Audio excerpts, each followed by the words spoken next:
Good afternoon. Actually, I was going to say good morning. This is Bill Riles, Par Mendocino, Ace Point Backgammon, and we're broadcasting from the Monte Carlo Backgammon World Championship. Today is the final day of the Monte Carlo Open warm-up tournament, and we're to the semifinals. The two semifinals, one on Stream 1, which Phil Simborg and Michelle Lamotte will be doing, includes Kazuki Yamota versus Galen Hall. So that'll be an interesting contrast, one of the best young players in the world and a relatively new player from New York City. Here on Stream 2 with me doing the commentary, and I may, catch a guest walking by here at points. But we are streaming Ari Nogueira from Brazil, very accomplished, well-known player, played on the international circuit for a long time, and Jim Aslan from Dallas, Texas, who's he's from Turkey originally. He's lived in the States about 25 years. He's a very close friend of mine and Tara's. We've known him, for 20-plus years, and really nice guy. And, he's kind of he's a good player, competent player. He's kind of a Turkish style player, I guess you would say. Typically plays very rapidly. He plays what I would say was a relatively loose game. Not that he's not a good player, but, a little bit more of a intuitive feel type player as opposed to some of the more technical players that you would see among the elite players here in Monte Carlo. So this is going to be a treat. Now, again, this is the semifinals of the Monte Carlo Open warm-up. The finals will immediately follow. And then we'll also have later today the consolation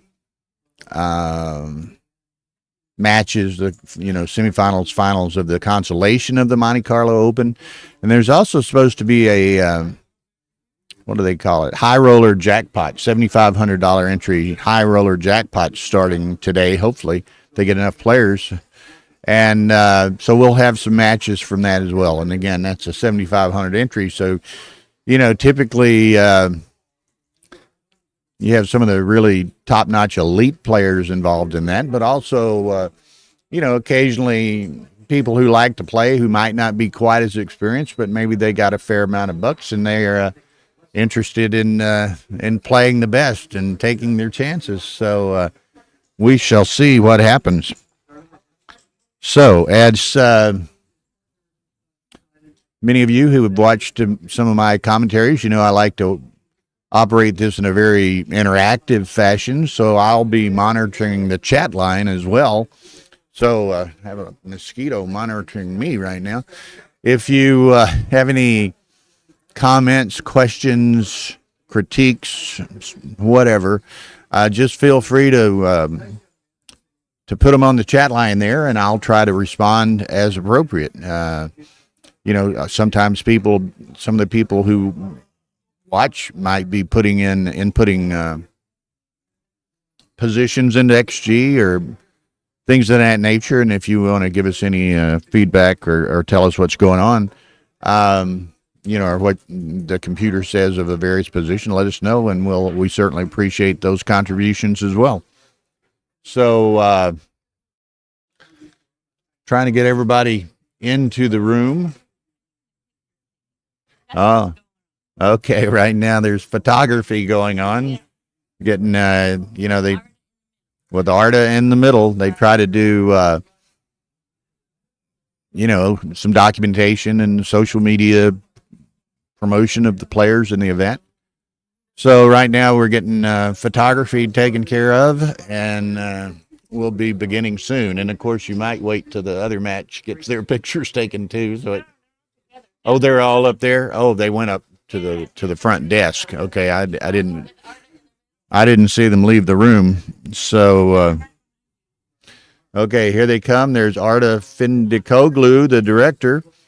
Here comes our players, Jim Aslan from Dallas and Ari Nogueira from Brazil. There is Kader Turk. There's Kazuki. Okay. So here we are, getting ready for our match. As you can see, Ari on the right of the player cam playing the white checkers on the bottom of the screen. Jim will be on the, and it's pronounced like Jem, Jim. Jim Asline, he's on the left side of the player cam, top of the board playing black checkers, and we're off and running. Okay, easy 4-3 opening split for Ari. 3-2 for Jim. Now, certainly he's going to hit. Let's see how he chooses to play the 3. Brings it down. So, and for both of these guys, Ari's been around a long time. He's won a number of things. He's quite an experienced player. For Jim, it's first time to certainly to Monte Carlo and to the really major events. And he's stoked. I mean, he's fired up. He's so excited, and I'm happy for him in that regard. And Ari's a good friend of mine too. So let's hope for a great match between the two.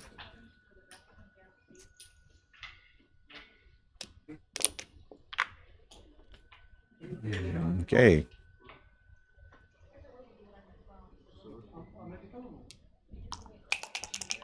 So Jim has that forward anchor. Now he's going to try to get something going on. Otherwise, he's got the ace to play. He's going to slot the bar. No XG. There won't be XG on stream 2 throughout the week. There will be XG on stream 1 for most of the week. Our transcriber, there's not one on the current match on stream 1. The transcriber is supposed to be arriving this morning. I'm not sure of his exact timing, but throughout the week on stream 1, there will be a live transcription. Okay, a nice set of 5s by Ari. So he's well advanced in the race. Jim needs to make another anchor. He doesn't yet, but he still has the opportunity to do so.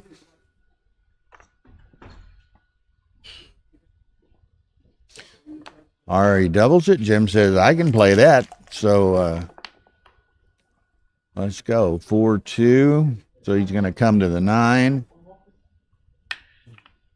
Likely.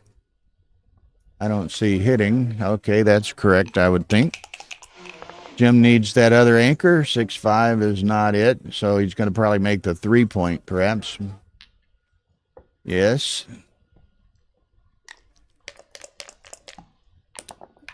Already a lot of ammo in the neighborhood here, but that doesn't do it. So, but he may be hitting loose. No, he's going to play to the 4. Jim still needs that anchor and doesn't get it. So what's he do? Slot the 2 and a 5, perhaps?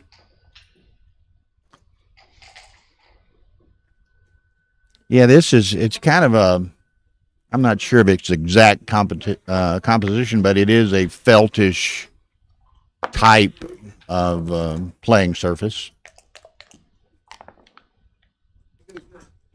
Okay, so Ari's builders finally come to fruition, but Jim does make the second anchor. So we're kind of, Jim's got a fair amount of timing to to play this 2-5 game, and we will see. Brazilians are in the house rooting for Ari. 4-3 for Jim. Now, I would just play 1 down. That way you still keep a little pressure on Ari's midpoint, and if you get hit, it's not that big a deal anyway. So you can always, you come in when you can, but you recirculating that checker keeps you from crunching on the top side there. Now, Jim's got a nice, the best 5-point board. 3-6 by Ari. Jim has one spare here he can play with. So, and he does. So he's well positioned now. Ari needs to roll well to bring this home. Deuce 1. That's not very attractive. All he can do is play to the 3 pretty much. Doesn't want to leave a shot against that board, but it makes the next roll even more awkward. 6-5, so Jim's going to have to leave town with one of them. Gives Ari a little bit more flexibility with some pick and pass numbers. That's not it. So that's what is that? Well, he can play safely off the 6, but that only buys him a little bit of time. Probably will do that because, I mean, look at Jim's home board up there. So that he plays.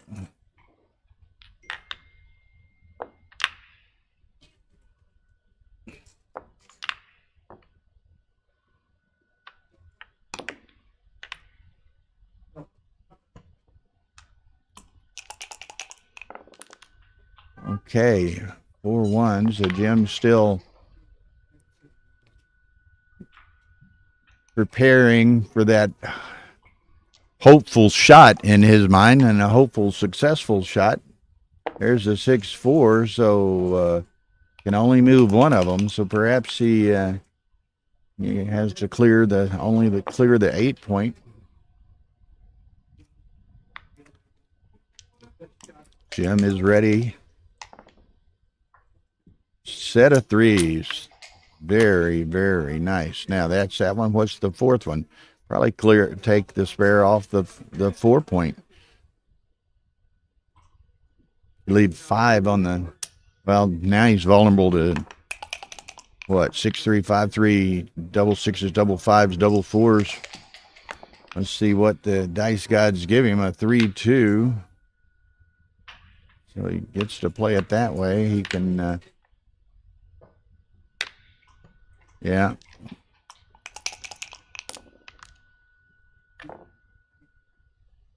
Okay, now this is the key roll of this game right here. 5-2. Okay, so now it's just a question. Jim's not going to want to burn any pips, so he doesn't have to leave yet, but ultimately he will leave before he burns any pips in his home board. 5-1. You know, so you don't want to burn pips, and you also don't want to, you know, activate any freak backgammons or what have you. Now he most efficiently played into his home board. 5-4. Okay. So now Jim will be bringing that checker around. Looks for two larger numbers, not a doublet. There they are. So he gets an ace shot, and that's with 8 off. He misses it, but a set of 4s was going to enable him to, in all probability, save the gammon. So we're looking at 2-0 Ari.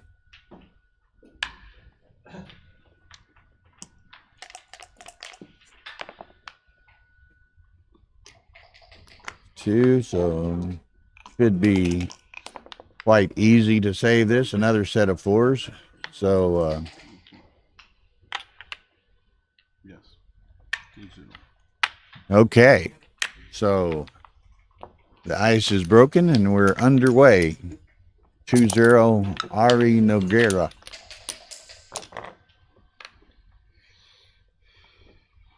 So okay, 5-1.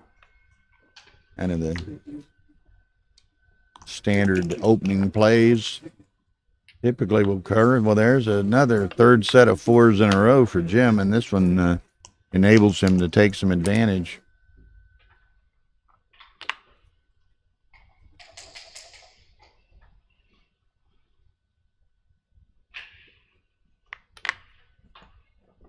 No.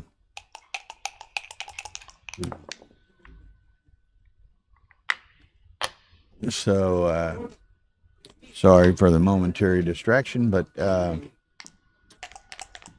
again, wow, Jim's got an early, nice positional advantage here. I wouldn't be a bit surprised to see a cube, and there's the cube.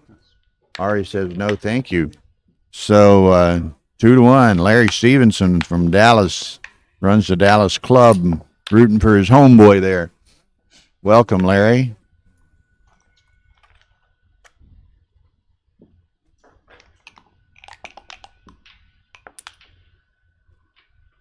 Six four for Ari. Out and down.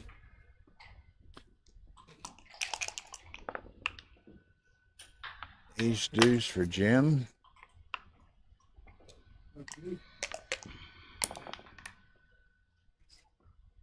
A hitter. As you can observe, and we're only a couple of games into this and a couple of moves into the third game, but you know, I don't think either one of these guys are going to end up in any time trouble. They both play at a rather brisk pace.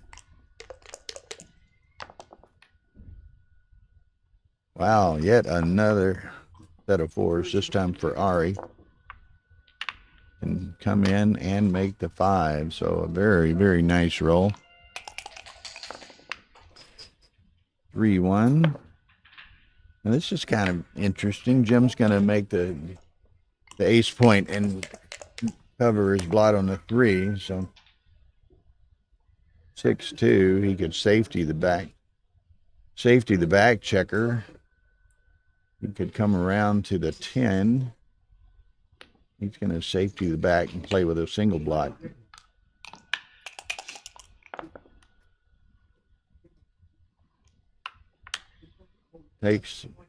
Moves his anchor up by going from 24 to 22 and brings the builder down. It's exposed, but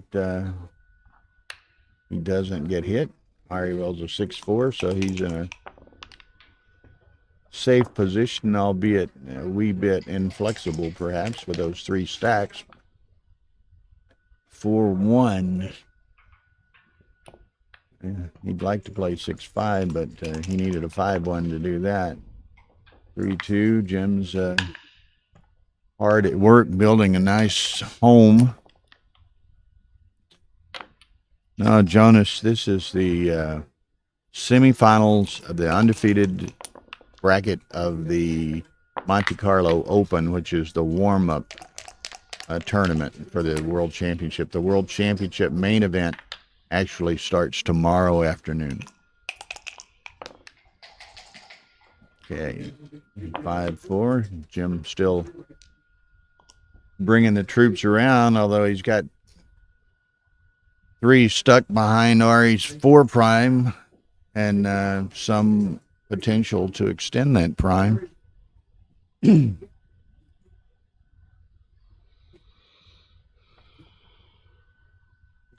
again, as I think I mentioned earlier, the winners of the 2 semifinals, this match and the match going on Stream 1, they'll play in the final of this event immediately after the semifinals.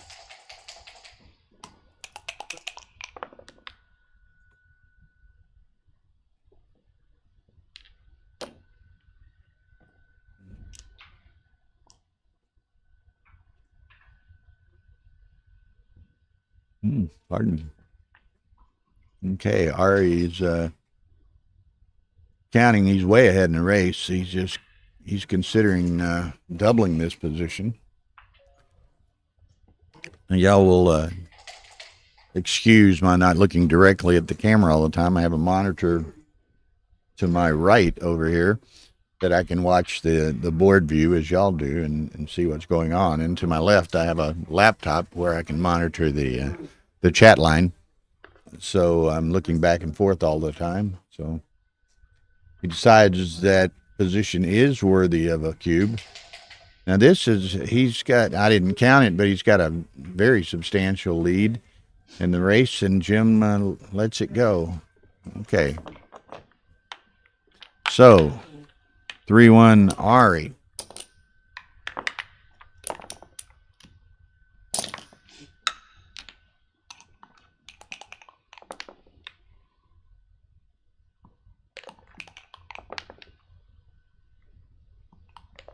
Okay. Nice opening 4-2. That's always the play. One of the best opening rolls to make the 4-point. 3-1's probably a wee bit better, but 3-1, 6-1, 4-2 are the best opening rolls. 5-1 for Ari. He's going to split, come to the 8. So now he's got builders working on his home board, and his back guys are split, which makes it easier to anchor or to escape. And Jim makes his 5. He's probably going to come out with the 6. He does.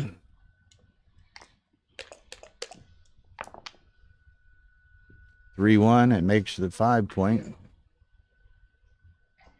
I don't think he's going to get fancy.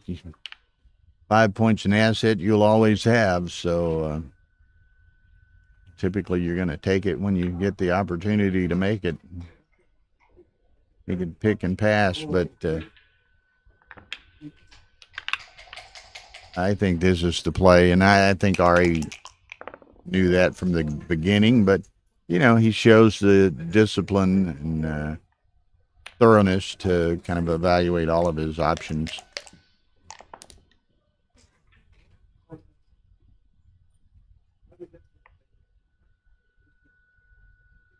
Pardon me. So, and the 4 comes out to the 18. Jim, well, one of those things, I mean, it kind of dupes his 6s too, but he's going to hit with that 4-2. Ari, 4-5, so doesn't hit him, but he can escape. So Jim is targeting, well, that's kind of interesting roll. Watch him hit, he may hit 2 here. Yes. Now, Ari needs to hit a checker. Gets one of them in, but he gets the most important one in with an ace. 4-5 dances.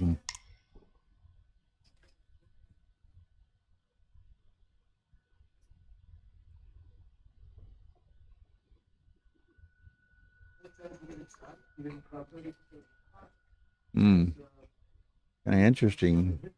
Ari likes this position. He leads 3-1. I think it's a little early and probably an easy take, and Jim scoops it up. We'll see. Ari rolls a 4-2, which is not his preferred roll necessarily, but hey, he didn't dance, so something to be said for that.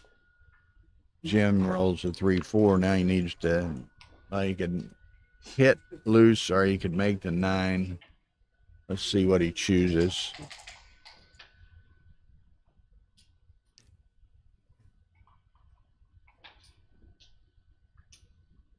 As you can see beyond my shoulders here into the playing ballroom. It's quite an expansive room. Could probably handle 600 or 700 players quite easily. Okay, that's a nice number. Hits 2, and he makes the 9-point.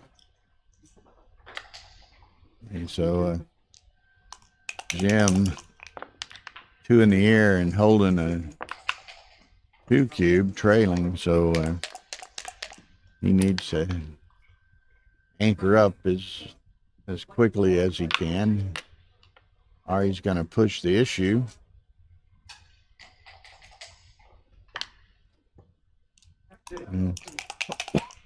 Jim, he gets 1 anchor. He desperately needed an anchor, and he gets one. 4-1, he can make the 3-point. Jim would like to get a deuce and play the ace-deuce back game.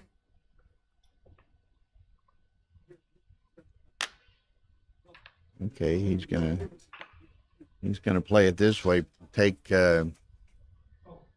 away the immediate option of making the anchor with a 2 and puts 2 in the air, so it's not quite as probable. Well, he's debating with himself, and he decides to make the 3-point.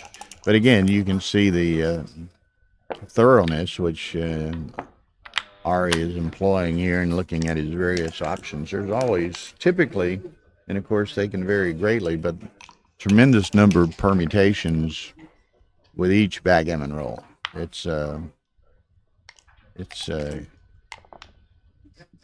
interesting game. There's another dance now. If I don't think he's anywhere near sending this back, but he thinks he is. Wow, this has got to be a take. But I told you, Jim plays a fairly aggressive, fast and loose game, and now we're playing backgammon and he gets hit. There's a famous Dallasite, where Jim is from Dallas, a famous Dallasite, one of his favorite expressions, the late, great Malcolm Davis, who passed 3 years ago or something, was, man, let's play some backgammon. Like when a crucial big situation or a cube was passed or whatever, let's play some backgammon. And kind of a signal Jim sent to Ari, sending that 4 cube, probably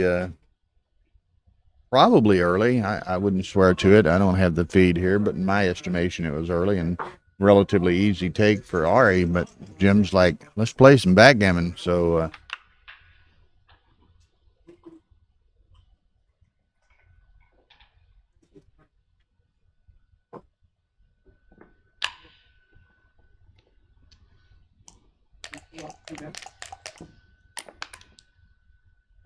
okay, so he gets them both in. Now he just got to, Ari needs to anchor up at some point. Now he makes the 9. I don't know. Maybe you can do that. You make the 9, you've got a broken 6 prime, but there's something to be said for the play he's made as well. What is that? Double 3s. Well, he could come to the bar, and he's got a 5 prime.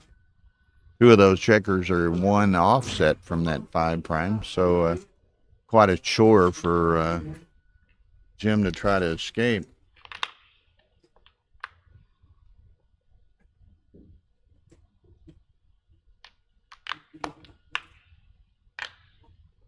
Hey, I think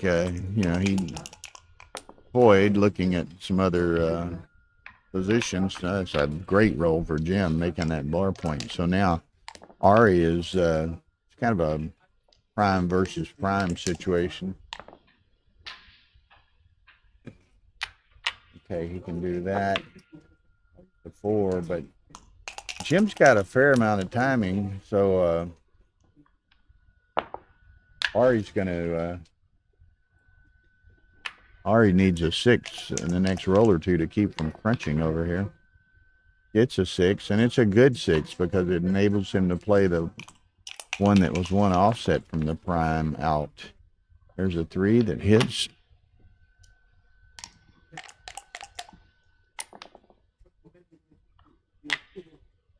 And 6.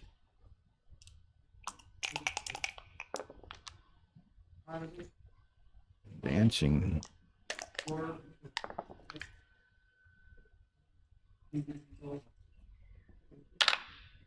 Okay, so, but again, as we can see, Ari's got perhaps another 1 roll or so that he can sustain without a 6, without starting to break.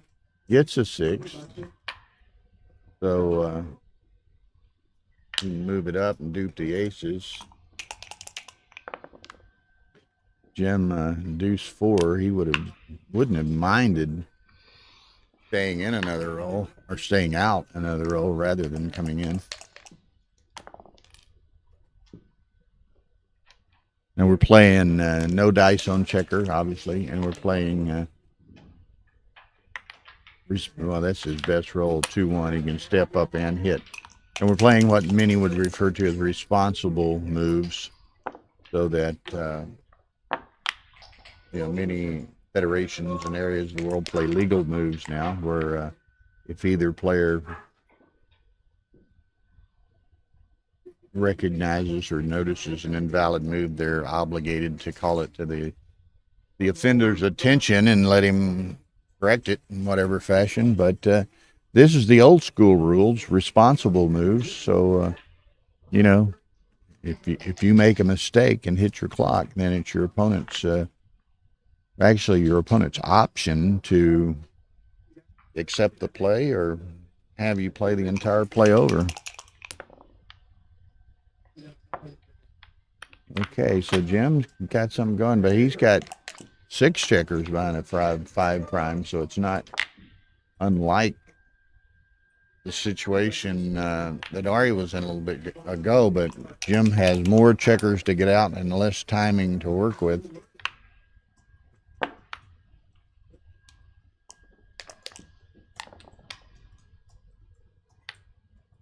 Okay, Ari steps up. Jim needs a 6. Doesn't get a 6. Yeah, that's about all he can do is hit loose. 2-4.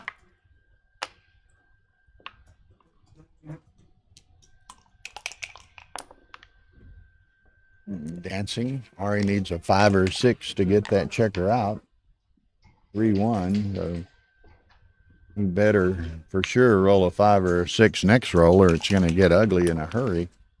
Jim dances again, 5 or a 6, or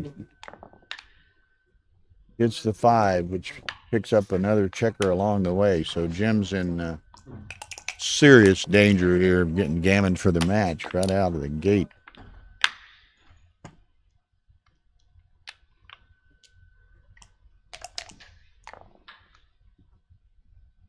This week. Huh?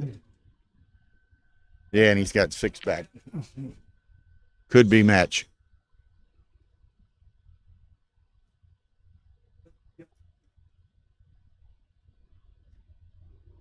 But the thing about backgammon, it is a dice game, and the dice can on occasion be the great equalizer. So although Ari's in a very advantageous position at the moment, you know, can always bust at any seam. Okay, he doesn't want to give him the direct 6. Okay, Jim does nice small number, so puts another spare to get out if he can. 3-1. Ari's going to clear the bar. That leaves a lot of 6 shots.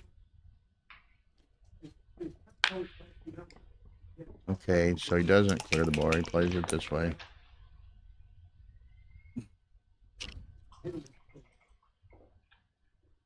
Two, 1. Jim's been fortunate to roll, a couple 3 tiny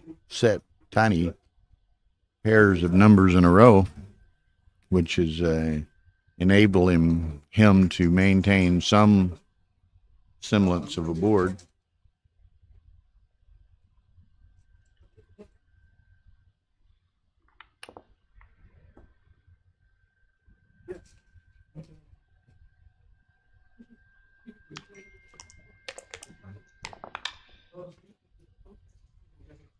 Okay, can't play either of them. Jim needs a 6.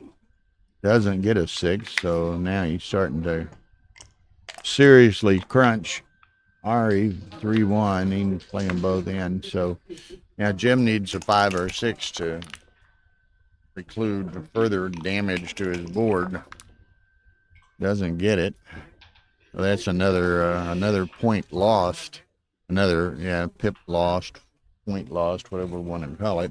He's going to have a 3-point board after this. So, set of 6s. Wow. It's a dice game, all So right. now Jim, 4, 5, or 6 doesn't get it, but you can see he's terribly frustrated by the dice. 5, 3. So there's a shot, double shot. threes and fours. Gets it with a 3, which is good. He doesn't have to give up the anchor to hit it. So now he starts moving checkers to try to contain that lone checker there. Ari fans.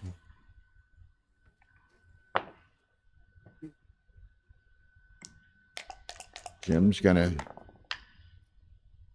try to make it as difficult as possible for Ari to safely navigate the expanse between Jim's home board and Ari's own home board. There's an ace-2. Nice number. Ooh, man. Just and then he dances. Couldn't get any worse, hardly. We have Mate.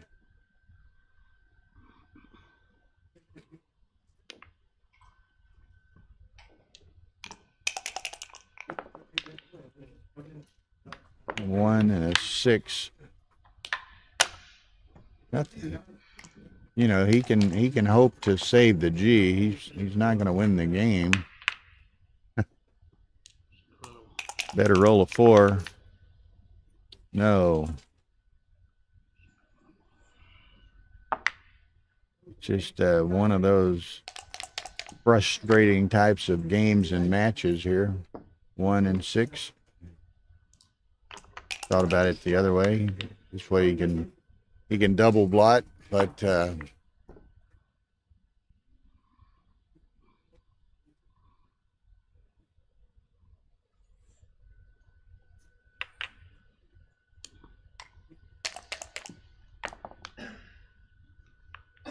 yep, there's the double blot that I was afraid of when he made that play. Okay, Jim picks one of them up. Now he's just, I mean, wholesale flood the outfield and try to get the second checker. Huh? Maybe it's not over yet. Okay, man. Mate Fair was sitting there next to me for a moment. He's a great guy. Jack of all trades of sorts at every tournament, helping with every imaginable operational function of the tournament. Very valuable asset to anywhere. Okay, that set of aces is just great for Ari. Takes away the opportunity to get a second checker. Jim needs to get in here for, where's the deuce? Here. Kind of shakes his head from side to side and neighs like a hungry horse here. Give me something to work with.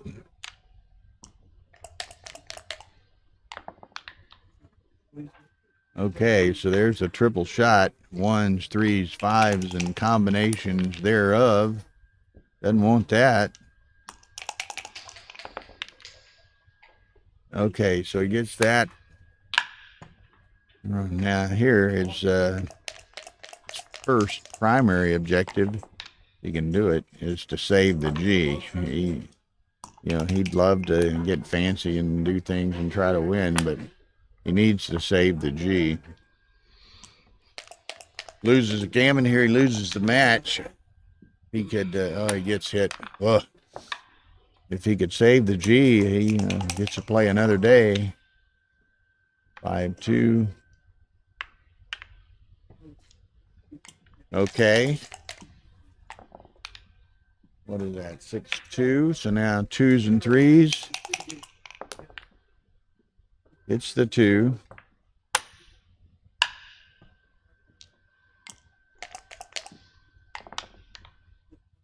Whoa, that's ball game.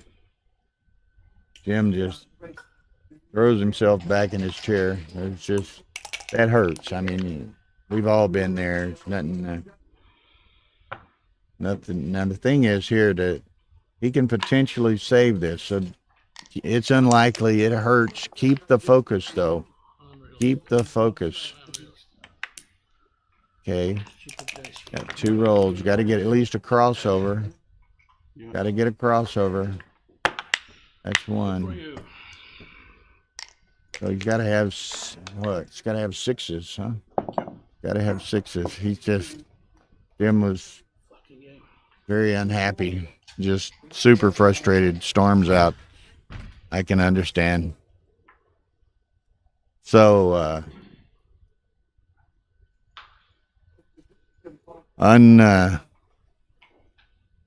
most unfortunate. But Ari successfully gets through the semifinal, and he's into the final later this afternoon. Ideally, it's scheduled to start at 3:30, and he will be playing the winner of the Kazuki Galen Hall match, which is at where are they at? 3-2 Galen Hall. Congrats, man.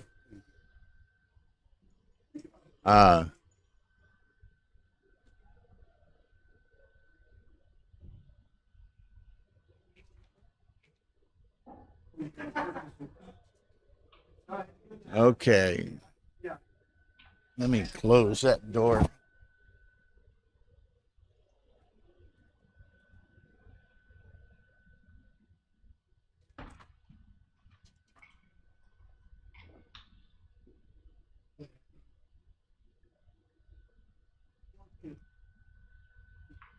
Okay, so on stream 2, I'm going to bid you adieu for the moment, and I'll be back at 3:30.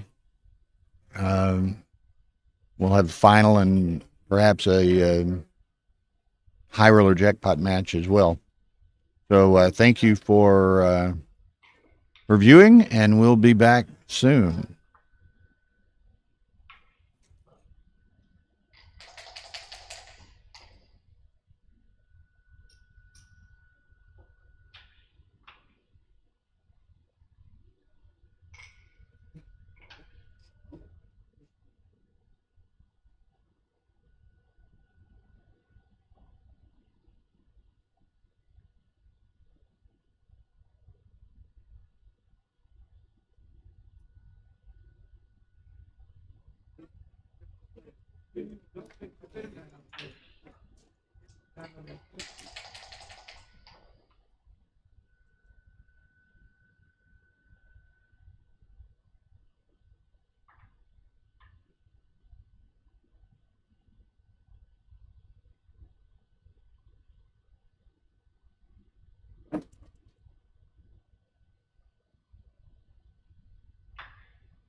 We're here on stream 2 this afternoon. We're going to have the final of the Monte Carlo Open warm-up tournament.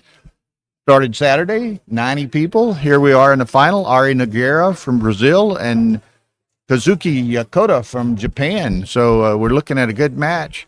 That's going to be starting momentarily. And over on stream 1, we have a great match going. Phil, fill them in on that a little bit. Oh, you got Mochi playing Peter Jess Thompson, and with commentary by Mark Olson and Daniel Rivera. And we're not going to get to watch that because we're doing this streaming, but I can watch it later. So that's the nice thing about these matches on YouTube. This is actually a pretty exciting final. The Monte Carlo Open is no small potatoes to win. The winner gets $13,000 and second place is $6,000. So this match we're watching right now is worth $7,000. That's a pretty good sized purse for a couple of days' work. The semifinal matches were very interesting. Bill, you did the commentary on one. Tell us about that. Yeah, Ari Nogueira played Jim Aslan from Dallas, and it's a pretty one-sided match actually. It's Ari got the dice. He got in a recube that perhaps was not the best take Jim ever took. And but Jim's he's a Turk originally. He's been in the States about 25 years, and he's a pretty fast and loose player.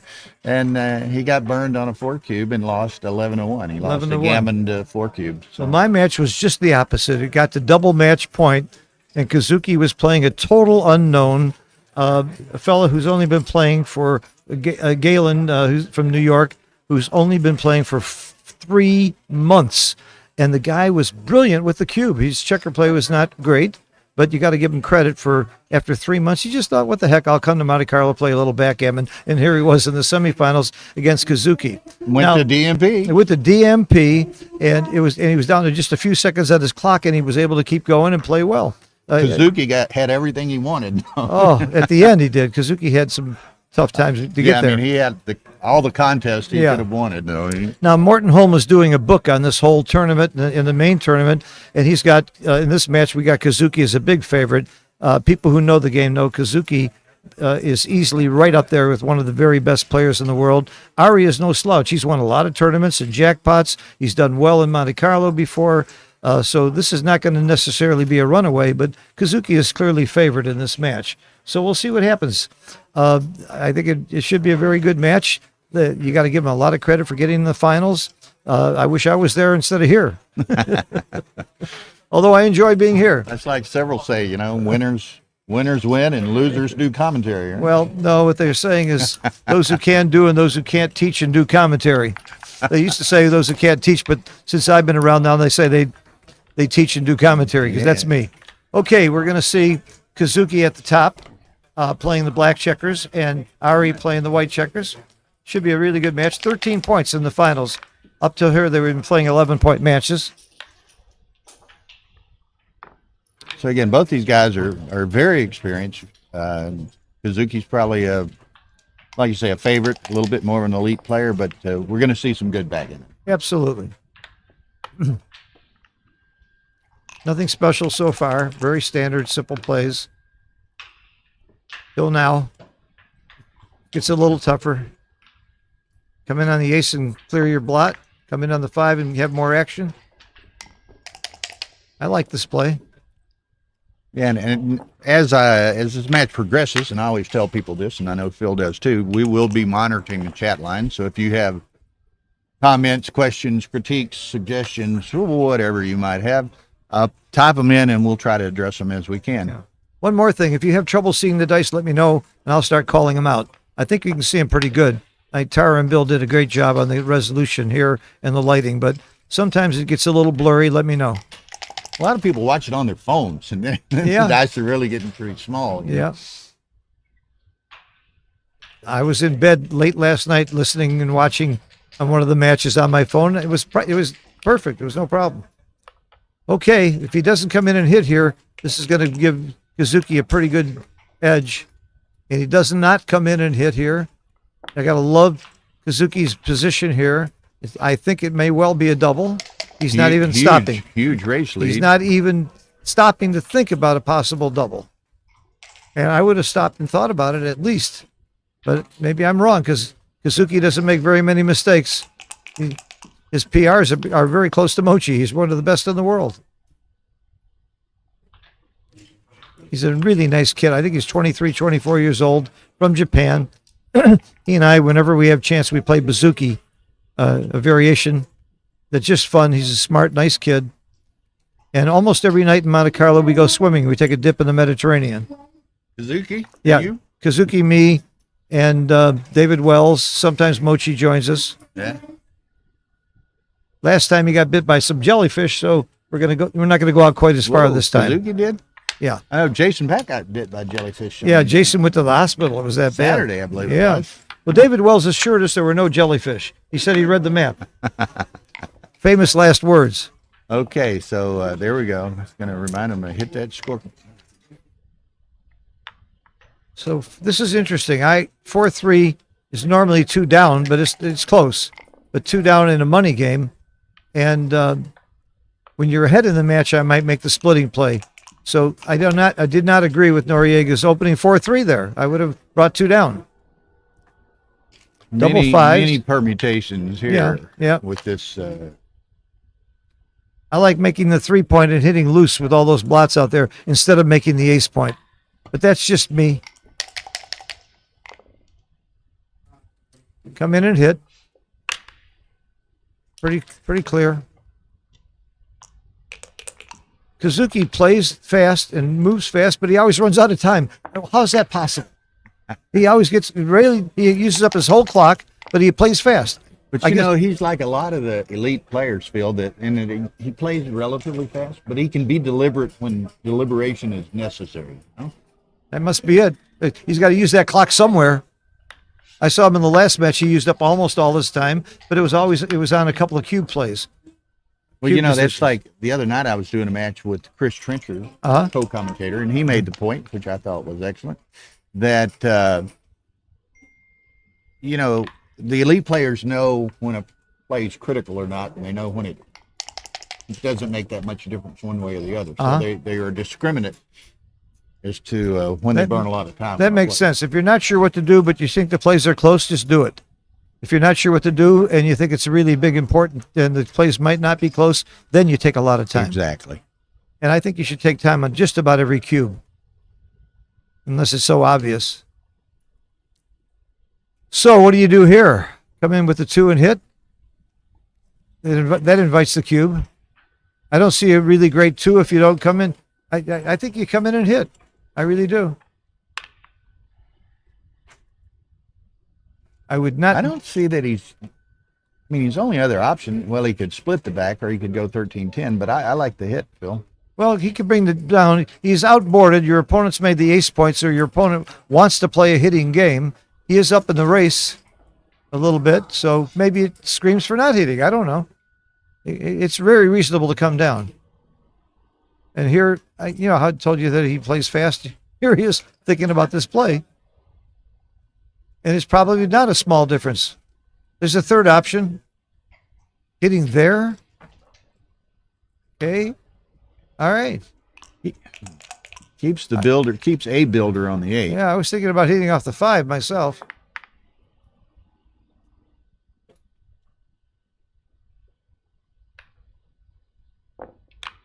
I like this play, especially with the blot in the inner board. With Kazuki having that blot, I don't mind leaving the blot and getting some better structure, making another point. It's and covers, And the hit. word and, best word in backgammon. You're doing 2 things. You hit and cover. He needs to come in with a 4. Comes down with the 2. Yep, comes down with the 2. Huh? 500 watts. Yeah. I think you slot, and you slot the 4 and make that point. I don't see much else. Harry would like a 3, and he gets it. Gets it. He gets it. 4 is going to be ugly, though. But I think you just go to the bar, your own bar. Yeah, he didn't want to give up the mid. I think so. Really, all he's got is to go to the bar. Huh? I wish I went to the bar last night. It was really crowded. It was nice. Instead, I had to go eat at Nobu. Yeah, it's tough. Yeah. It's a tough life. Somebody got to live it though. A lot of pointing numbers here. Ooh, how do you play this? Oh, I don't know how to play. I think I'm hitting. I think I make the bar. You make the bar? I might be hitting just to keep him busy. But if you hit, where's your 5? It gives 4 points in front of that anchor on the deuce. I think you have to make the bar only because if you hit, there's no good 5. Wow. Yeah, I like 4 points in front of the anchor on the deuce. So, Bill, you're smarter than you look. I think you're right. well, that's not hard.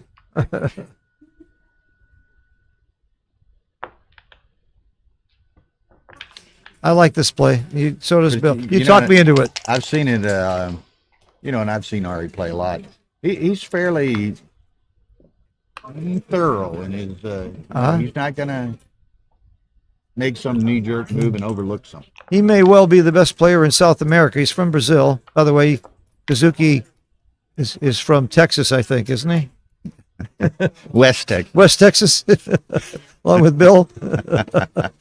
No, of course, he's from Tokyo. He's one of the Well, he's mochi. telling me he lives in Tokyo. He's from Osaka, which is where I guess Michi's from. Michi's from Osaka, yeah. Tokyo is where most of the action is, though, more than. But they have a club in Osaka that I understand gets a pretty good turnout. There's about 20 great players in Japan you and I never heard of. There's a nice segue, though. I'd heard Akiko was going to be here, but I've not seen her. She's going to be here. Okay. I haven't seen her yet, but I talked to her. Okay. She's coming. The main event starts tomorrow. Yeah, she's probably here. Yeah. She already told me to save some time. She and I played Pineapple Bluff Gammon for hours on end whenever we have time. It's a game that I invented that's really complicated with 3 dice, and I made it complicated because I figured she wouldn't know that game, and I think I'm into her for a few $1,000 now. But she has to buy dinner whenever she wins. Okay, cube action. Kazuki, are you going to double this? I think you should. I like this cube. He didn't. Okay. I like this cube. I think it would have been a great pressure cube, but obviously Kazuki did not agree. We don't play dice on the checkers. Got to roll over. And we play responsible moves. Now. Responsible moves. A little confusing of what's irresponsible and what's responsible, but I still like it better than legal moves. Uh-oh. Uh-oh. Hit and cover. Hit and cover. What a roll. What a roll. What a roll. Needs 2s or 6s next time to get those trailers moving. 2s and 6s are big, but hitting is big too.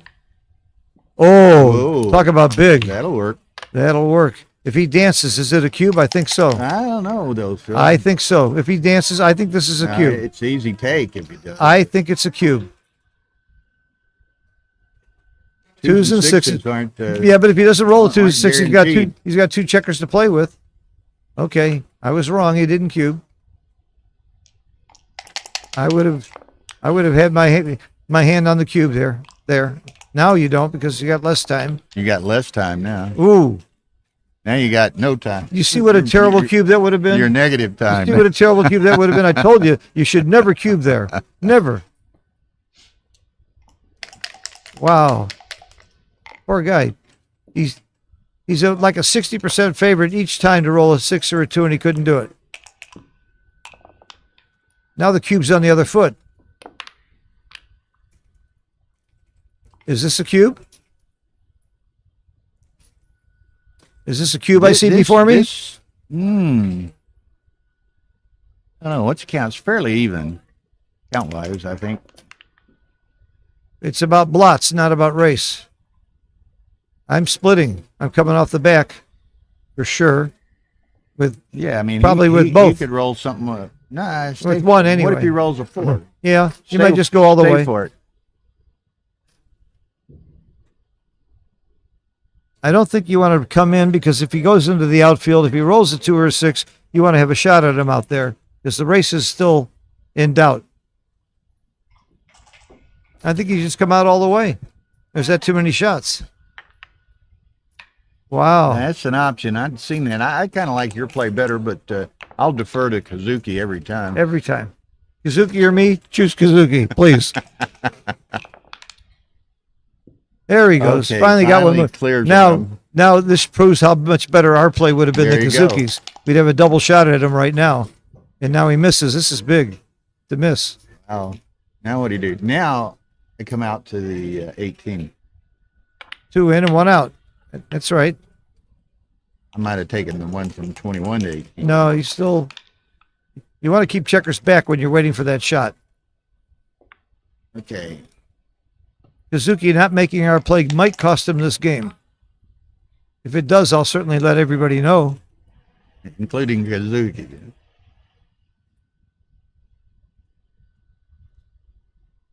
Now, an amateur would make the bar point here, but your goal is to block your opponent because you're losing the race.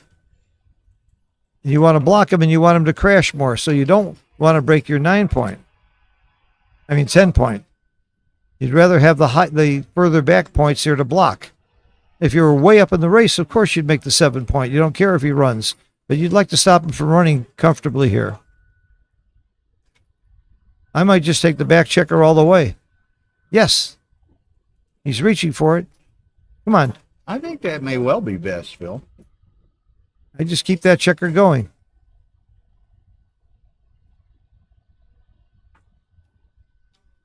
Then you've still got coverage for if he were to roll a 6-5 or 6-3 Oh, or yeah. 6-4, something like that.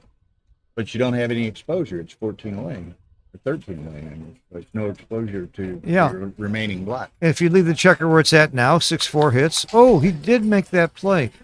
Well, then maybe he wants him to come out. He'd love to see Well, it's him kind roll. of a trap play. Yes, if he rolls a 5 now, you want him to come out maybe. Then you're going to get your shots. You force him out with the 5.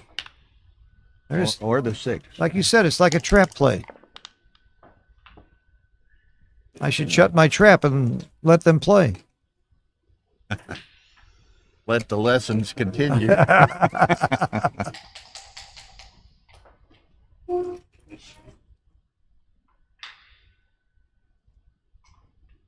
He's still not comfortable with this race. You can make that point, can't he? 1, 2, 3. No, not quite. Can't quite make it. He needs 5 fours to make that point.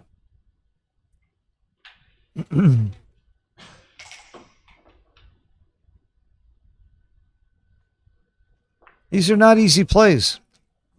Containment game plays, this is basically like a containment game, are some of the hardest plays, and you can't even trust XG until you roll them out. Now, XG gets them right, mostly on the rollout, but with plus, even with plus, you can't trust XG on these kinds of plays that well.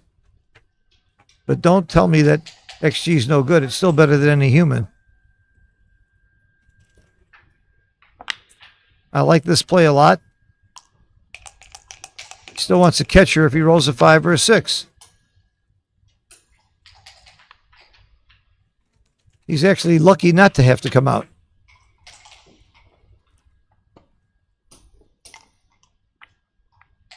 When your opponent is on the 4 point or higher, the race is a very critical factor, and that's what's stopping Kazuki from doubling here. But then when your opponent crashes and you know he's going to have to come out with a checker and leave a shot with a 4 or 5, 5 or a 6, that's when it's not just about the race. The other thing you have to think about is Ari has a lot of wastage here. He's got all those extra checkers on the 1 and 2, and he's got the open So what 5 do we and got 6. here? We got 13, 26, 27, I like this double a lot, 67. and I like the take a lot. Clear double take, in my opinion. Yeah, I agree. Kazuki still actually was behind, I believe. Yeah, Positionally, he had but don't forget about wastage, and he's going to almost certainly get a shot with any 4 or 5. Now it was a lot of numbers that would have left shots, and he didn't roll it. That's all. Now the race is becoming better for Kazuki, and he's got a better board. What doesn't leave a shot now? He's going to have to roll doubles. I'm sorry? Did I call that? And now it's going to be redouble pass.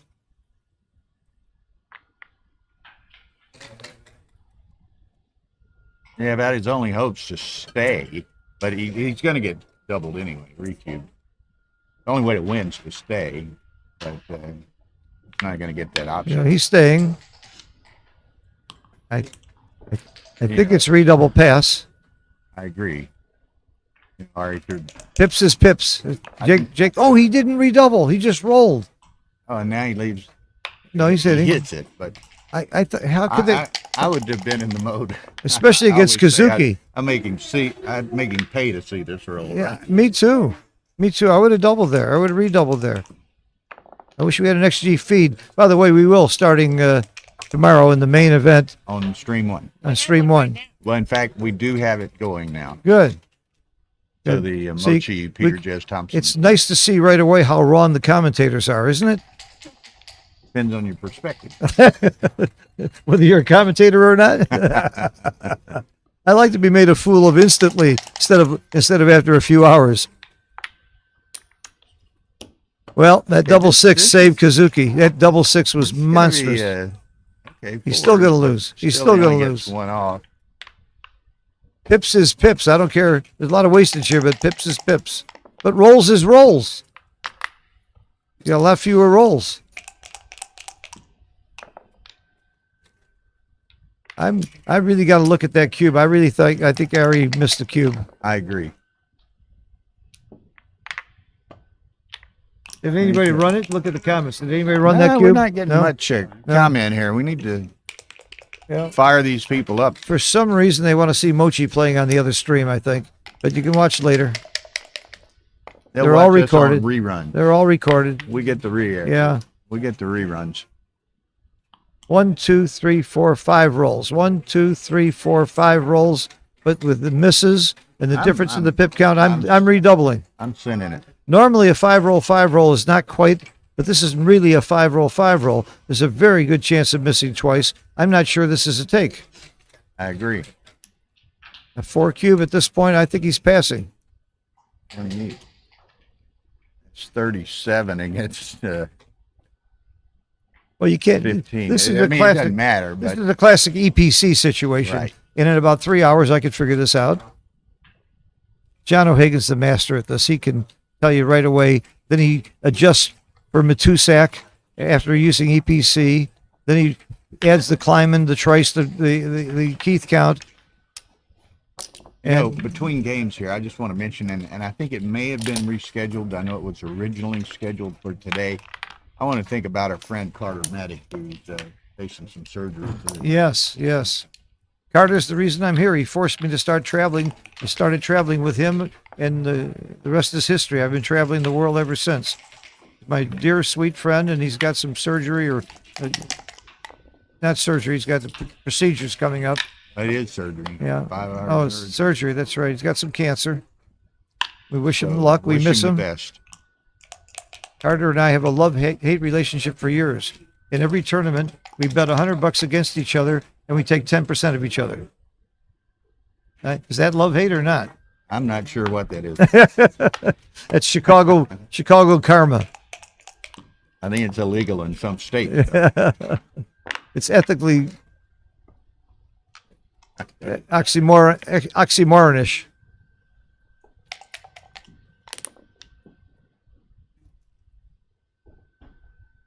Okay, he can Make button the this bar, up. make the bar, Button and it button up. up. Yeah. Sure.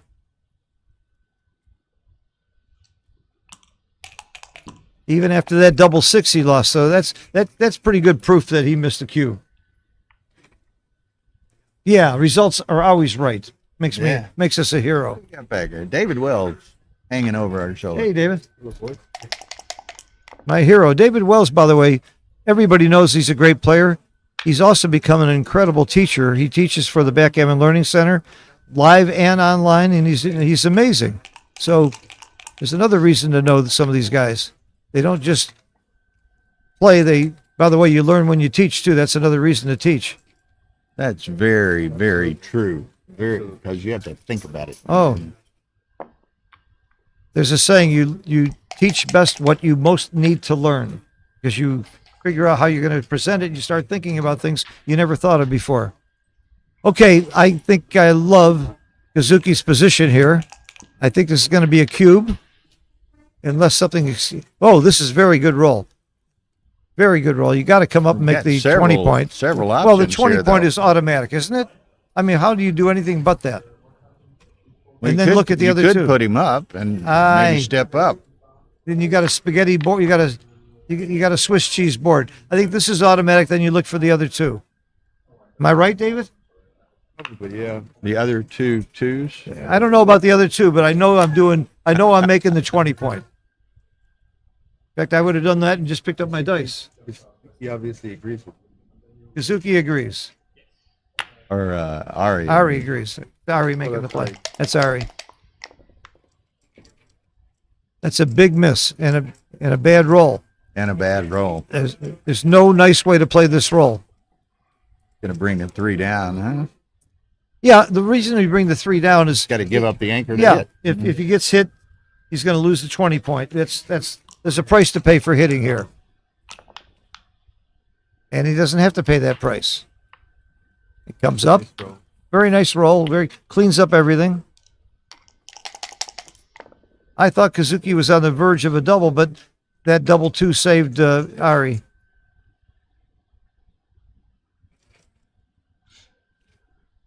Recube wanna would have fold been the a. Yeah. We get. Yeah, David Wells joining us. He's going to add a little intelligence to the group. Get in the picture here. Come in where you're in the picture by the microphone. There you go. The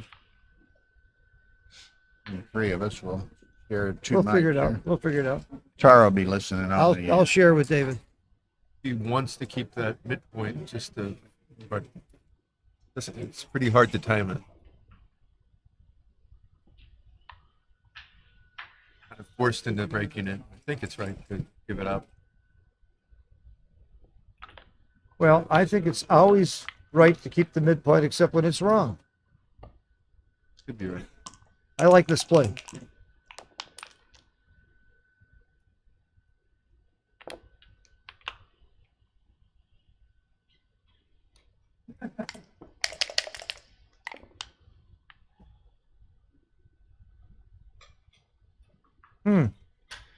You throw a checker to the ace? No, you got to make the 2. deuce, You yeah. got to make the deuce. Oh, This buys time. wow. Yeah. Why wouldn't he do 4 to 3 maybe? I don't know. He played that awfully fast too. You probably play with Kazuki more than anybody in the world, except maybe Mochi. Does he always play this fast? I mean, Plays like that? yeah, no, that was if he must have saw something when he thinks he's right, he plays fast. Uh-huh. He uses up a lot of time on the clock, so he does play slow when he needs to. Yeah. But I've seen him make so many really tough plays quickly. He probably already decided yesterday what he was going to Yeah, do. or sometimes he knows where the math is, and it looks like he should take time to figure it out, but he was already. Yeah. Or how close they moment. were to a reference position he's familiar with. All right. I'm willing to bet you talk about reference positions. I think you're supposed to just slot the 5 here, maybe. I know think it's so, ugly. too. You should get the cube. Yep. You're throwing the checker away. Good play. Do it. Do it. It does give him good 4s, which he doesn't really have. It also gives him a game. It gives him a game that's playable. I don't see the game here. Where's his game?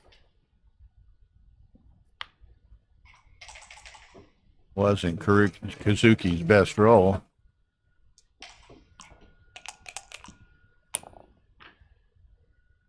Would have considered the hit a little more than Kazuki did there. But that checker's where he wants it.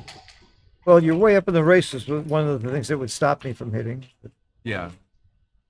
He likes that checker on the 24 point. I think you hit here. Yes, I like the hit. Oops.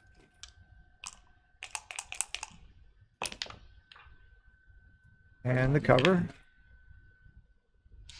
Suzuki needs to come in soon or it could get it dicey for him. He did. Good roll. Very good Very roll. nice roll.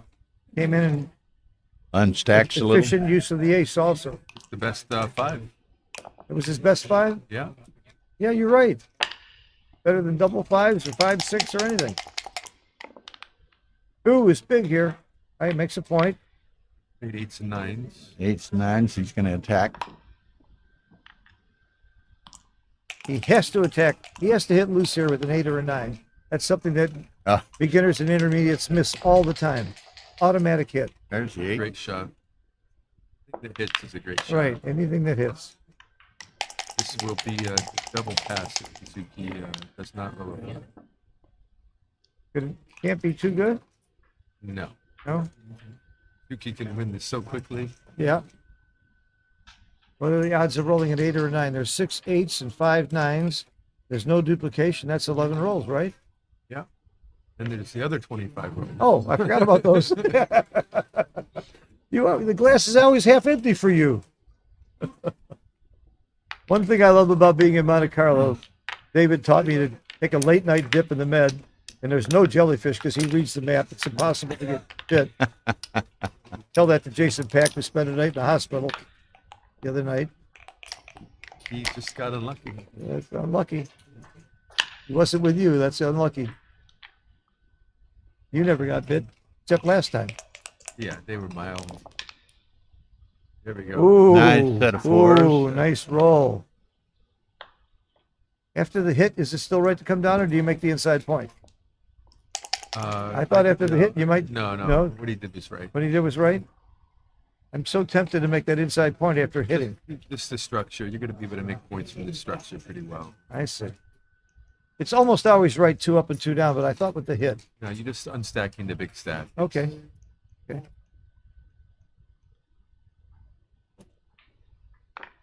I'm a master at the first roll moves. After that, I got a little problem. You hear about the new book I'm writing? I came up with the idea last night. How to play forced moves. Nobody's ever written that book. Uncharted territory. Yeah, I'm trying to find something that nobody's ever written about. I think I can handle it well. All right, here we go. Tougher thing might be finding a publisher. Well, you self-published it nowadays. Looks like you should just come out with the others. Ooh, I don't like this at all. Suki doesn't roll a 2. That's the play. I agree. Keeps you from getting any prime with the deuce. Deuces, he's going to.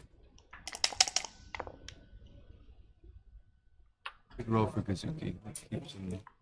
Here you just going to slot the 5, I'm pretty sure. You're already trashed in the race. The race is already bad, Yeah. so start a good point. If you get hit, you can. Yeah. This is a play I wouldn't have used much clock for. Found it. Ari, you're not thinking about doubling this, are you? It's too easy a take. This one became static without making that 22 point, right? Great shot. Yep. 8s and 10s. Oh, 3 isn't close to an 8 or a 10. Yeah, I don't think he'd hit with an 8. Double 4s only. You don't think you'd hit with 6-2? Not with Okay. the block. Wow. I guess you're right. You're going to send this well ahead. This is still static, not a send.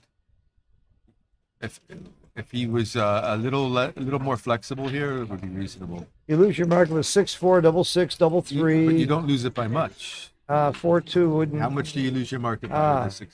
You just barely. That's a lose very your good market. point. How much you lose your market by, in addition to how many rolls are the two factors. This is too early. Kazuki will have to take this. There's no way in hell he'll drop this, right? No. You'll give me 10 to 1 odds, We right? have this on recording. Bill. For a Be dollar? careful. Be careful. For a dollar? All right, you win. I was going to take 10 to 1 odds on a dollar. Probably missed- would have to. you missed- Probably would have to take it. Yeah. Kazuki's He's too good. is pretty confident, and Kazuki's too good. So. I would And say I- it was a tiny no yeah. double, but against No double take. No double take? 27 millipips. Okay. tiny no double. Yeah. And by the way, any bet between David and me, 10 to 1 is about the fair odds.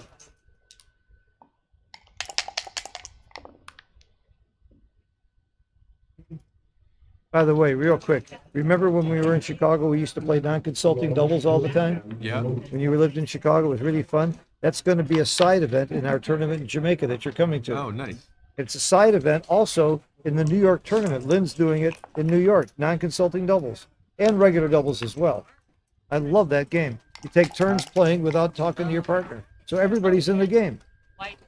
Okay, back to this match. He's in a little trouble already. Yep. He's not loving his position right now. What they call stiff. Sixes don't play well right now. A lot of things don't play well. Sixes and fours and threes. Yeah, a lot of numbers. I'm finding a lot of bad. Ones aren't so well. Ones are okay. Twos aren't so hot. 6-5. 6-5. Okay. Mediocre. Yeah. It's not a shot. Yeah. It's starting to look like it wasn't a double. Ooh. Is that good or bad? Probably good. I'd say it's decent. Decent. Okay. That is a great roll. Yes. And I don't think he's supposed to make the. I think he's supposed to play. I don't think that's right. I'm guessing 13-8-6-5. This is much better for Gammons. Monitor. Much better for Gammons. Oh, he put it back wrong. Illegal play. No, he played the one. Huh? He played the one. Oh, you're supposed to put it back to the original and then make your play. It was an interesting shuffle. Confusing. It's called illegal checker shuffling. There we go. So now, if Suzuki comes in here, not liking it a whole lot. This is a pretty bad play that I would have made. I must tell you, I'm very tempted. I think this is right. Okay. It just creates a lot of flexibility. You can make the ace or the 4 next turn. But I'm thinking, what the hell? I'll get more gammons. It was worth thinking about. And I get him off the ace point. I don't know. I'm not going to bet against you. You got chances to get him off the ace here. You got a lot of good rolls. Okay. I don't think it was a slam dunk or anything. Yeah,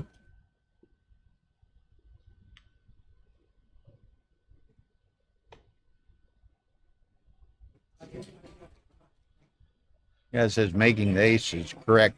83 millipoints on. Yes. Nice. 8 was correct. Yes. One for Phil. Tough play. One for Phil. It's won the whole tournament. I've been It's the third day finally you've got one been. right. Third day. Third day you're on the scoreboard. It took me 3 days to get on the scoreboard. Yeah, I think you're right. The gammons make it, And getting him off the ace point. which is nice. Nice to come home. How big? 83. That's big. That's Almost. big. It's a Big, blunder. real big. It's a blunder not to make the ace.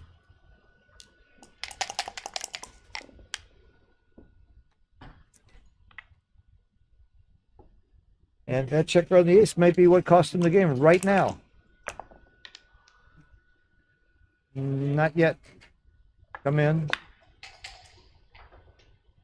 This has got to be right. You want to leave double sixes. This is only 3 shots. Yeah. Anything else is more. You come closer, it's more. And I like what David said. He didn't count all the shots. You just know it's more. So you don't do it.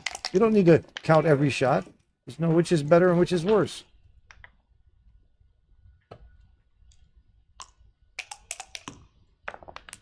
Now he needs a pointing number badly on that ace because he didn't do it before. Didn't get it, but that's Good there's an enough. argument for clearing here and leaving the There shot. certainly is. Clearing would be wrong for sure. Okay, Not only are you leaving 4 shots, hard to come home. but he's out of time. Black's out of Oh, time. okay. So Black has to either Has give to up play. the 22 or the 24 or the 4. If he wasn't out of time, it might be right. Then you could start thinking about it. Okay. Yeah. But when he's really out of time, you don't. So you look at both sides of the board? Only when I'm playing well. That's what I got to start doing. Nobody ever told you that, huh? I got to start looking at the other side of the board. Why didn't somebody tell me that?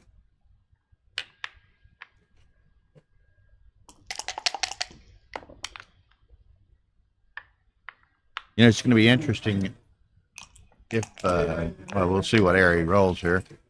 4-6. Very good roll. So, and anything you that know, clears. fairly likely he wins this game. Yeah. And I noticed, you know, in the quarterfinal, Kazuki fell way behind Yep. Timmerman. I guess he was behind at some point today against Galen Hall. You called that Yeah. match. Oh, he was 8 away, 5 away against Galen. Yeah, and here he's fallen behind again. 3 matches in a row. He's gotten down early. Yeah. Big. And by the way, you'll never see him sweat. This guy is cool as can be. He is really cool.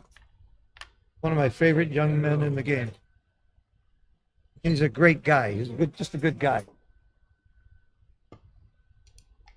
Yeah, that's not unreasonable. I don't know what was right there. It's, would have been right just to take 2 off. Yeah, I was thinking that too.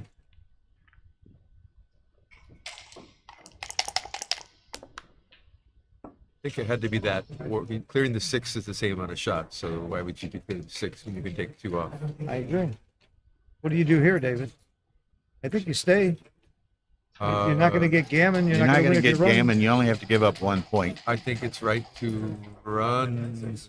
It's for Kazuki's roll, right? Yeah, Yeah, I think you got to run. got to run. Yeah, If you're not going to win if you stay and get the shot. it's only a 6-5, and you broke your board, and you have to go next turn. And Okay. you do win some races. It's free.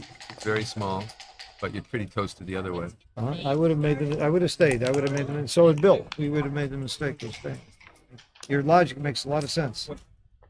I didn't stop and count the shots. I didn't know it was only 6-5. Yeah. So only 6-5 with a broken board. It's just Yeah. not. You're not getting the. Yeah. The odds of rolling a 6-5 is about 5%. The odds of hitting it 30% is 1.5%. You're going to get a shot, and then you broke your board. Exactly. So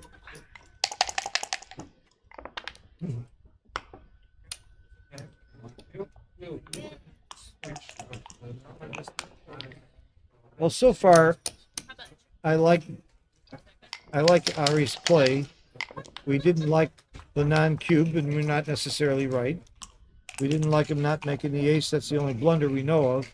He's playing pretty strong. Very solid. And keep in mind, he's playing one of the best players in the world. Unquestionably one of the best players in the world. And I think he's just he's not emotional. He's just steady, solid. He's Yeah. not going to get excited. What a Stoic. nice- Yeah. stoic. Stoic. Well, when there I, you go. I thought so too until I started interviewing him a little while ago. He was very animated and I see. and talked a lot about. Yeah, I thought that worked out great. It just happened to be a break Yeah, that was of great. the other match, and I said, well, I'll just That was drag great. Ari over here I learned a because lot he was about going to him. play the winner anyway. Yeah. Put that between you guys, that might help you. Okay. Okay. Well, then Phil's getting to share both of them. Yeah. Why don't we just get rid of these two guys? I told you earlier, I'm in Istanbul. I'm sitting at the table with Mochi, Dirk, and Zednik. And a guy from Istanbul comes over and says, "Can I take your picture?" And we say, "Yeah." And he asked those other guys to get out of the way. He wanted my picture. He asked Mochi, Dirk, and Zednik to get out of the picture and take a picture with me. That was the highlight of my life, of my career. Well, I was telling you, those people, they watch all the commentary Yeah. and videos and all. They kept coming up to Tar and I in Istanbul, same Yeah. sort of thing, you know. Yeah, they know us better because we're more visual. But Yeah. if I could I had a chance to take a picture with those guys. My God! All right, you're gonna hit. Are you gonna make the I'm gonna make the anchor? 20. Make the anchor, Yeah. especially when you're winning 5-1. Particularly that- when you're winning 5-1. Particularly. So But I think even if you weren't winning 5-1, it's probably right. probably right. Before the match starts, before the game starts, you should be thinking about the score and how that affects things. I mean, here you just have a great position. Uh-huh. He comes in and hits twice with the other play, and it's game over. Terrible play. He should have made the other play. Yeah. Yeah, if you hit, he's dancing now. Bar point? Or, and the bar I point. think he's got to have the bar point. Yeah, bar point and out. I like his play. Bar point, out, and safe. And the bar point. Yeah, there's not much here. That's about all you got. Right. Kind of. Okay. Producers. All right. Very nice. Huge for Kazuki to get away with that. Now he's got to clean it up. This is Play not at easy to 9. clean up, and even after you clean it up, it's got a pretty stiff position, depending on what he rolls now. That does not clean it all up. Leaves him an ace shot. I leave an ace shot. We're yeah. shooting at something. Leave an ace shot. And if he doesn't hit it, you got a hell of a game. So what we're saying is he should make the 11 point. Well, you could also leave him a 4 plus 6-2, which is interesting. Yeah, the negative of making the 11 point is you have to break it. So there's an argument against making it. It's a hard point to break 6 away. This is probably better. It's Yeah, only getting- Yeah, it's only 5% actually, worse. no, Two it's goals. four shots more, right? Oh, is Yeah. it 4 more? 4 Yeah. more. Ooh, So, but it cleans up a bit easier. 2, the 6, next 3, row. 5. yeah. And you're not making a point. You're trying to race and bring him in. You don't want to make a point 6 away. It's hard to break. And then there's the 4 shot, and he's going to look at the 4 shot number and think about how that cleans up. This is 4-4-3-5. This is actually 1 less shot. For 1 less shot, I make the other play. Because I don't want to have to clear the 11. This is 14. He didn't even look at the. It's a tough play. Yep. He took his time. He studied it.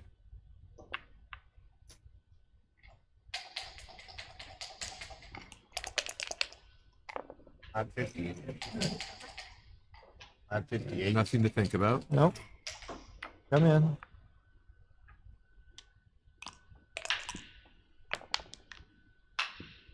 Semi-final for the man.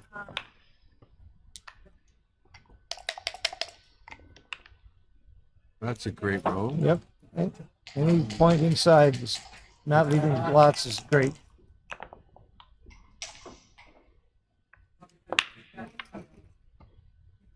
I might have Suzuki- slotted the deuce there.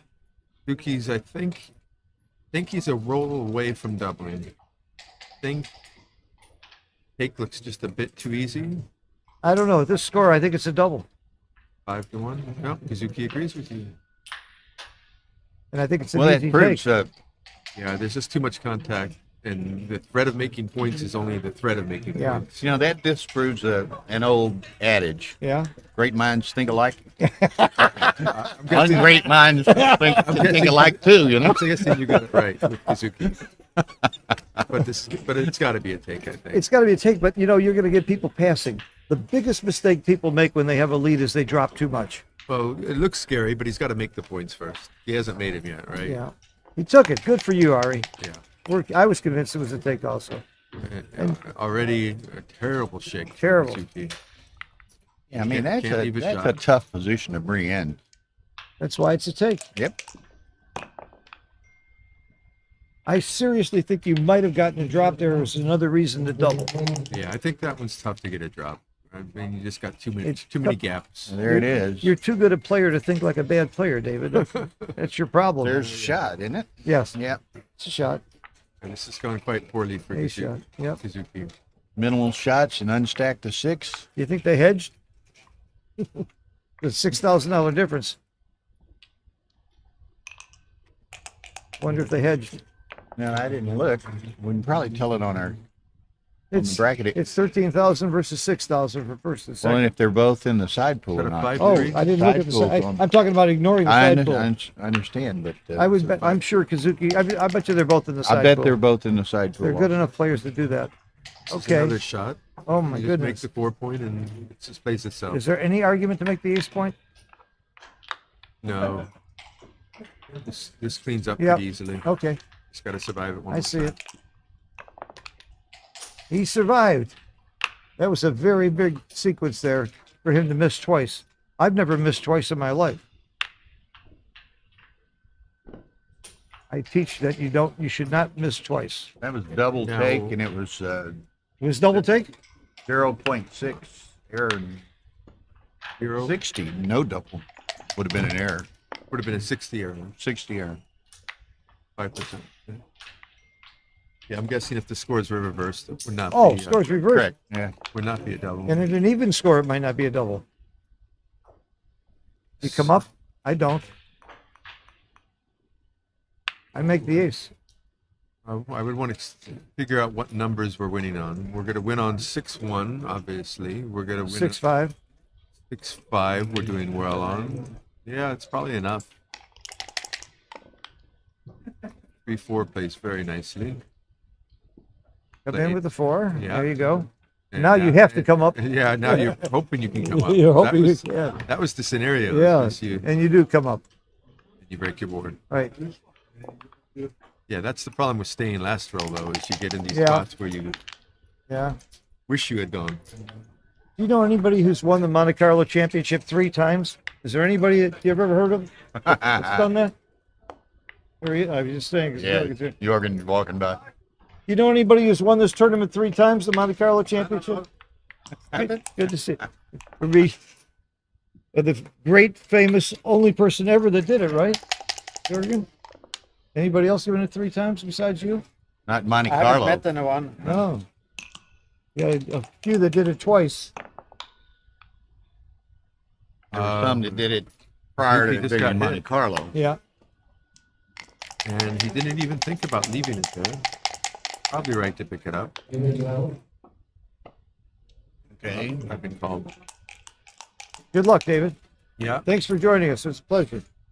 Okay, Dave. Good to see you. Thank you. Good luck. You got a match? Yeah, he's got a match. Some people know how to play and talk too. Hmm. How come we missed out on that? I don't know. It's something to do with IQ, I We think. know he needs to wait a while, but how long does he wait, Phil? Ari. The recube, you mean? Yeah. Well, when you're winning 5-1, you wait. You wait longer. Oh, she wants to watch Kazuki. Pull a chair up, or sit in that chair if you'd like. Kazuko is going to watch Kazuki. Kazuko will watch Kazuki. How are you? Good to see you. Thank you. Nice to see you. My Jamaican buddy. She doesn't look Jamaican, but we had fun in Jamaica. Okay, so he comes in. Kazuki's in trouble. I'm sorry to tell you. He's in trouble. He gave a good cube, and it just didn't work. He's losing 5-1. Oh, Hazuki is one. Kazuki's losing. Yeah, Kazuki's won. Yeah, not Yeah, good. Kazuki's on the top. Okay. Ari on the bottom. It's not good for the Japanese right now. South America's doing a number right now.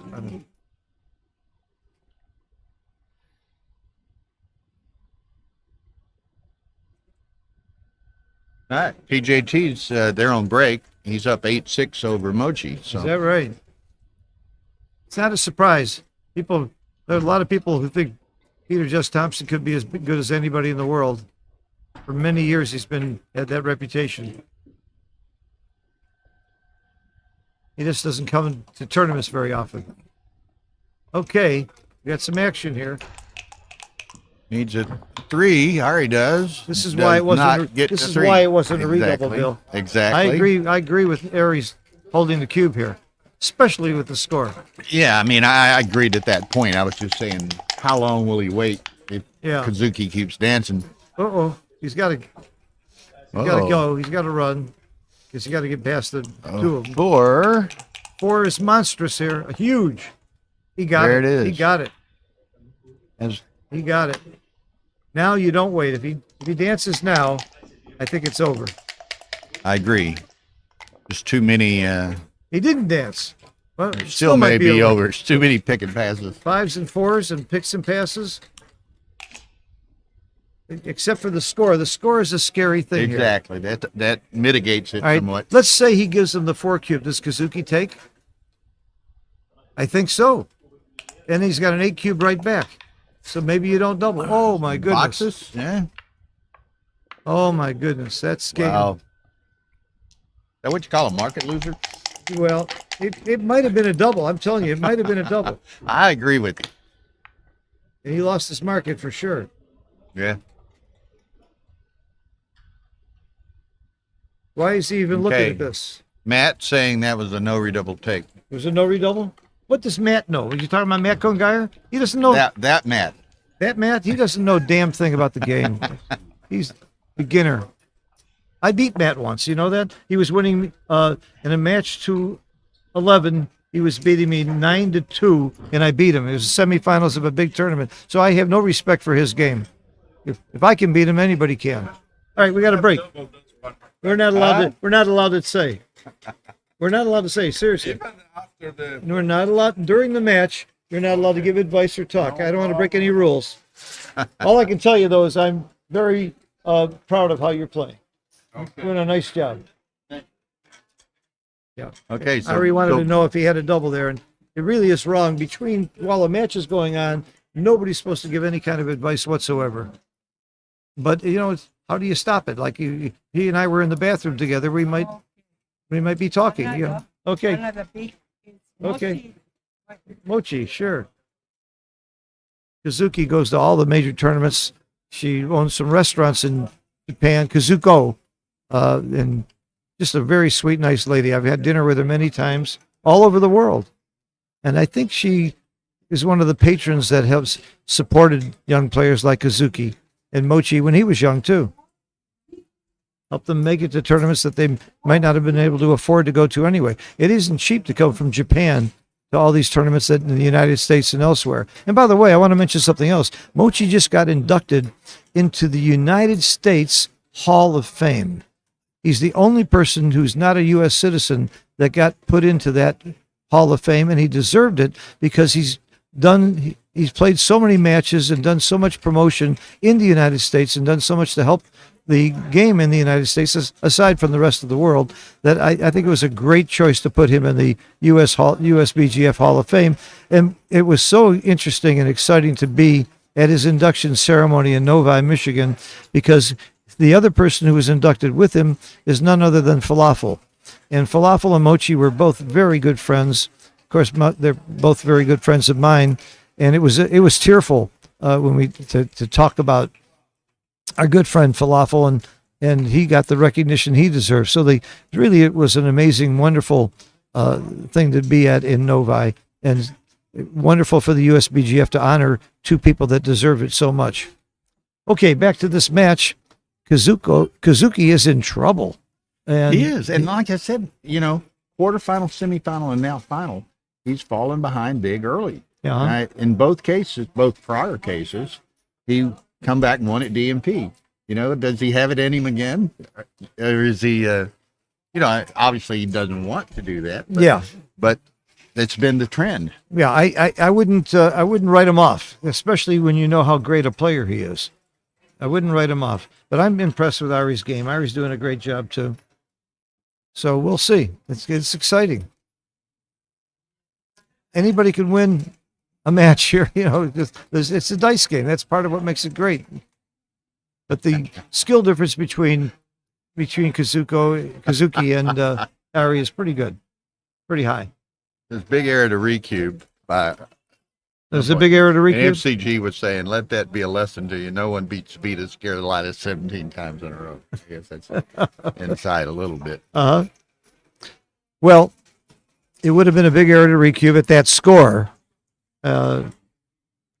Especially when Kazuki is going to take the recube and immediately redouble if he's missed. Look at that. Those two guys. Where'd that come from? That's when Barkwell was taken a little earlier. Oh, okay, that's nice. Are these on the? Where are they? Facebook. On our Facebook. Facebook. I need a drink of water. How about you? I've been drinking this Coke. I'm fine, Phil. Thank you. It's kind of interesting. Two matches going on, and we're having dueling breaks at the moment. Mochi and Peter Jess Thompson are on break, with Peter Jess Thompson leading 8-6 to 15. And then, of course, in our match, Ari's leading 7-1 over Kazuki to, where are they playing to 13. So, and this is what's crazy. I mean, what did we start streaming? Saturday, I guess. So we streamed one match Saturday night. We streamed a number of matches yesterday, a number of matches today so far. And this is just all like warm-up tournaments and all. Of course, Peter Jess Thompson and Mochi is that $7,500 high roller jackpot, whatever they call it. And but the main event hasn't even started yet. And we've had some great matches, some great commentary. Tara and I were talking a little bit earlier. We've just for matches early in the Monte Carlo week, we have just blown away viewership numbers. I mean, I saw a bit earlier, kind of glancing back and forth on the computer. Great match. I mean, stellar match. Peter Jess Thompson and Mochi. Everybody wants to see that. And then you got Mark Olson and Daniel Rivera doing the commentary, and it was like 580 while I got a number of simultaneous viewers. Simultaneous. And then last night, of course, Victor and Snellings and Sander, the world champion, commenting with Mark. Yeah. And we were in 550 plus range. And I mean, typically we never get that many until perhaps the quarters or the semifinal of the main event. Yeah. So I think we're just gonna blow away every. Yeah. And keep in mind that those are the people who happen to be watching at that time. By the time a week or two goes by, the people who will watch those videos is going to go up to a few thousand. Oh, we were already, after which match was it? I guess last night. Well, we were on late both nights. Victor and Wilcox played 2 nights in a row. Yeah. And the one that was played Saturday night. This is Monday. Saturday night. The next morning, we were up to like 7,000 views. That's great for backgammon. So all this work of the streaming, it's very expensive and difficult to get all the equipment here, to get it set up, the things we have to do here to have it streamed properly. It's worth it for what it does for the game. It's really helping. And by the way, backgammon is really booming. It's growing everywhere. I travel the world. I see it. And we were just in Istanbul. What do we have, 700 people in the tournament? Yeah, 700 people. 700 people in the tournament. I mean, this game is really booming. And I'll tell you, I mean, and like you say, there's this tournament, and I don't know. I think I didn't know how the attendance was going to be because I didn't think it's been quite promoted as well as it might have been. But I think I'm going to be surprised. There's a lot of people here, and there sure aren't very many good players missing. You go down that Giants list. There's nothing. They really got all the All-Stars here. It's amazing. Yeah. I don't think there's ever been a tougher tournament than this one. When you look at the number of really top players, this is going to be exciting. At some of the things coming up, and you and I are familiar with them. Yeah. I mean, we've got this, which is an incredible event, and the size, the organization, the tradition, the history, all that. And then in a couple of months, we're going to be in the new tournament in Dubai, which is going to be in Dubai. Huge. Yeah. We're together. We're going to be here. It's same deal. Yeah. And and then you get to November in Cyprus, and I mean, it's just some. And then don't forget Lynn's tournament in New York. It's the biggest tournament in the United States, January 4th. The biggest tournament in the U.S. It's really incredible. And we have the biggest tournament in the U.S. by the number of people in the championship division in Texas. In Texas. We'll call it a tie, Charles. Well. But you've got the dual, which was really innovative. You were the first place that did that, and we don't have the dual anymore. But it was the first tournament that included PR. Right, first time. It was revolutionary. It was great. And the most exciting thing I saw in the dual is the finals with Matt Cohn-Geyer and Akiko, and Matt times out. That's great. And I just want to keep reminding Matt about that in case he forgot. Since I know he's watching. Matt, I hope you feel better. I understand you had COVID. I hope you feel better soon. Otherwise, he would be here. That's why he's not here. When I said all these top players and I can't think of too many that aren't here. He's the number one really, really great player that's not here. I haven't seen him yet, but I think Sachs was on his way, wasn't he? Sachs is on his way. He's here. Petco is on his way. Yeah, Kiko's on her way. We're missing Neil Kazaros, but he never comes to Monte Carlo, does he? Rarely. He doesn't come to Monte. Is Petco here? Petco is here. Good. I saw a post where he was leaving Charlotte last night. John O'Hagan's here. So he should be here.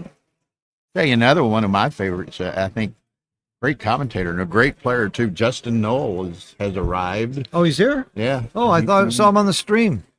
Yeah, so he's... We're missing Kent Goulding. He's one of my favorite commentators and players, and he's not coming for some reason I don't know. But it's and great collection of players. We're missing Bob Wachtel. Here's another great top player that's not going to be here. So we're missing a few, but it's still pretty tough. Some great players, but it's great to see everybody. It's a great community and socializing too. And I'm sure they're all excited about seeing me. What's that look? I'm like you. Occasionally, I'm speechless. No, I'm never speechless. That's the difference between you and me. Okay. Okay, they Let's just get this went guy. back in the room, They just so went back. we should be starting anew here shortly. And Try not to use too many polysyllabics with you. You know, polysyllabic, what is that? Don't get lexiphanic with me. I know what that means. Lexiphanic, I learned a long time ago from Jake Jacobs. again, that's illegal in Monaco. Isn't it? Yeah, that's wordplay, word foreplay. Well, you don't practice that, do you? No. Standard. So lexiphanic means you're using fancy words to impress people, and I pulled that on Jake Jacobs one day. He said, at least I'm not sesquipedalian, which means you use really long, large words to impress people that you're using really large, long words. Okay.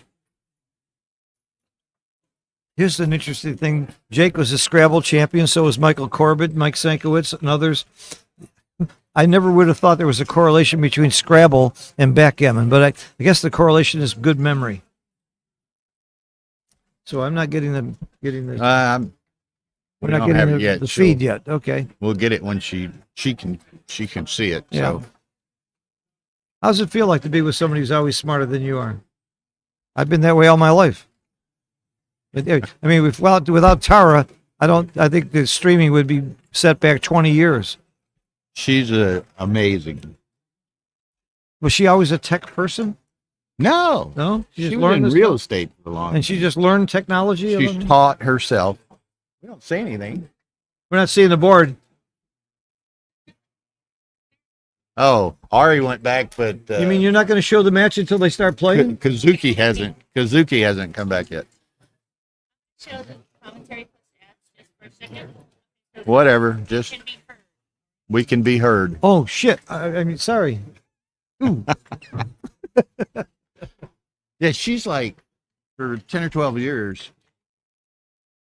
She has researched and studied started and playing with it. experimented and all of those things. And That's I the way mean, most top tech people have really learned, by the way, the hard way.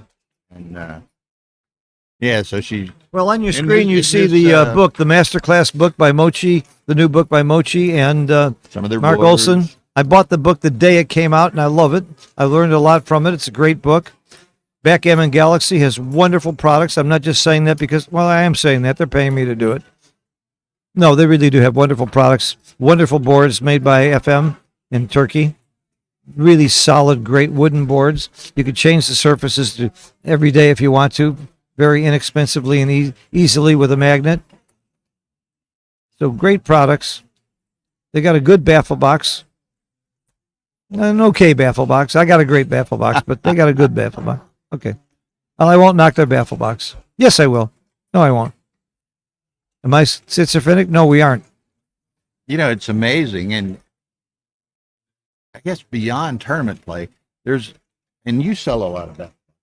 We sell a ton of backgammon baffle boxes. Everyone we Uh-huh. can get. Yeah. And They're others are selling a lot of baffle boxes. Yeah, I'm selling a lot It's just, too. it's just amazing. I wish they were mandatory. I think everybody should use baffle boxes. I love them. I don't like to play without them.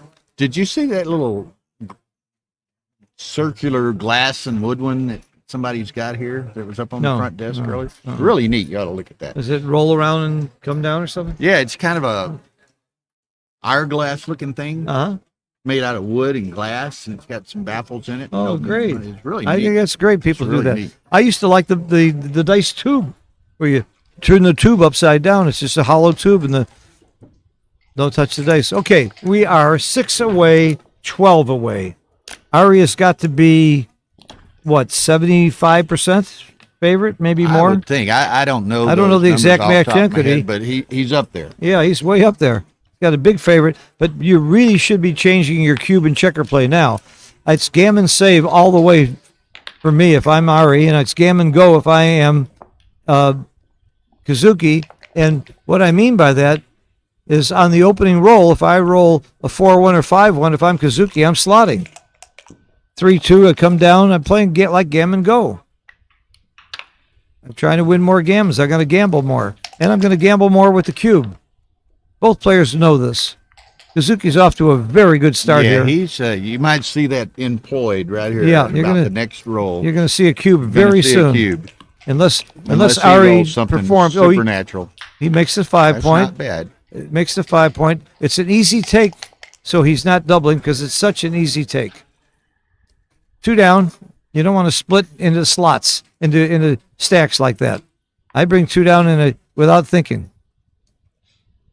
This is the prime versus blitz situation. Good play, Kazuki. It has to be right because it's my play.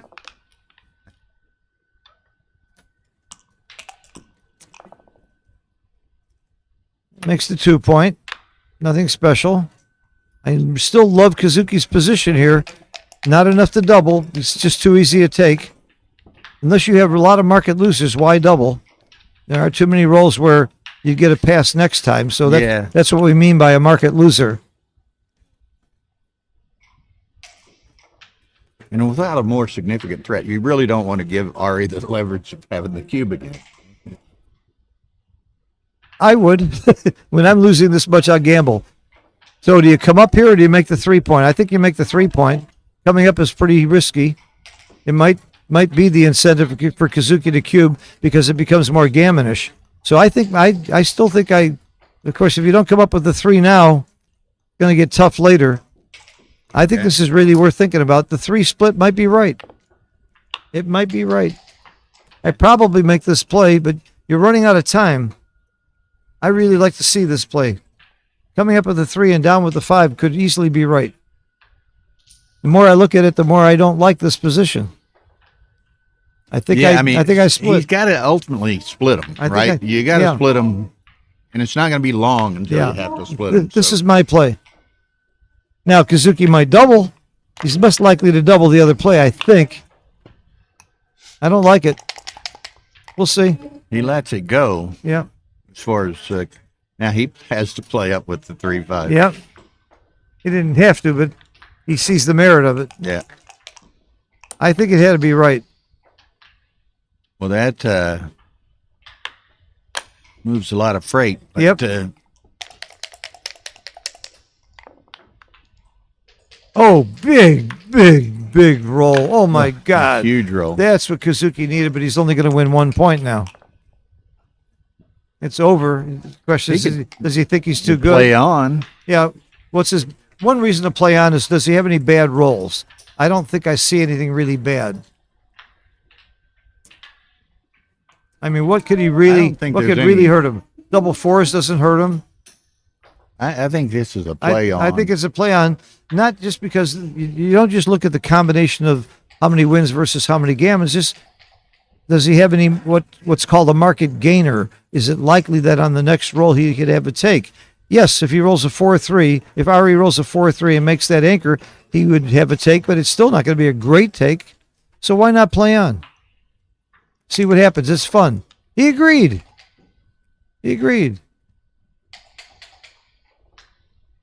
And he's going to volunteer a shot. But an indirect. So. Yeah, 4-5 is all. Okay, this is the reason you play on. This is why you played on. Even more so now. Yeah, well, of course. This proved that it was right, though. Right. You just play quietly. Now this could get really ugly for Ari. Yep. Kazuki doesn't have much time either. I like this. I like that play. I like That's the coming thing. off. We've seen no timidity from Ari at all. He's not. I like this game. He's got not guts. hesitant to make the serious play here.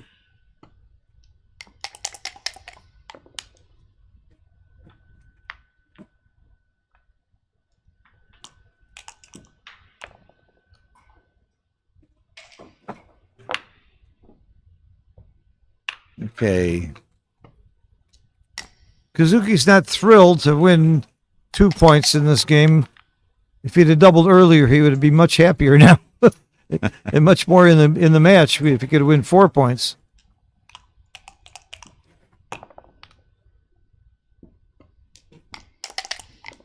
There aren't an enormous number of gammons here in either. There's only maybe 15% if he doesn't get but another checker. There's no real downside to No, playing on. I'm not saying it's wrong. Right. I'm saying he's right to play on, but he's not going to get gammons more than about 15% of the time.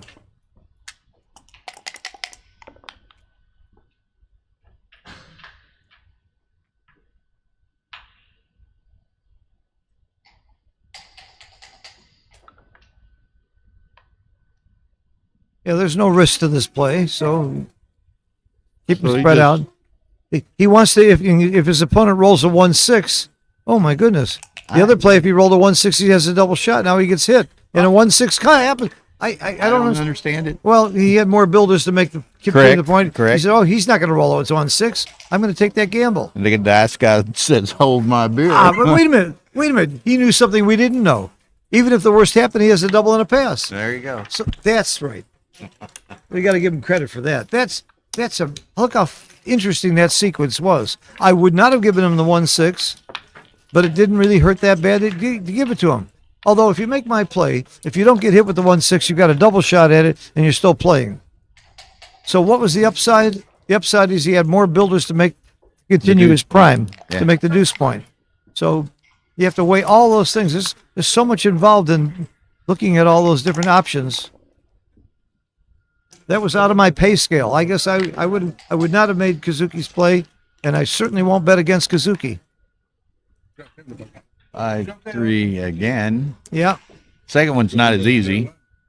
I think you split because the I 8-point think you strip. split. Yeah, the 8-point strip is an incentive to split.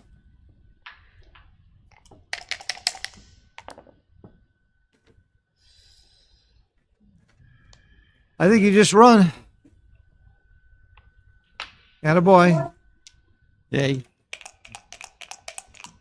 Got those 2 blots over there, so it's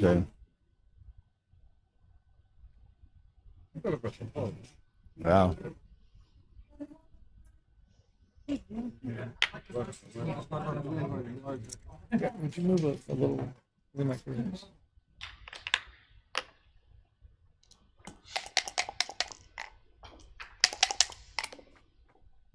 Okay. 26.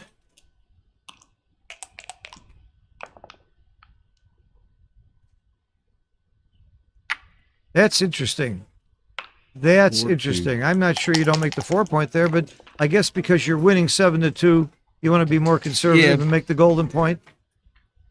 I found that very interesting. He did it pretty quickly. He probably was right. I was really tempted though to make the 4-point there. But when you're What a lot of people don't realize, yeah.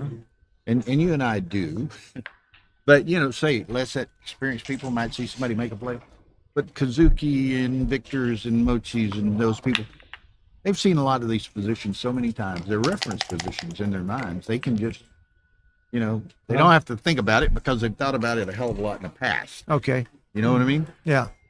And But I've learned these plays, but I forgot them. That's my problem. that's the hazard with That's age. the hazard with age is right. No, I forgot them when I was young. I can't use that as an excuse. Okay, 5-1. I love this play. Got to make something happen here. There again, like we often say, he's got the forward anchor. You can do something in front of it because he has to give up the anchor to hit you. That's right. Look, he's not hitting, and he could have. Yeah. So that speaks more highly of the slot. And I agree with the non-hit there. A little too loose. Ooh, not good. Not a good roll. Very poor roll. Just nothing pretty about that. I'd have been tempted to And come it's out with funny, a 5. I was thinking about coming out with a 5 and coming in with the 2. Go out to the bar. I don't like this. Yeah, but then you're making a 2 blot and play. But you're throwing and checkers away. He's got a better board than you. You're throwing checkers away, though. I'm not going to bet against Kazuki again, but I did not like that play. Okay, 4-point board.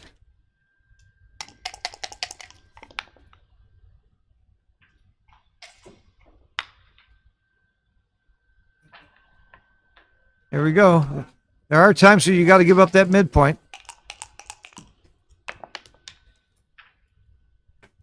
Well, you can't hit, so you just come down. You don't come off the anchor No, now. I don't think you definitely don't just- give up the anchor You right just now. come down with 2. Come down with 2 and hope he doesn't roll a 9. No. I hate that. I hate I that. hate that. I hate that. He could have had another builder on the 8 point. I mean, it's what's not the- that many more What's the shots. difference in 9s and 11s? I'll tell you And the 11 difference. gets hit. That's justice. That's justice. Because he didn't make my play. He deserves to be hit. I did not like that play at all. Which doesn't necessarily mean it's wrong, by the way. I'm just a commentator. I'm not XG. Is this a cube? At this score, I think it is. I'm doubling. Well, no, Oh, the race, that's hard to wait a bring minute, the in, race- Phil. That's it's hard to bring in. The race isn't that good, but I'm down and I'm he's got- desperate and I'm he's cubing. got you outboarded. Yeah, but those are facts. Those are just facts. So you're doing it on emotion. Right. Don't bother my good argument with facts, with logic. Don't ruin my argument with logic. Well, even you should realize, Phil, Yeah. that's tough to bring in. My gut reaction was double, but you're absolutely right. You don't. Oh, this And is you can say, I mean, that was a terrible roll. yeah, this is ugly. I might have just played in from the 11. I'm serious. I might leave that shot and play in from the 11. It's just so Like ugly. playing from the 12 and hit the ace. No, not being outboarded. I wouldn't do it. No, you don't hit. This is not Not good. not horrible. He can play it, but he has zero timing after it. I like this play. I like this. I like play it a lot. He's more because likely to one hold thing, his board. Yokoto's got to play, and Yeah. there's a lot of bad numbers in the cup. Like 6-5. Kind of like that. Well, that he it can plays play though. It plays. But now there's even more bad numbers. in the Yeah. cup. Although Ari may well be leaving with one. Well, the 6 with is the forced. He's not going to break the 5 point. He's got to do that. Now is this a cube? Obviously not. Man, Come in. Yep. The race is just too close to be a cube, I guess. And this is a little No. tough to bring in. no, you Yeah. can't send that. Can't send now. Go to the ace.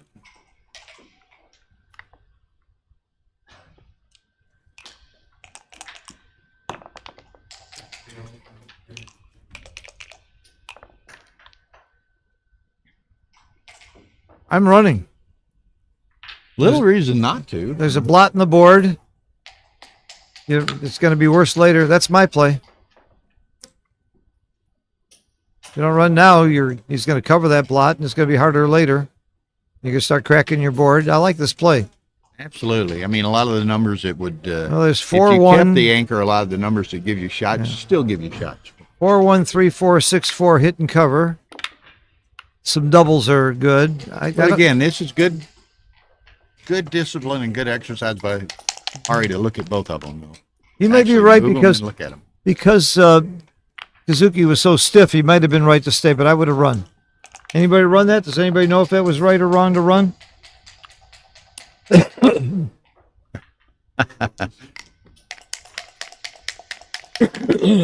Vinny's using voice action comments. I think, as he said, at score I would have been cubing, right? But he must have done it voice wise. Yeah. Says at score I would have been cubing. Reminds me of the other night I went to a Peruvian restaurant and this lady I was with said, "This is really great food. Where's Peruvia?" I said, "It's right next to Argentina." Huh? That's not anybody I know, is it? Yeah.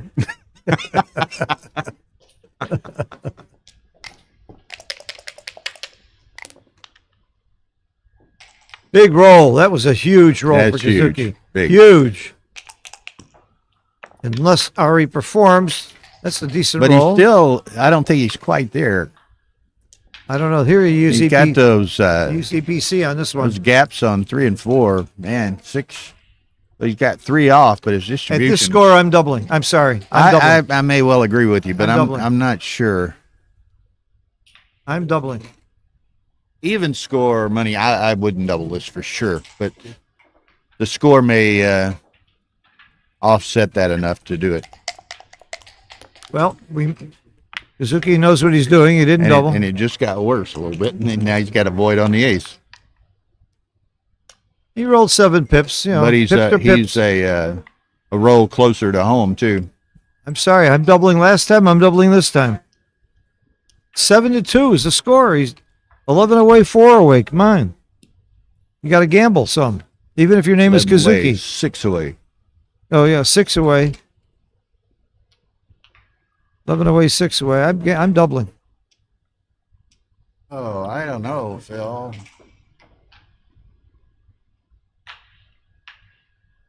You don't think there's a chance you get a pass too? That's another reason to double. If you put this in extreme gammon, there's a number that tells you even if it's wrong to double, it Now, could be right. Do you think there was any gamesmanship in him sitting on that cube thinking about it so long? You didn't think it was a double. What do you mean gamesmanship? Don't give me that baloney. You can't get out of this one. You didn't think it was a double. Kazuki though, did he not? No, Kazuki was thinking about whether to double or not. That's why. But was he selling it though? Was he trying to sell it? I don't think so. Sell the take? I don't think so. He's got too much respect for Ari to be a salesman. Look at there, huh? But He rolls 4-3, the two blanks. it's all right. I still like the double. And I like the take, by the way, too, of course. I highly respect. I respect Ari's game more the more I see it. Yeah. I like this guy. Solid. Solid. He's a solid player. He deserves to be here. Okay, so get a miss out of him. He double pass now. Yeah, for sure. Whoa. Seriously.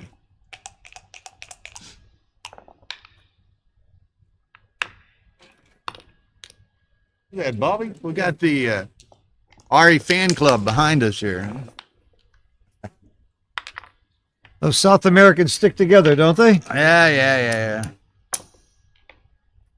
A lot of good players in South America. We don't get to see them as much. They don't. A lot of them don't travel as much as they could have. I miss my Okay. good old friend Fernando Newmark from Argentina. He won the consolation here one year when I was here. Fernando's a great guy. Great guy, great player, great organizer, runs tournaments, Great for the game. runs the club. Came to Chicago one time. I got to show him around.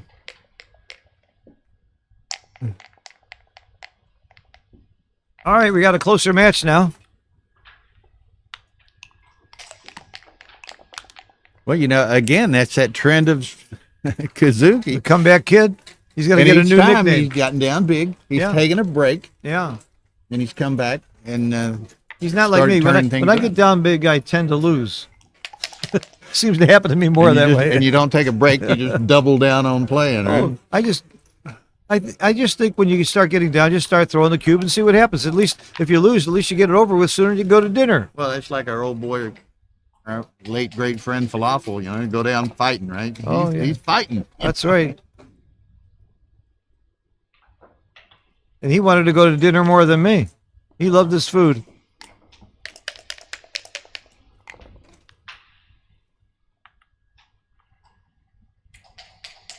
We Okay. always laugh. Falafel talking about him and his food. And one of the funny stories. Our first tournament in San Antonio. Uh-huh. Bohannon's, which is Oh, sure. one of the best restaurants in the world. I ate there last time I was there. Yeah, and Tara took several of them, including falafel and mochi and all. That's to- the one on the second floor. Yeah. On this corner. Yeah. Took him to Bohannon's, and of course Falafel's in t-shirt and shorts and his normal sloppiness, and I think Tara, knowing the owner, was the only reason that he got in. I've got a lot of favorite falafel stories, but I would pick up the rest of the evening telling them. All right, he's got to hit here. He's got to hit here, and he will hit with the best way he could hit. Hitting and making That's, 2 points. Wow. Hit and make a point and make a point. It's 2 ands. That's a pretty good recipe. Oh, yeah. I always look for 2 ands. That was a very, very big roll for him. He was in trouble in this game, and now he's in command. Nothing good here. That's all you can do.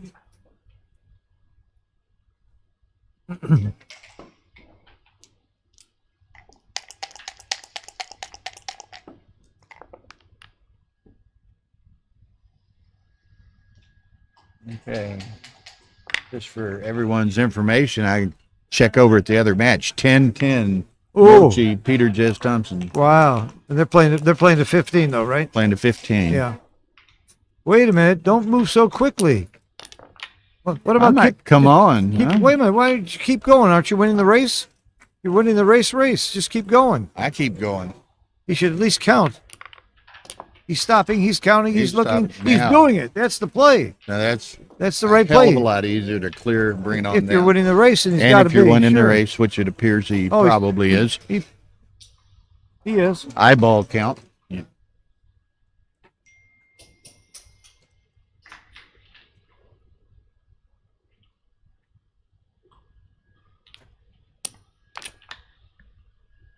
Got a dinner break here from 6 to 8, and so many great restaurants to choose from. Oh, big roll. He doesn't roll an ace here. Now Kazuki takes over. What's happening? He's not thinking about cubing, is he? He has aces and threes. I think that'd be It'd be awfully aggressive, especially when you're ahead in the Yeah. score. Plus, you got the hit, and it's still far from gin. yeah. Yeah, at least he didn't cube it. Can't fault the man for thinking But about it. now, Now it's a different story. with the second one in You play, got threes and eights, not sevens. not sevens. Keep it going. He's thinking 6-5, but I think I'd keep it going. Yeah, he wants the extra builder. Well, he can double them out if he doesn't come in now.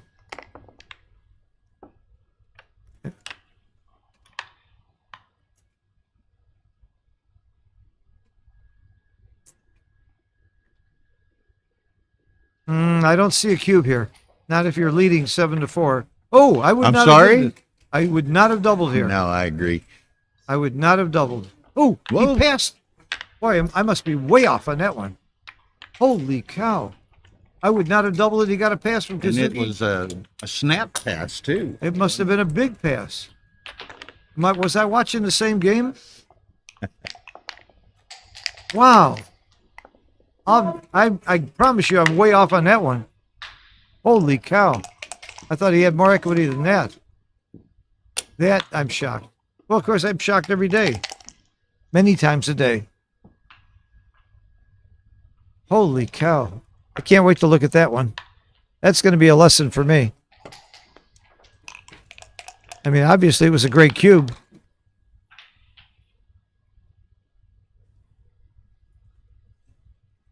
I would have missed the cube, but I would have taken. Wow.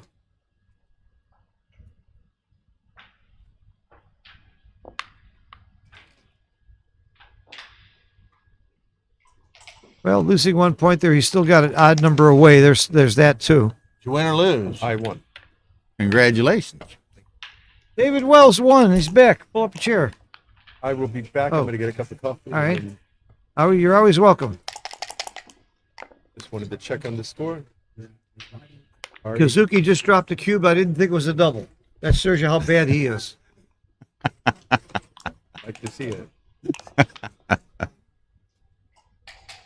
I really thought he was a good player till now. Amazing what streams will do to your reputation, you know?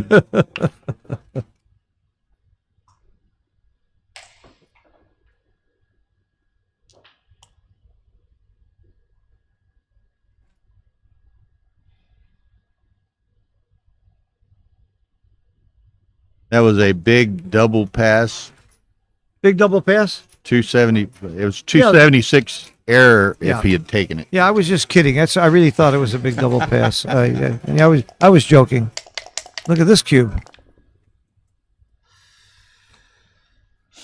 This was a great cube by Kazuki at this score especially. He's got all kinds of dangerous deck market losers. Whoa, do you make the bar or do you make the 4? I make the bar. I make the bar. Making the 4 leaves a couple of blots out there. I guess that's what he's thinking about, make the bar or the 4. Well, how about this, Phil? Yeah. Talking about bringing it home and moving them forward. Oh, shift. where did I didn't that even come see from? That. Where did that come from? Where did that play come from? He's thinking more gammons, I'm sure. Yeah. But, oh my I was thinking goodness. 1814 Wow. too. Am I going to get surprised on every play? That was not in my list of making the ace. Well, maybe he won't. I then. was sitting here thinking 1814 too. Just That's possible too. you know, to get it to where you can bring it in pretty easily. You know, I have a saying. I tell my students, when you roll doubles, look for a great play, then find a better one. Especially with double twos, there's just so many ways You to know, play one it. thing that I emphasize with a lot of people, and we see it sometimes, we see it don't. So many people have a horrible tendency to play doublets in pairs, where you should play them singly. Yeah. Yes. Because Good you'll point. look a lot of stuff. Good point. Wow, this is not on my list. No, mine neither. I would have never seen This that. is my play This- right here. This This my is play. either my play or the 2 to the or the 4 point. 14. No, I like the 4 point or the bar point. I didn't like the other play. I like more contact. I get more gammons by staying back.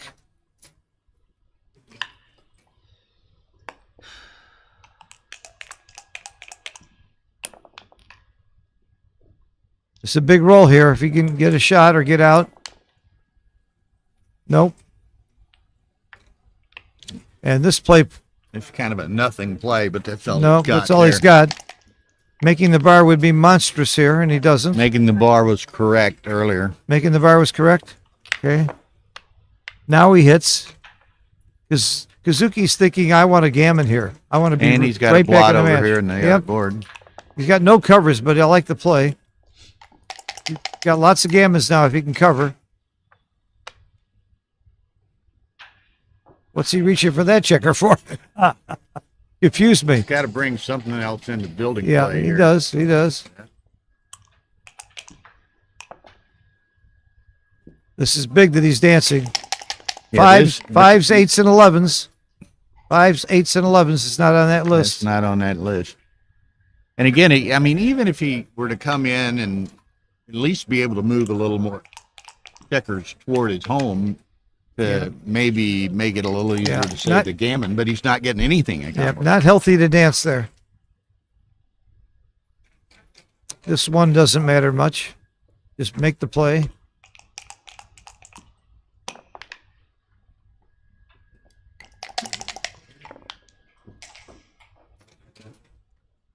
All right, move some wood.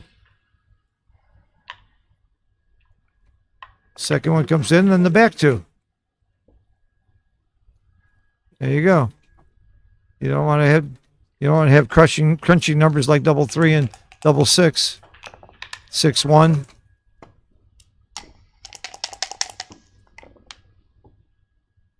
You know what we may well be looking at here, don't you? No. A 5-point match. Oh, yes, that. Big play he just made there. 2-5, 2-3. Too bad. 4-2. Lifty LaPoo. I think the 4. Well, I come around the corner and go to the 8. I'm go to going- the 8. You're Go gonna for give the him. You're gonna give him 2 4 6 and shots. 2 5. Yep. I want the point. I think I just moved the back checker all the way.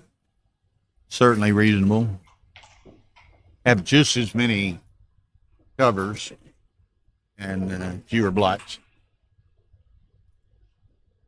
Fewer shots, fewer blots, and just as many covers.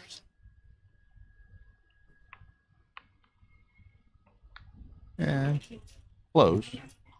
He's thinking he doesn't really need to make that bar point, and I like that idea. He doesn't need the bar point here. He needs the 2 point. Even if he made the bar point, he'd be happy to clear it very quickly. So focus on the key issue. The key issue is that 2 point.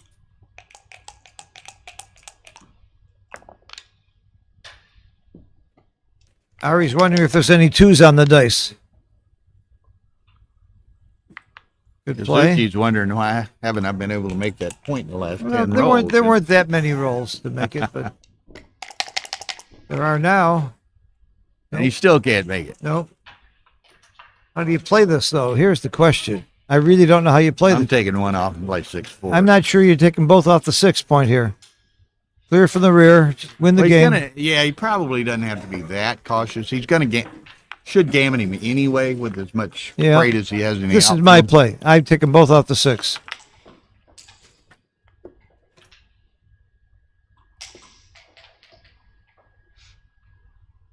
But getting a checker off has value. No question about it. When in doubt, peel. And I was in doubt there. Finally, he comes in. Does he come out? I don't think so.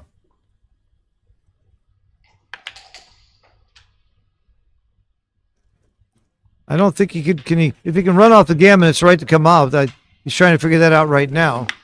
You Well, might- he's still got Yeah. he got a lot of crossovers Yeah. to save. Yeah. And he's got win equity by staying.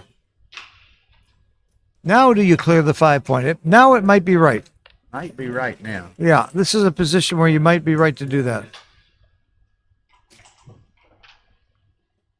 In fact, I like it. I like clearing the 5. The other advantage is you get a checker off. Matt Kohngeyer taught me that a long time ago. He said the biggest mistake he sees people in the bear off is just not taking checkers off. He taught me that years ago. Good roll. That's going to help his gammons a lot. As long as he doesn't roll 6-1, 5-1, double 6, double 5.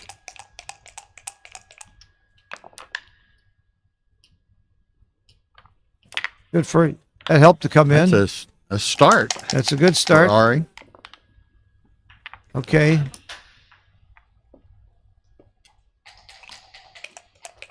Yeah. All right. We got a good race here. I think he's favored to get the gammon. But we'll Yeah, see. he's got 6, 9, 10 crossovers. Yeah. 5-4 is a reasonably good roll. It's really close. Yeah. For dinner break, yeah. Oh, that's a big roll. We're gonna see. Ari needs to see a little of that stuff. We're gonna see a 5 point match here for the title. Yeah, and Kazuki was down, 7-1? And he's got it back to The even. comeback kid. The comeback kid. He can still get off this gammon, but it ain't gonna be easy. Is that right, or is the other one right? You just got to count the rolls, the doubles that Right, work. right, You have to roll doubles. It's just a matter of just simple counting. Which ones work and which ones don't. So now you have to roll double 5s or better. Fives. You have to roll double 5s or better, which is a double 5 or double 6. Okay. Double 5 or double 6. You got 2 rolls. Ooh. Oh, oh, Man. all right. It's now 5 away, 5 away. It's a tie game. Kazuki made a big comeback here. This has been an exciting and interesting Oh, match. very interesting.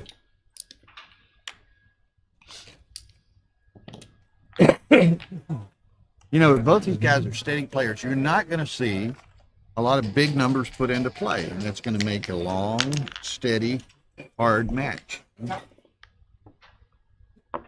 I don't know. I've seen some really great players with 8 cubes. It happens. It happens. But- It's not nearly as rare as with the rest of us. Right.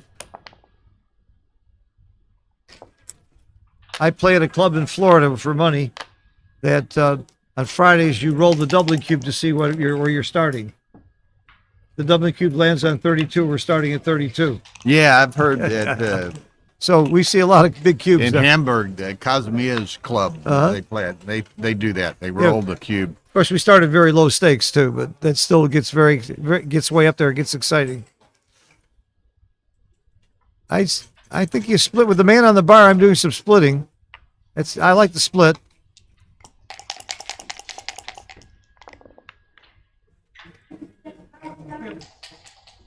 Anchoring is big. 4 comes down. I leave a double shot.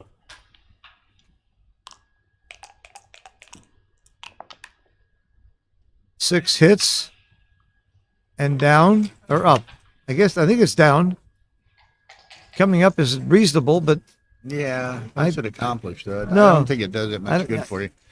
he does. He does. It accomplishes getting out. But I think your focus is not getting out. Your focus is the attacking on the Making other a side. 4-point. Or 3-point. I'm Oh, sorry. he's doubling. You have to double. Now he's holding the cube in his he hand. reached and got it. And he's got the cube in his hand. You must double by any rules that I've ever seen here. Oh, he did. If he hadn't doubled there, I would call the director if I was Kazuki. Unless you didn't want him to double, I'd let him get away with it. You have that option. It's true. That's you really responsible do. move. Yeah, you can keep your mouth shut and just say, okay, you roll, even though you have to double. I'll let you get away with not doubling. But you should never see that. Good players should never grab that cube or touch it until they know they're going to give it. Maybe he was doing something else, maybe picking his nose or something. I don't know. Do you take? 5 away, 5 away. The take point is about 20%, but the gammon value is 0.655. So it gets up there. The gammons are a little risky here because if you take the cube and you get gammon, your opponent gets the Crawford, then you only have about 16% chance to win the match. So it's the gammons that you have to worry about. Now Kazuki has an anchor, but nothing else. And if you look at Pratt position, race, and threats, this tells me it's a pass. I would pass. I would pass.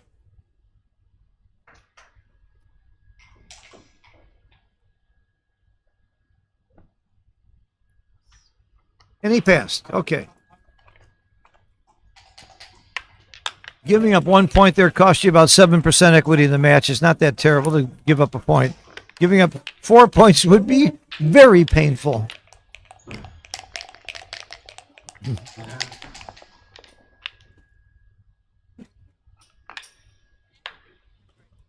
Our roll is JACKPOT. Probably. Yeah, I'll have to go look. Sure.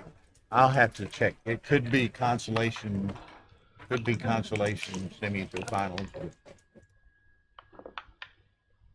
I think they should cancel the rest and have you and me play an exhibition match. That would be much more fun because they would see a lot more variety of plays. There you go. Certainly entertaining. Yeah, they'll even see variety on the Give opening the moves. commentators more to think about. Yeah, more. all right. Reverse it. Let some good players commentate on Okay, us. they finished and Mochi won. Mochi won? Mochi won. That's not a big surprise either way. Was it a close match? 15-10. Uh-huh. Mochi won the Mochi Millions last night. And they had a Mochi Millions competition. 21 players with some rebuys. And Mochi was just another player like anybody else, but he won it. That prior cube was a big take. 100 to pass. 100 to pay. Wow. I said it was a take, didn't I? No, I didn't. Would have passed too. I guess that blot on the ace point, which is I really thought was a problem for Ari, is enough to make you want to take. And how often do you get gammon holding the anchor? I guess that's what makes it a take. It's hindsight because over the board I would have passed it too. But wait a minute. Kazuki passed. One of the best players in the world passed. Mochi, congratulations. Way to go. Nice win. Kazuki was in big trouble, made a big comeback to get to here. I know. Oh, you don't. You saw what's I going mean, on? I saw he was down 7-1. Yeah. Wait a minute. You're playing the match and watching your buddy play at the same time? Wow.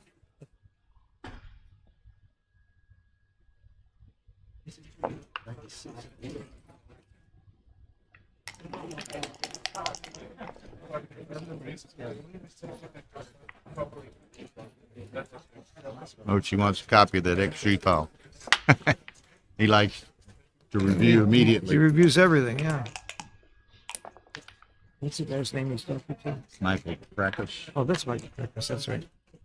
He did the transcription. He's that fast, huh? Michael's from Denmark. Yeah, it's very good. Yeah, Player. Good too. Oh, yeah. So he offers to help fill in for one of the Dave. break. Okay.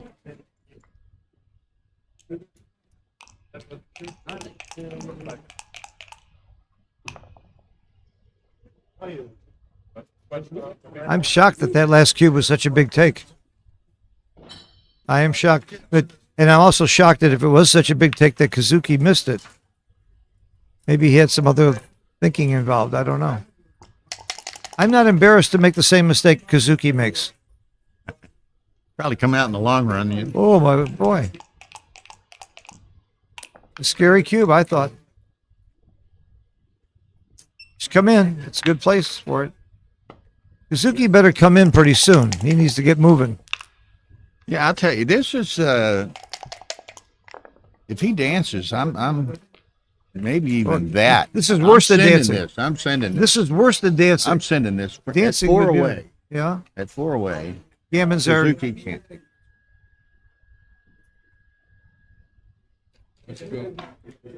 You say Kazuki can't take this at this score? You say Kazuki can't take this at this score? Wow. I don't think so. You get Gammon for the match. Monster Recube Vig. Monster Recube big, but you get Gammon for the match. Matt Congar, looks like double pass. Great minds think alike. What does Matt Congeyer know? He passed it. He passed it. Jeez. If he was that smart, he wouldn't get COVID.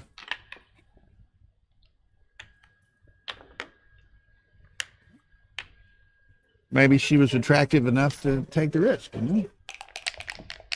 Yeah. If I know Matt, that's the reason. He's a real ladies' man. We know that. We're bad.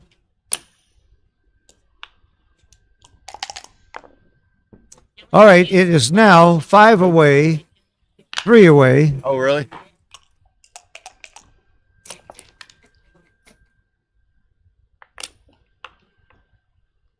So Kazuki just doesn't like having the lead. How he likes to come from behind. He's doing it again. 7-1. He came from behind, and now he's getting behind again.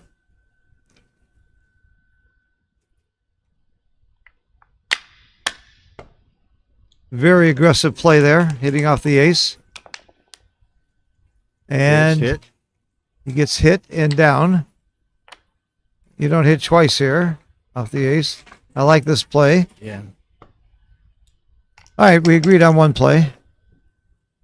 Now you make the anchor.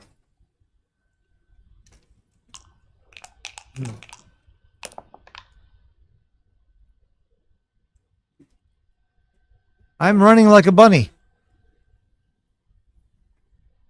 Just run all the way. Yeah. Run all the way and hope he doesn't roll a 1 or a 2. Get lucky. Well, it's also, I don't see great alternatives.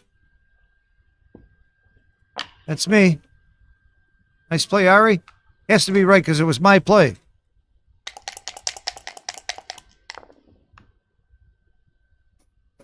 You see, he got, oh, he didn't get missed. I said 1s and 2s. It's 3s and 2s.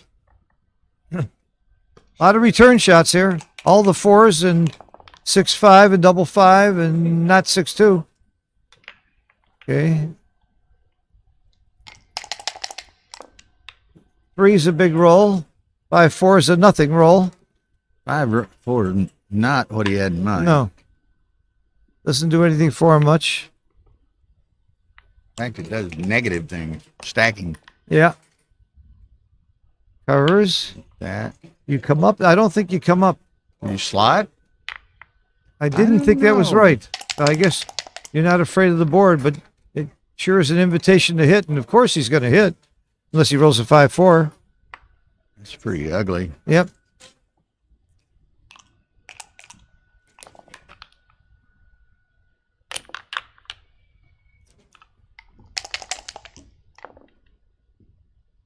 Oh, hits, covers, and slots the bar.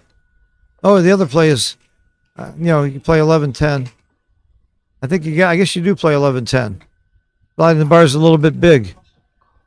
11-10, you only get hit with a 6-4. Slot the bar, it's 1-6, 2-5, 3-4. Yeah, see, you couldn't do that play.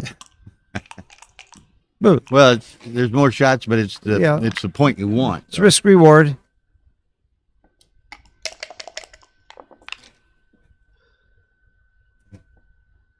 And he's rewarded.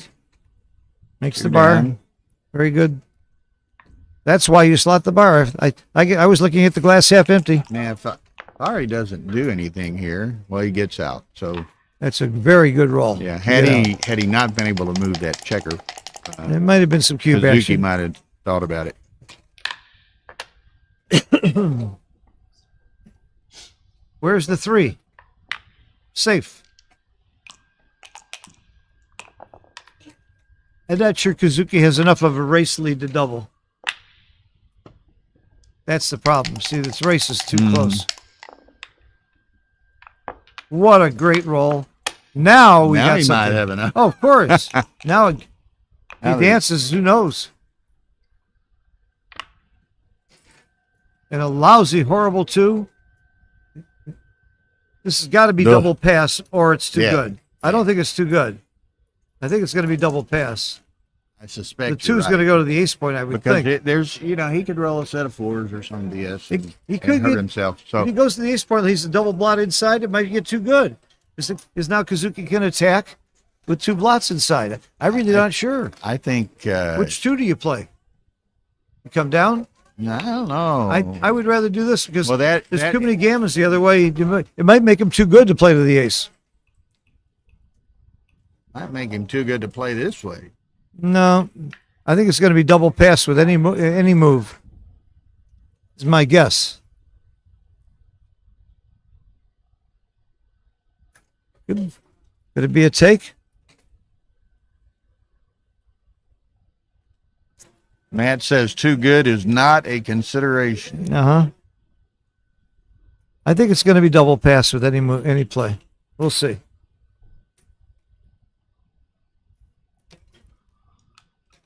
He is doubling. Suzuki and I finally Yep. agreed, and Ari and I agreed. Okay, Okay, So- 3-way, 4-way. 3-way, 4-way. You know, there's something really interesting about this score that most people don't realize, and something that's interesting to know. If you are the leader and you give the cube, your recube take point is 40%.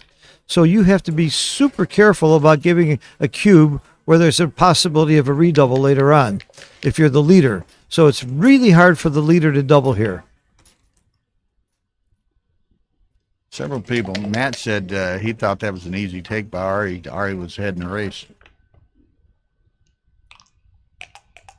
I can understand that might be a take.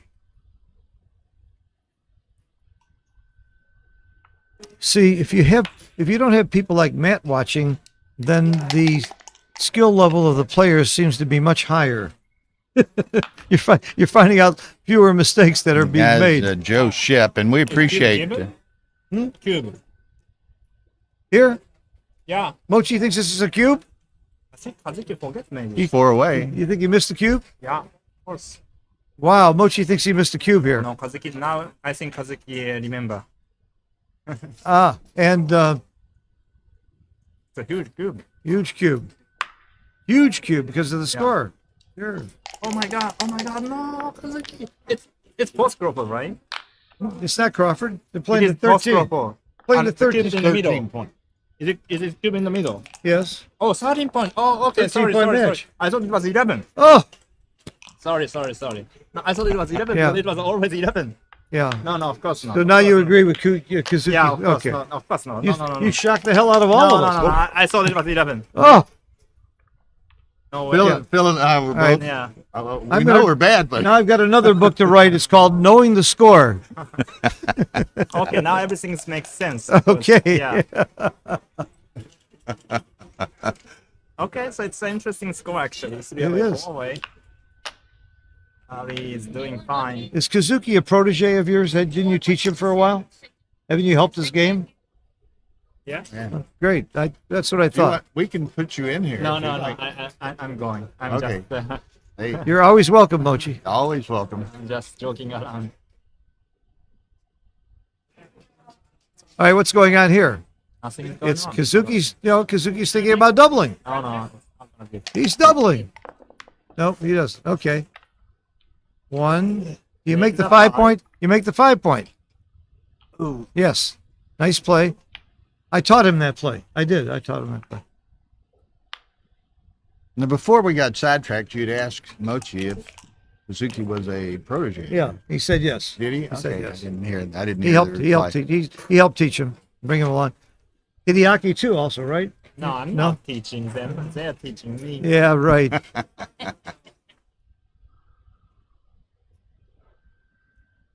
Okay, this is interesting.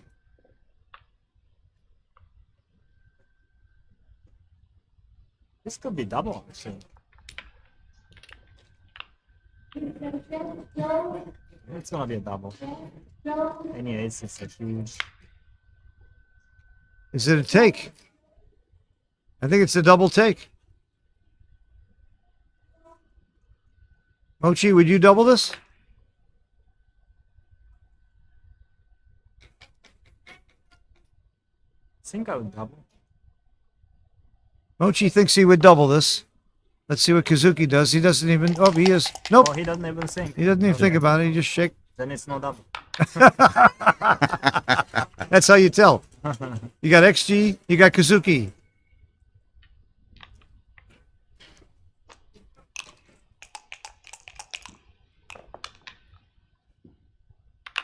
I think he's glad he didn't double now. Do you hit? You hit or come in? I come in. I played with the 6 point here. I have too much respect for Kazuki's board. I like this play. And only 5s come out. That's the reason. He had 5s and 6s to come out, I would hit. 6-4, it's disaster. 6-2, 6-1. Yeah. Got a lot of bad rolls when you don't hit. Good play. Good play. Good play. No like. Oh! A joker. Two jokers, and he Dead now. cocked dice. And he gets it anyway. Get it in. All right. If you don't see a 3 here, this game is over. Double sixes. Or double 6s. Oh, a 3. Of course he does. 3, of course. Does the 1 matter? Everything matters. Always It always matters. matters, but I don't know how much. That's good. 3s work. Double 2s already work. So.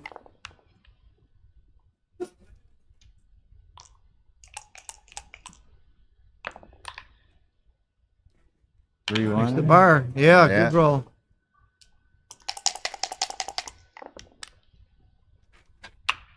Ooh. And that would have taken. I like Thank 6-5 twice. I like, That takes Yeah, any other thoughts out of Ari's hand. yeah. Mochi would be looking at a 4 cube here. Oh, he sent it anyway. Just on double. Hell no. 3 away, 4 away. Recube take points 40%. That's a major reason to take. You got a huge recube if he takes it.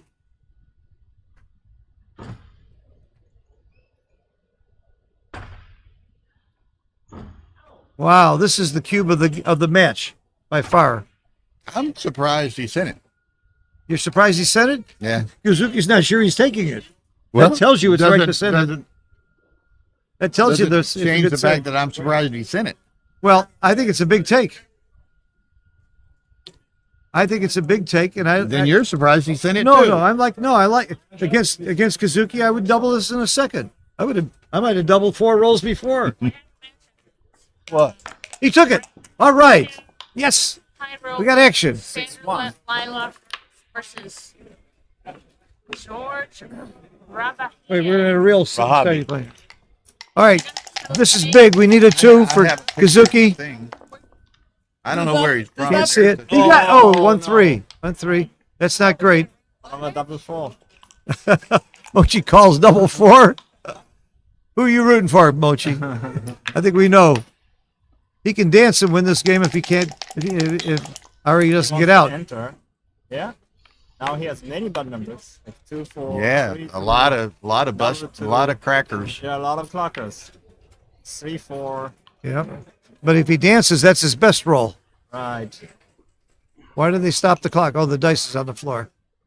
They stopped to make it more exciting. We're at the most exciting point in the match, and they stopped the darn clock. 2-5 is a great roll. Oh man, Great Now roll. Kazuki's in big trouble. bigger trouble. Yeah.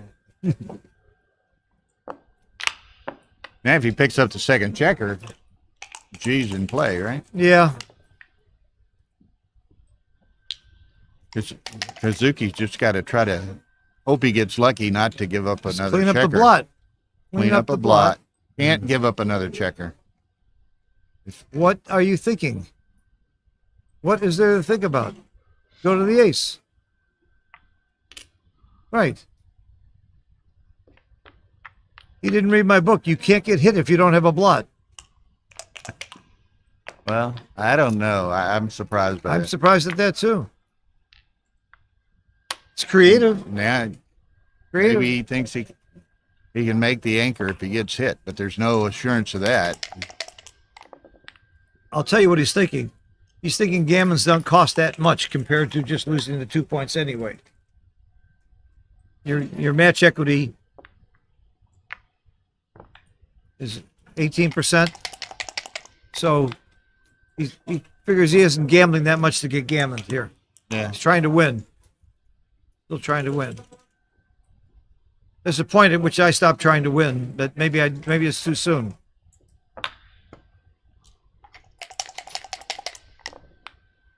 He needs a 1. He needs the anchor.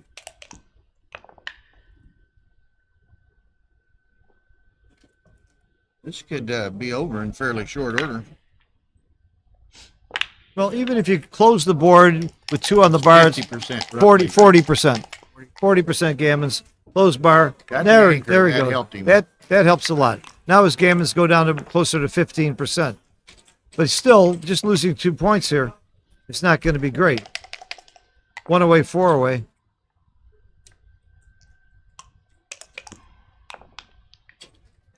$25%. It's not great. Trap play. No, let him hit you. I like this trap play a lot. This is something that a lot of players would miss. Look at that. Such as What this. a great play, and it really, really worked. Now you hit loose. Well, even- see, I was saying leave that block there, so if he hits you, then you get more returns. That's right. That was a beautiful trap play, and it worked.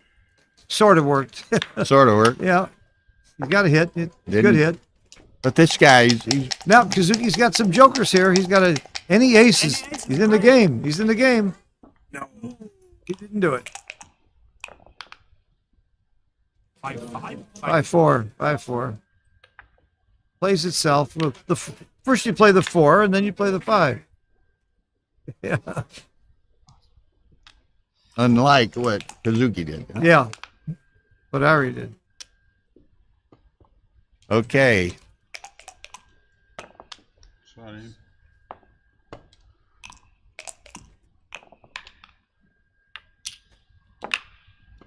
Kazuki needs to enter soon.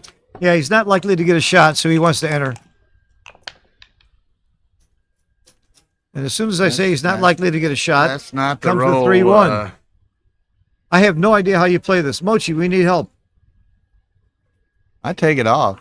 Yeah. You think that's right? I don't know how to play this 3-1. Do you? Take it off too. You take it off? I take it off. He didn't. So unlikely. It's not completely safe. I'm like 60 numbers in the shot. That hurt. And, Hurt Kazuki. So taking it off was right. Okay.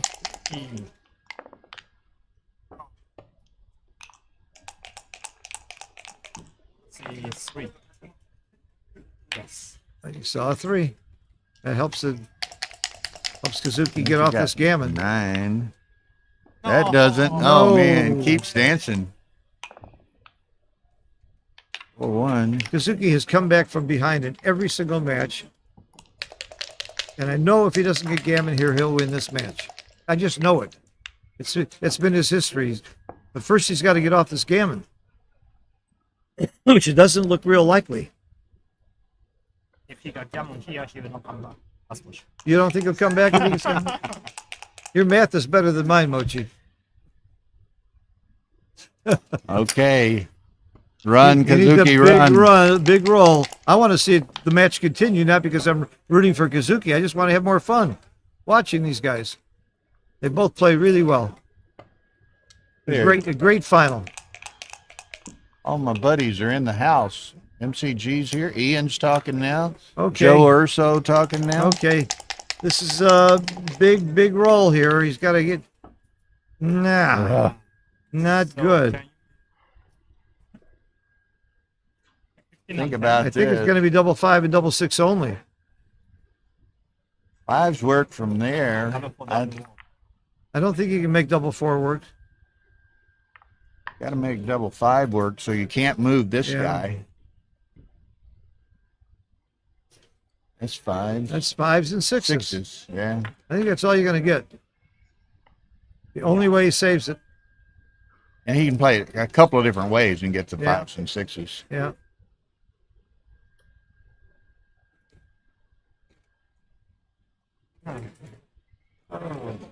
Was a great tournament for both of them anyway. To get to the finals, it's a very tough field. And 2 really fine players made it to the finals. I'm very happy to see that.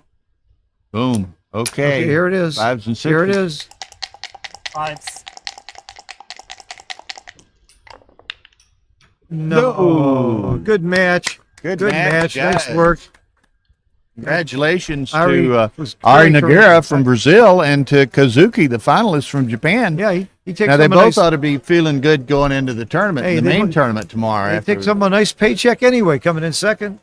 Okay, I understand we have a super jackpot match coming up After dinner. right now. Right now? Sander Lilehoff and George Rahabi. I'm not sure. I don't know Rahabi. Uh-huh.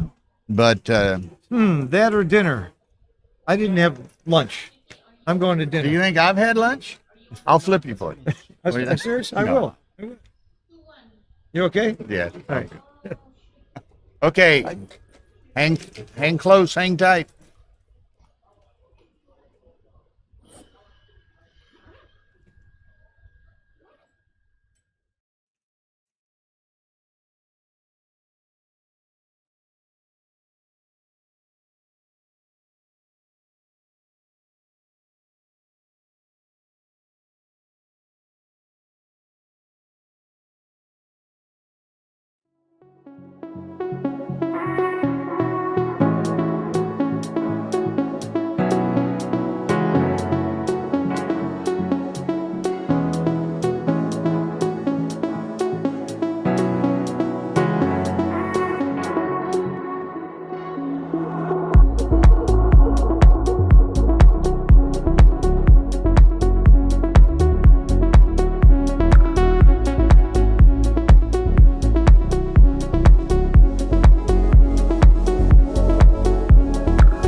Oh, the chip.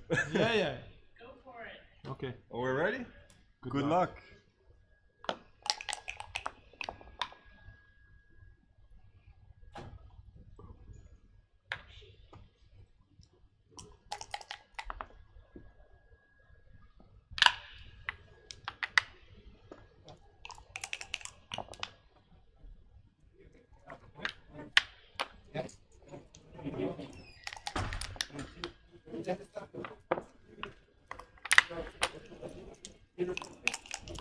Okay, I'm filling in for Bill Riles on our new match between George Rabahi of Lebanon and Sander Liloff of Denmark.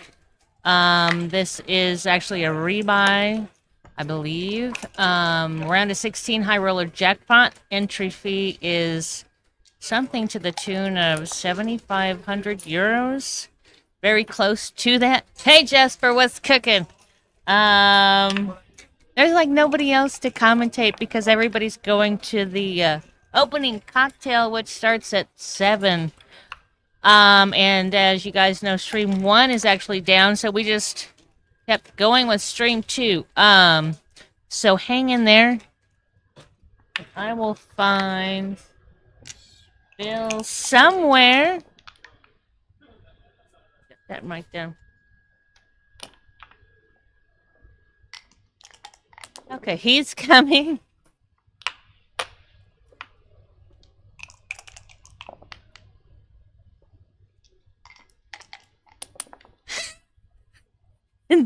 Jesper. Okay, Bill is back to resume his commentary role.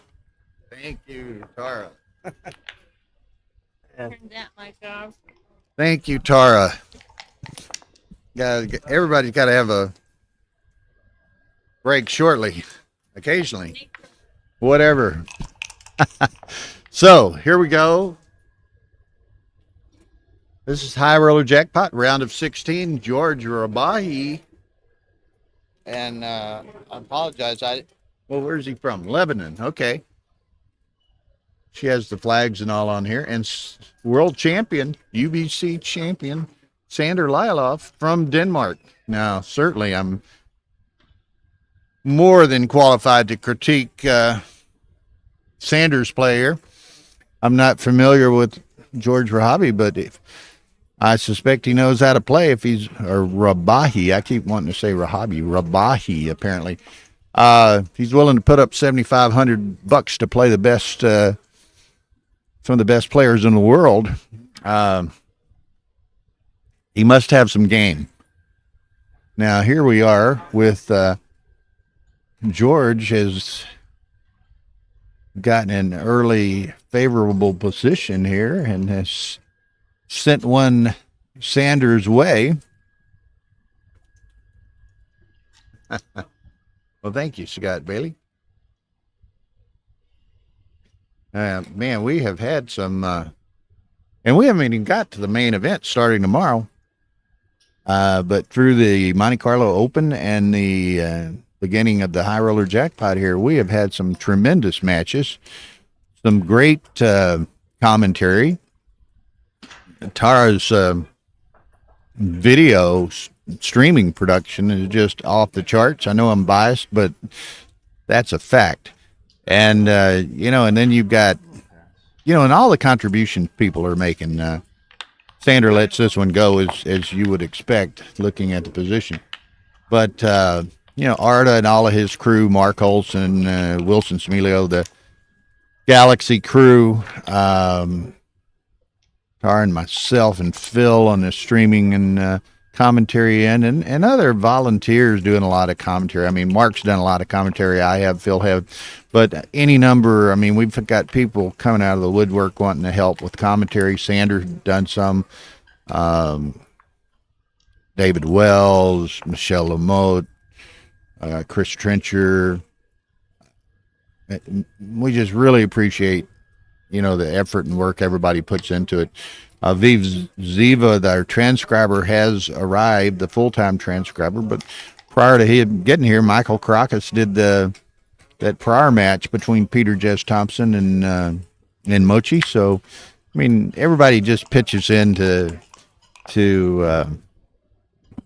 do whatever they can to make this the tremendous event that it is. Okay, so here we go. Settling in, 15-pointer.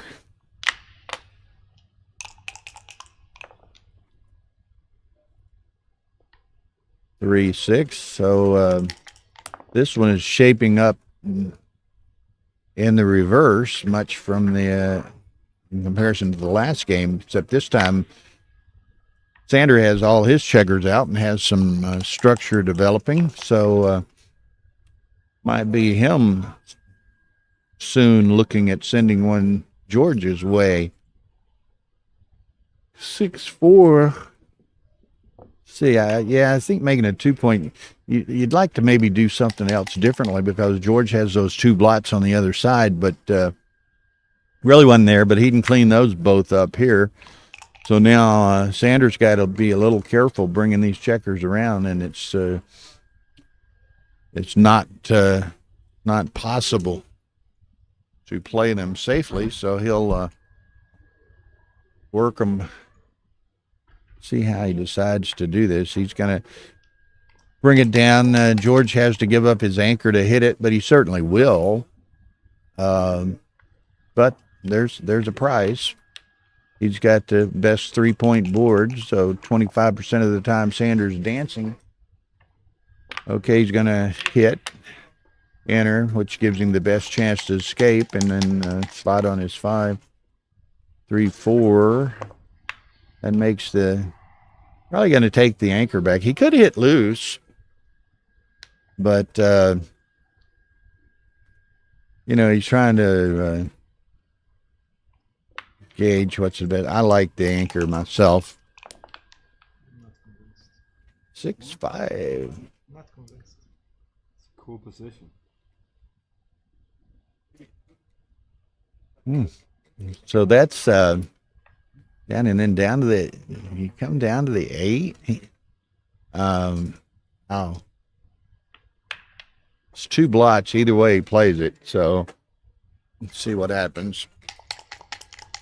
I could have made this, huh? Yes. Yeah. Did you see it? I didn't see it. No. Okay, I was surprised. I was really surprised. I actually didn't see it. I was a bit surprised. Yeah. A6 again. Sander keeps rolling these. He comes in. He all these little awkward rolls, which he doesn't have much to do with the second number. I mean, he didn't want to take that spare of the deuce, but he really didn't have much else to do with it.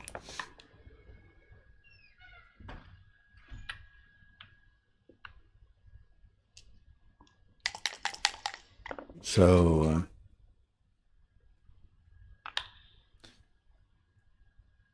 Bar point's kind of a natural, but then leaves him little to do other than 8-6.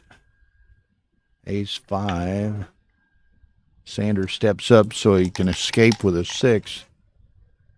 5-4. That's going to make the deuce point. 4-point board. Dances. Okay. When does he 6-1. I was going to say, when does he boy leaves 2 blots? When does he put the pressure cube on Sander here? I don't know. Again, I'm not familiar with George or his game, but I have to think he knows who he's playing and has to believe that he's an underdog, and it's going to. Sure, he's savvy enough to know he's going to have to force the issue here.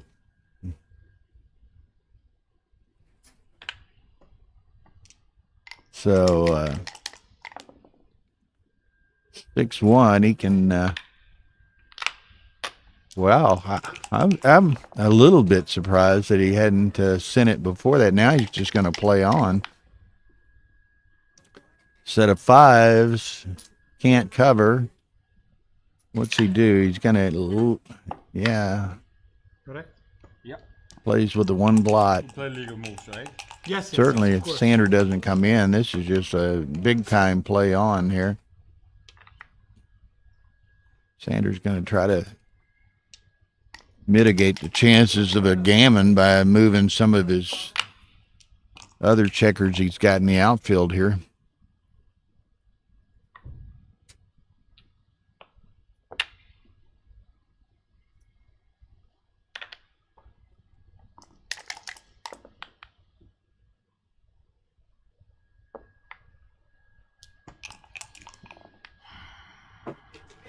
Okay, Sander is accomplishing a good deal toward his future saving of the gammon.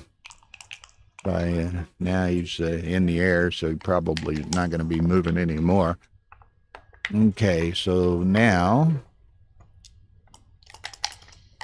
it's a question of how many George gets off before Sander gets in, and he's not even going to play for the G. He's just going to be happy to. Wow, that's pretty bad. Gets no checkers off, or one checker off in 2 rolls. So in all likelihood, this is just going to be a single game.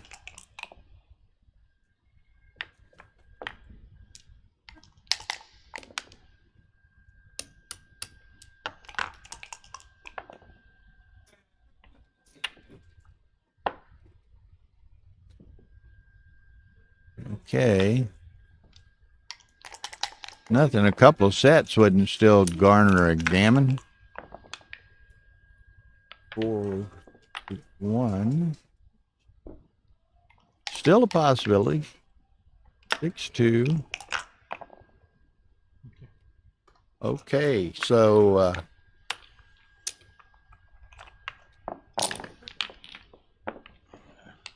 okay. 2-0 George. Right, George. Let's go. Let's do it. Long match though, 15 pointers.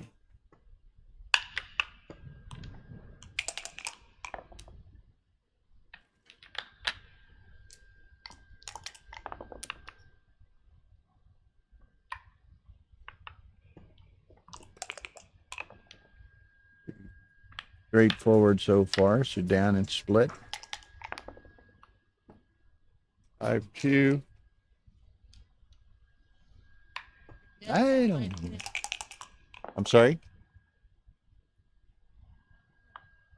Huh? Oh, yeah. I see one on the far end down there.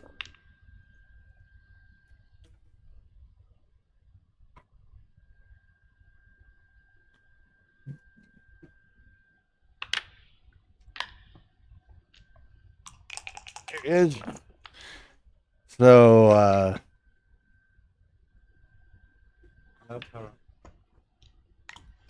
Okay to stay here or? Oh, yes, of course. Oh, yeah, don't worry. Don't worry. Yeah, it's like No, you're welcome. who's Oh, gonna any roll the break. first big double? Exactly.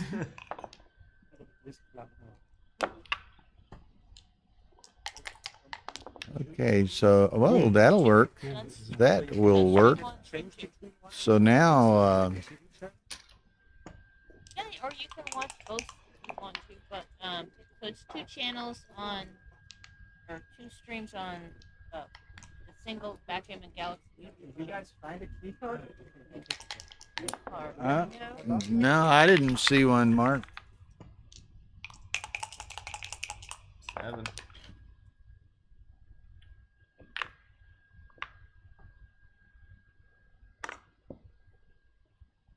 Okay, so now It's even? No. Sander gets to look at turning down another one there. Yeah, I have the race even. Yeah. I don't think I'm taking. 2. And again, these are long matches, but you know, and it's more true in shorter matches. But you know, I've made the comment a couple of times so far this weekend and week that you know, you see these elite players like this. They just try to take the emotion out of the game. They just play what they know is right, and you know, No, just it's discipline. Sanders turned down 3 in a row. I'm sure he just assumed not turn down 3 in a row, but So that's what he does. we were gonna like go to dinner, but Yeah. no. So Sandra grabbed me, or already grabbed me. Can you Sandra's there? Otherwise, we wouldn't be doing this. Yeah. That is how it is. Yeah, so it's kind of we got a little bit of a break here. It's kind of interesting. Car saying we're well, the other guy got up too. We're just Gonna get my lucky chair. streaming right through. Now, He's going to play. instruction. See, He didn't like that chair, or he's going to play standing up. I don't know. broke clocks again. But streaming straight through. Oh, he got one of the padded other chairs. Okay. Those are really not very comfortable. So anyway, we're streaming straight through today. So it'll be the third night in a row we'll eat dinner somewhere in the 1 a.m. range. But such is the life of streamers and commentators. Okay. They don't have any padding at all. No padding at all. And Sanders sucking down some brewskis and wanting to get comfortable. He enjoys playing comfortably, shall we say. Irene is counting them, beer number 2. Well, and he's fortunate the bar here within the playing room is just right outside the private room door. So it's now I wonder where Alex Lehman is. Alex is supposed to be, is supposed to be keeping Sander in stock here. Bartending. Our man Justin Knoll is in the house. What's up, baby? How are you? Good to see you. Got here. I know. What am I going to do? Show up early. So we are live. Justin Knoll is just arrived. He's going to be playing in the main event. He's not doing. He's not on the commentary team, although certainly we'll occasionally try to draft him, as he's one of my favorites. Very, very good player, very knowledgeable player, and a great dry wit that I enjoy. So he's one of the good ones. There's Jesper Carlson saying, "Hey, Justin." So I saw Patrick was asking about you earlier when you were going to be here. I said you'd be here certainly by tomorrow. I'm a later arrival. That thing's outrageous. I have no idea. So, okay, look at here. Sander gets to consider another cube. And if anything, and I'm sorry I was distracted talking to Justin a little bit there. If anything, this cube might be a little late, but got gammon written all over it. I can't see Sander taking this, but hey, I'll defer to Sander.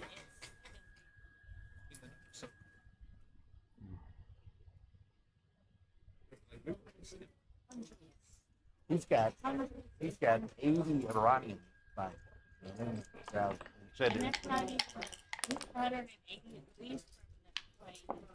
UAE club is 180. Well, there you go. It sounds like a big event. Okay, look at this. I'm surprised Sander took that cue, but he gets the 2-1 to make the anchor, gives him the 1-2 game. So maybe this works out. So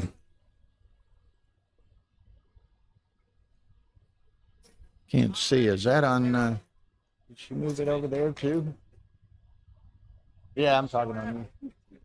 I was just seeing it. It's on over there too. So, okay.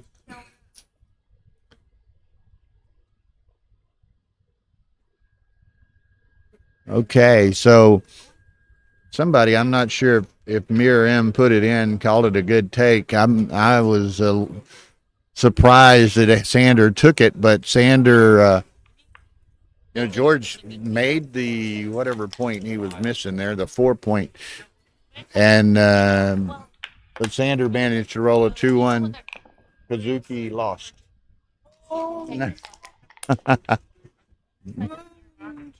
But Sander got fortunate with the 2-1 and has the ace-2 game.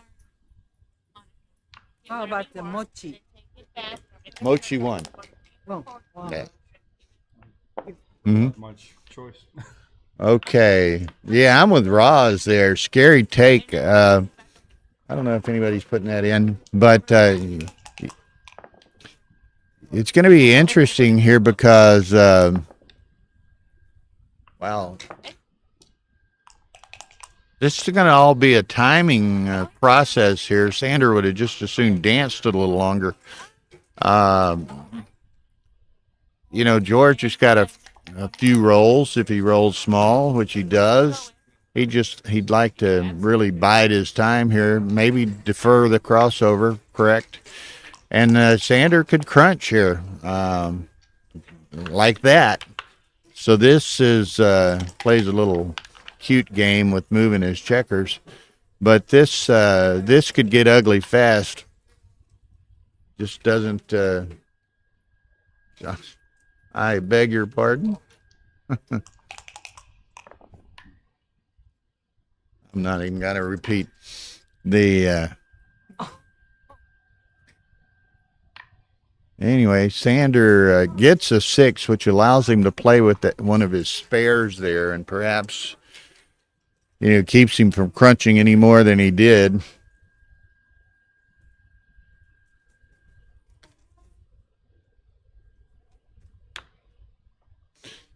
Okay.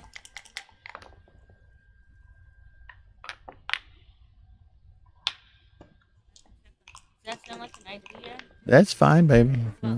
Yeah. Just make sure you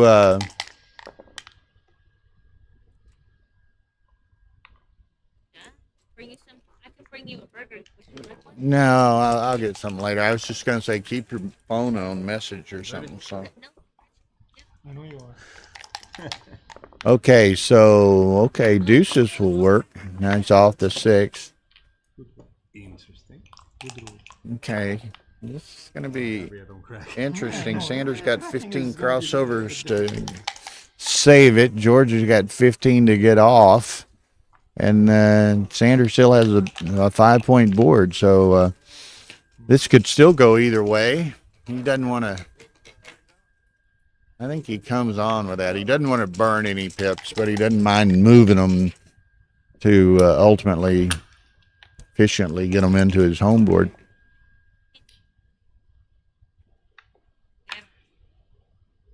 Yeah, for those of you who didn't see the end of that earlier match, well, one, the Mochi Peter Jez Thompson match, Mochi won in this high roller jackpot. And then, yeah, over 600 simultaneous live viewers, which is huge for this early in Monte Carlo week. And in the Monte Carlo Open final, Monte Carlo Open jackpot final, Ari Nogueira from Brazil beat Hazuki Yukota from Japan. Very, very nice win for Ari.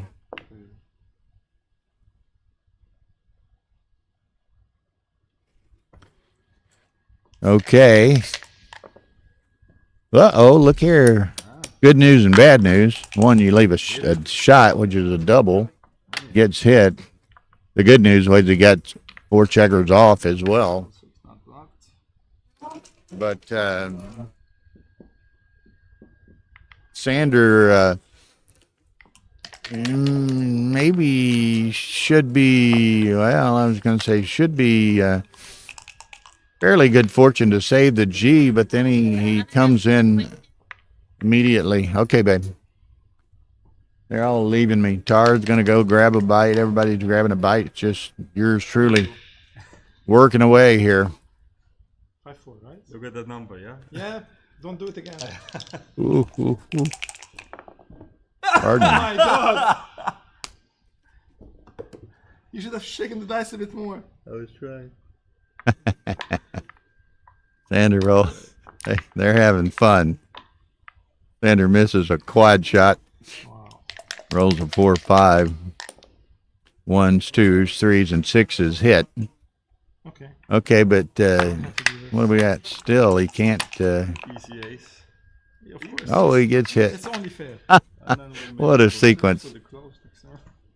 Sander misses the quad shot and then hits the single. Okay.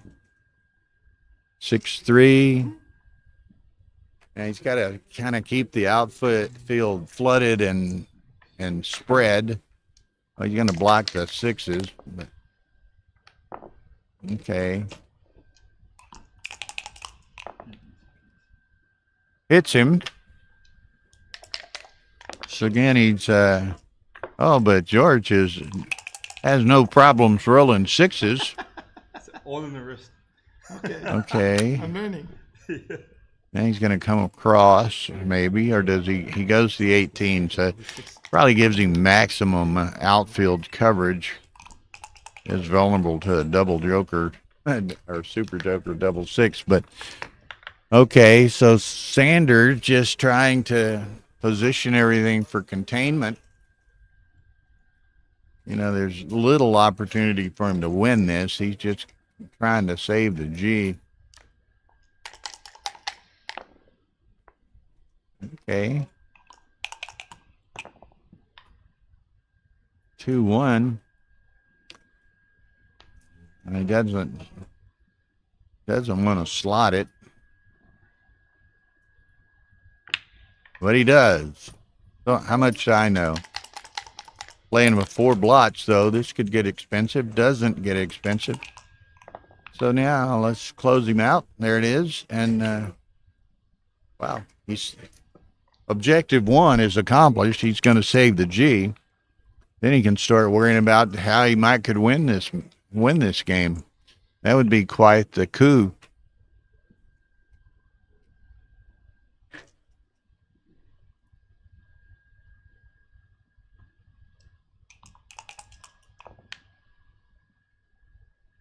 Okay, 4-1. 4 and 5 and the 4 off. Yeah. Now Sanders just going to have to be extremely, well, he gets extremely lucky there to clear the 2 spares. Now he's just going to have to be super aggressive in trying to take checkers off. He can't take 2 off and leave 2 blots there. So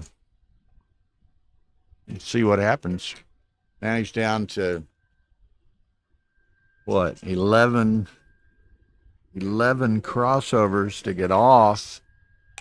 George, okay, 4 or 5, that's not, or it was double 4s, I'm sorry. Okay, he either comes in, now he still may get redoubled. What's he got? 9 here. Rahabi George has 1, 2, 6, 7 crossovers, and he's probably going to have a miss. I think this is a reship right here. And Sanders evaluating that. This will be one of the great saves of all time. Or not only a save, but a win as well. Great turnarounds of all time. Looked like, you know, he was in danger of going down 7-0. And now he gets the reship in. We'll have to see what George would do with it. Pardon me. But, you know, and Sander has to be careful. He does reship it, but if George, I mean, there's always the potential he takes it and gets a lucky roll, and then you're looking at an 8 cube coming back. But, yeah, there it is. So now if George were to get fortunate, then he gets a ship an 8 back at Sander. Let's see what happens. Boom. That'll work. 2-1. 2 2-1s in a row. Okay, George has the opportunity to steal one here. 4 and 3. Now. 3-1. And where Sanders fortunate to this point is he gets it, but he doesn't get the reship in. It was interesting that you know, George was rolling well and ultimately won, but he never got to the position where he could recube it, and Sander can be thankful for that. But 7-0. Playing with the two sets of dice. That's why. Yeah. Hey, Jonathan Hardegree, what's happening? Re-smack. You need 2 dice to beat me. 1, you cannot do it.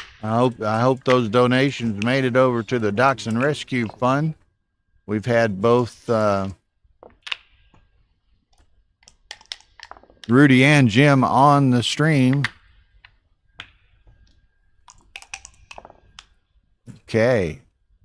3-1. He's going to hit and split. Thank you, Jonathan. We've added even some more new things since Chicago. Hopefully you'll observe them. You might have seen some of them before. Some new cameras. You might notice that in the quality of the streams, video quality of the streams. We've got some new automatic switching software. There comes another one at Sander. Man, he's just George just keeps on ticking here. Okay, Sander says, what the heck? You can see kind of a resigned look on his face, but anyway, what else we got? Have you seen the telestrator? Jonathan, we got telestration capabilities now. It's only on stream 1. I don't have it here on stream 2, but you'll see it during the week. And what else? I don't know. There's some more things. Oh, we got some super duper, again, wireless XG controls that we can review a match and move around looking at the various errors and what have you, just from our iPhones, controlling with our iPhones. So we keep trying to move the bar higher and stay ahead of the rest of the pack. So anyway, Sanders took that cube again with Sitting on a 2. 4 back. Well, I guess it was 3 back, 1 in the air at the time, but effectively 4 back, and he took that earlier and ended up paying the price, and here he's in danger again, although he's going to have two of George's in the thank you, Jasper.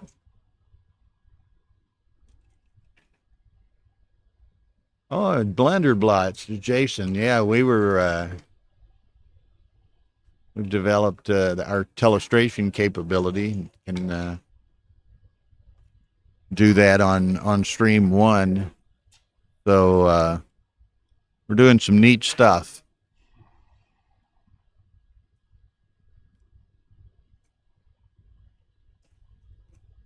These board cams actually have tilt, pan, zoom capabilities, so we can actually look around the room from here if we wanted to. Just a lot of neat technology and equipment that we have. And it's interesting. We've got we're doing the streaming here, dual streams, dual commentary. Just a super setup and identical system to what we're going to be doing in Dubai here in September. So dual stream, dual commentary, all of the same layout and setup and templates and graphics and what have you. So it's really fun. We enjoy it.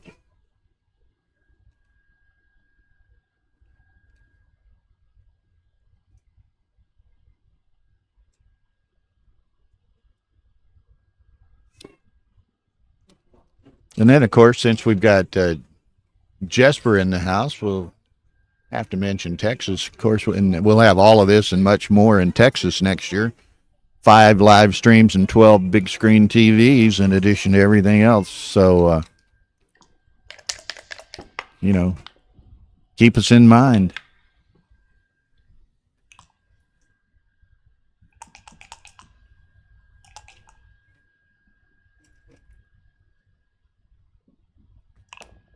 Okay. Sanders managed to turn this around a little bit where he had 4 back in effect when he took that cube. Now George has got 5 back. And Sanders got three guys trapped back there though, and at some point going to have some 1-5s or 1s and 5s and 6s to get them out.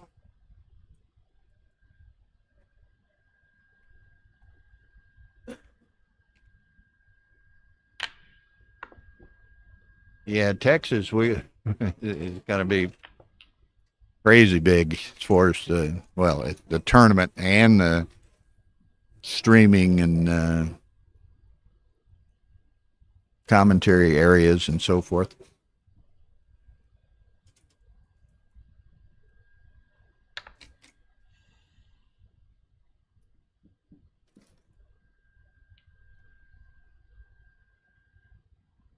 Yeah, Ahmad Laham, there's a big, huge new tournament. It's going to be in Dubai in September. We'll be there. Some of the same, Phil's going to be there with us. Hopefully Justin Knowles going to be there with us. And the same streaming and commentary setup. And so it's going to be something else. We stay busy. We're in Istanbul in April, Monte-Carlo now, Dubai in September, and planning on going to Cyprus in November. So, yeah, Dubai is our next event. Tara is participating in the chat line, even though she's down enjoying a solo dinner while Bill does the dirty work here. No, I'm only teasing her. She's does a tremendous job, tremendous hours. The last 2 nights we've not eaten dinner until like 1 or 1:30 a.m. down at the Sapphire Lounge here in the or Saphir, I guess it's actually called, here in the Fairmont Hotel. Blunderblots, Jason Dortle.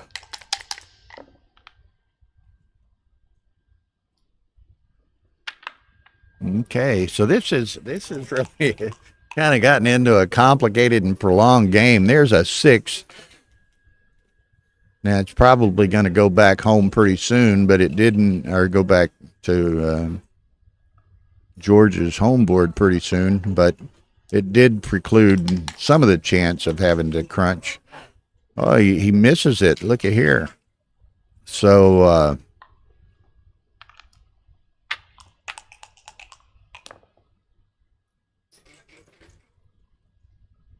ooh. Splits that. Sanders just trying to buy time so he doesn't crunch before he can get those 2 guys out of the back.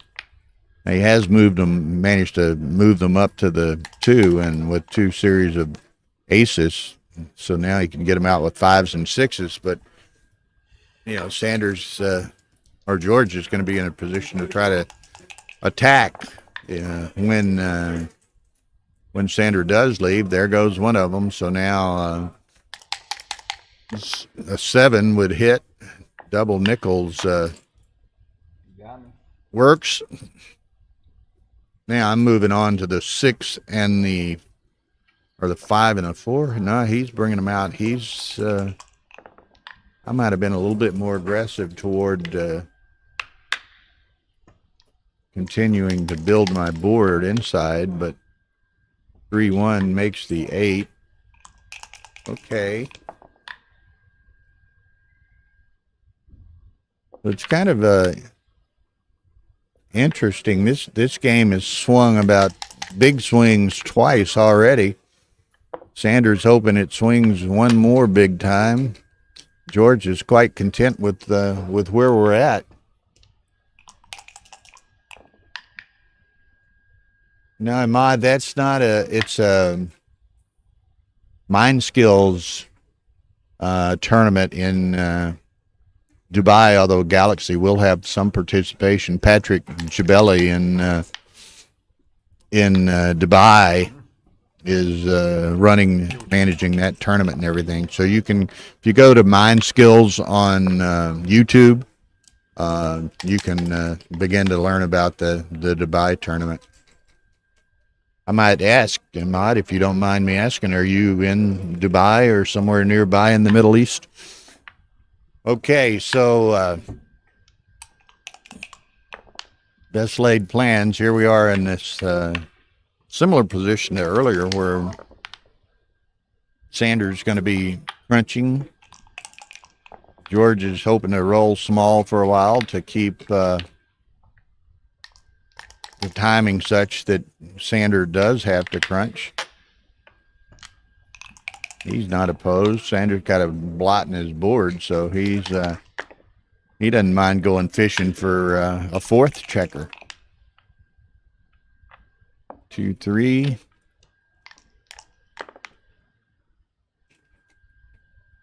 Yeah, Dmitry Obakov is in the house. Hey, Dmitry, good to see you, man.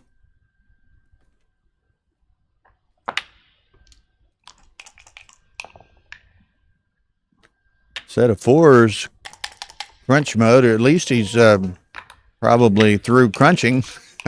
Not too much more to crunch. 6, 5, got to play the 5 safely there. Sander would like to get moving. Now he gets one moving, so he should ultimately be able to, again, save a gammon, perhaps.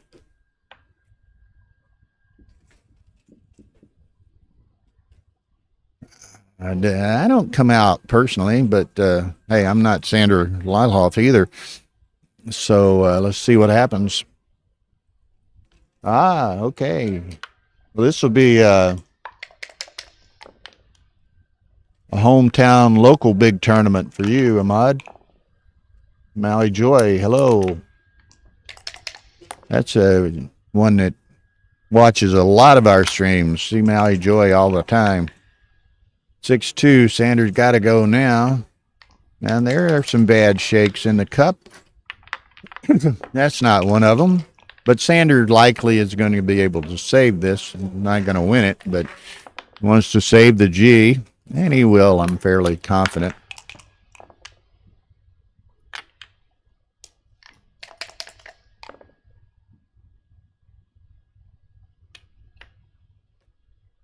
Okay, just take them all off.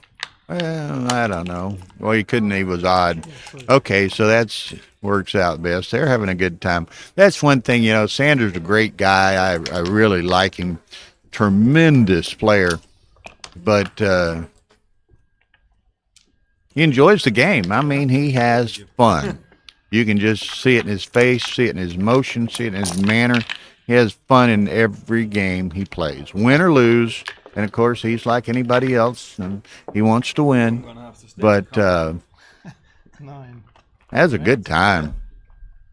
And if you had the good fortune of watching last night, and if you didn't, you can obviously go back and watch it on the archives of the YouTube channel, Galaxy's YouTube channel.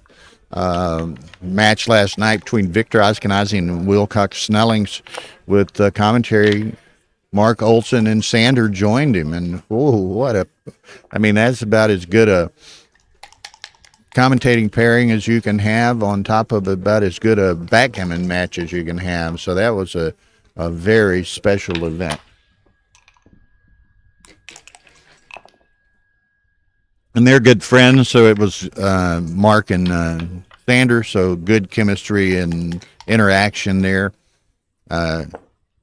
Mark Olson, great commentator, and absolutely loves our telestrator. So he was wearing that puppy out.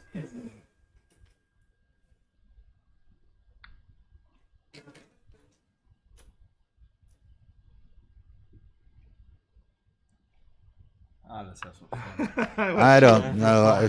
Some people have sent me some Olson, but we just haven't had time to really post them yet. Like a pro. And of course, you can, if you're talking XG files. What were the PRs? I don't know. I've seen some of them. You know, it was funny, Dimitri. Yesterday afternoon in the I lose track of my days. Maybe it was Saturday. I don't know. But Kenji Shimodara and Wilcox Snellings played in a consolation round match in the Monte Carlo Open, and it was a short match. I think 4 games. Kenji won on a gammon 4 cube, but as I've been told, Wilcox played 0.46 or something like that. So quite the match. I think Mochi and TJT played. A bit early though. Well, I don't remember. That was transcribed, but it was like 2.3 and 3.5. So another good match. So there's been some great great play. Tell you to do it. Let's do it. Then you're gonna do it. Oh, you shouldn't have done that, my friend. So anyway, It's too ugly. 6-1 here. Patrick Gibelli is running that Dubai tournament, and he's here in Monte Carlo. So Maybe I'm crazy. You know. I want to double. getting a lot of FaceTime with a lot of players, and that's just going to be a stellar event. And we're happy to be associated with that. And Backgammon Galaxy is associated with that. FM Gammon, and they're actually using the FM. What's the name of it? FTBG Tournament Management System, or I'm not sure of the acronym. There, Sander sends one with 4 back, but I guess he's tired of being down 9-0. But just super easy take, I think. But maybe he gets lucky. He's got 2 trapped in the air at the moment. But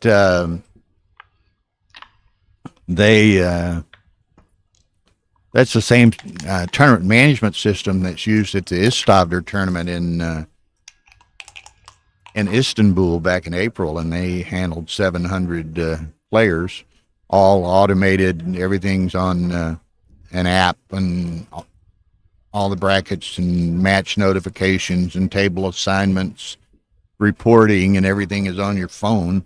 And they're using that system in Dubai. And from everything I hear, Dubai is going to have a huge number of people. So it's probably maybe good that they have that tremendous automated system. So anyway, now Sander having sent that, I don't know what I want to call it, optimistic early. Maybe it's a great cube, but he had 4 checkers back. Now George needs to, once he gets a roll here, George needs an anchor in the worst way.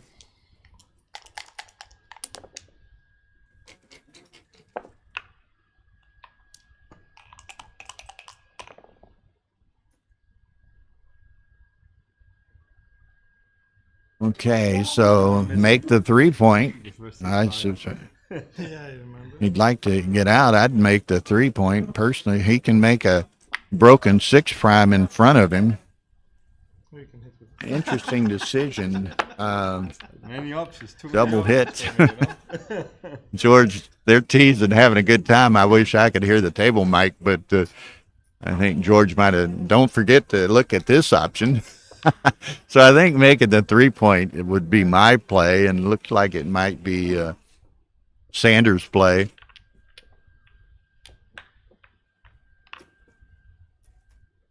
It's interesting, and as Sander is looking at all the various options here, and Sander is typically a relatively fast player, and he's going to make the 3-point, which I thought he would end up doing.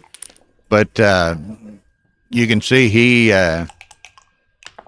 what's he have? He has like 18 minutes left on his top clock. They started with 30 in this 15-minute match.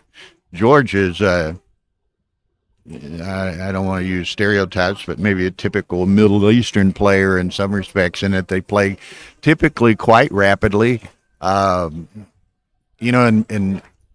most of them,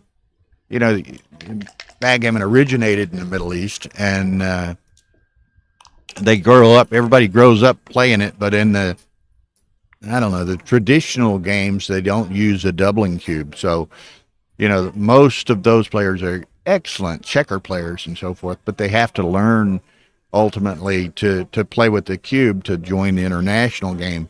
And, you know, there are some great players out there. I was talking to Patrick. I mean, some of the early registrations for Dubai are just skyrocketing, and you're going to have, you know, a lot of Lebanese. I think he said he's got something like 80 Iranians have pre-registered. There's 183 people in the Dubai Backgammon Club. I don't know the exact name of it, but Patrick's club there in Dubai, there's 183 members, and I suspect every one of them will be there. He said he's had a huge number of Americans have pre-registered. I know any number of people that are going, so that's going to be fun. Now, boy, this 2 sixes and sets of sixes in a row. This one turned, you know, to Sanders' favor in a hurry. So he's more than likely going to, he could save this, but more than likely Sanders going to get 4 and get back into the match here.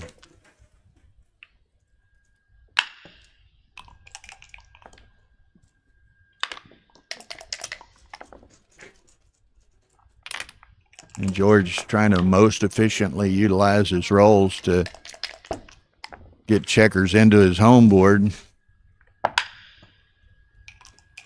He's still got 7 crossovers. Sanders only got 6 left to get out. George is going to need a set. That's has to burn some pips to take 2 in. Set of 5s. That's curtains. Okay, so it is 9-4. Yes, he is. He's got confidence now. Well, good, Ahmad. I hope to come up and introduce yourself. We love meeting people, and I know it was fun in Istanbul that any number of people would come up and introduce themselves. Oh, we watch y'all's videos and watch the streams. Nice to meet you. And you know, I was talking to Phil earlier, and he said he had some of the same experiences. And I think one of his little stories he was telling was probably maybe a joke and a little far-fetched, but made for a good story. I don't know how true it is, but he said Phil was out at dinner with, who was it? Sander, Mochi, and somebody. And he said, you know, Turkish guy coming up to him, oh, it's great. Can I have a picture? You know, can I have a picture? And they all kind of lean in together to let the guy take the picture. And the guy says, no, I want a picture of Phil. These other 3 people can just, you know, move out of the way. It was Zdenek, Mochi, and Sander, I think. And he's like, he didn't know who these guys were. He just wanted a picture of Phil. So anyway, maybe an embellished story, but it's funny anyway. So here we go. George with the big lead, which is now 9-4 rather than 9-0. He's not lost his aggressiveness or fervor in this game, and he sent this cube to Sander, which Sander was able to take. But, you know, for this, what is it, second time in 3 games, maybe Sander takes a cube with 4 checkers back. So here we are. But again, here last time he got an ace-deuce game. This time he gets a 2-5 game. So we'll see how it works out.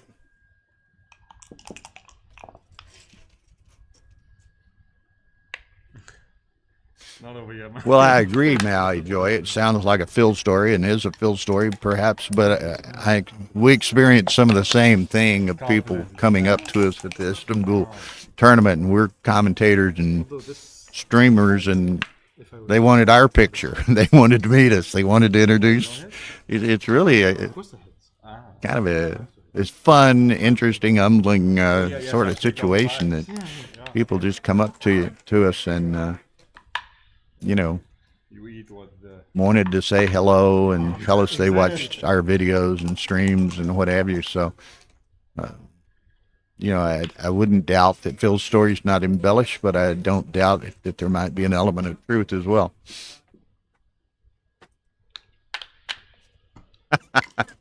I like that, Dimitri.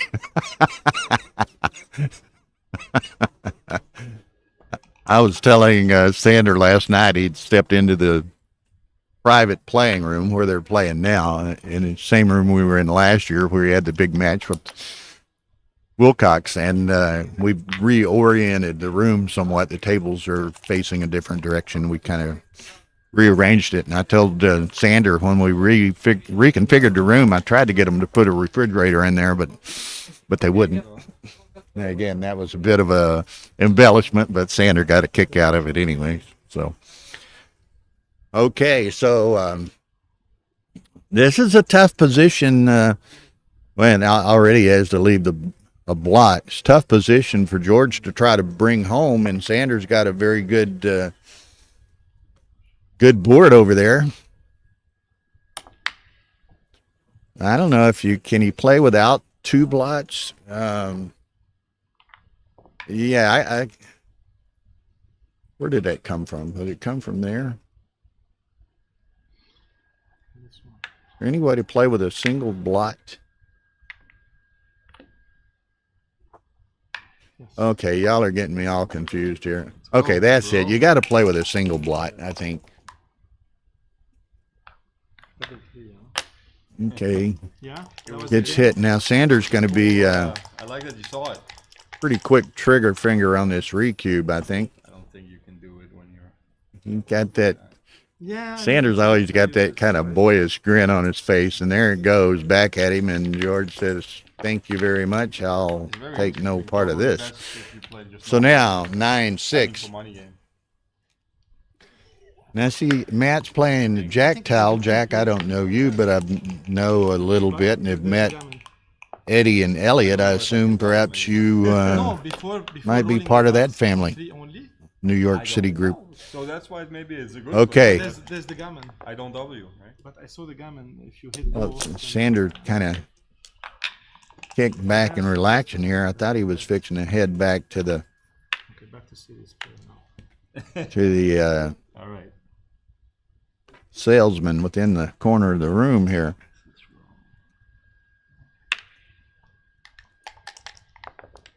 Where's Alex Lehman when he needs him? Sander says.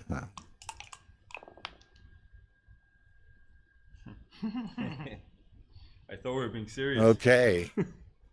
So many options. Why not? Let's play with 4 blots. Well, that's the downside of that. So here we go. Here it comes again. No, he's not going to do it this time, but it's not going to be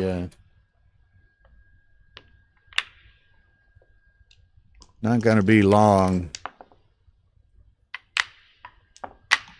Okay, next roll, I project that here comes a cube. No. George says, I'm tired of sending Sander these early, or not even early, but sending these cubes and him getting them back on me.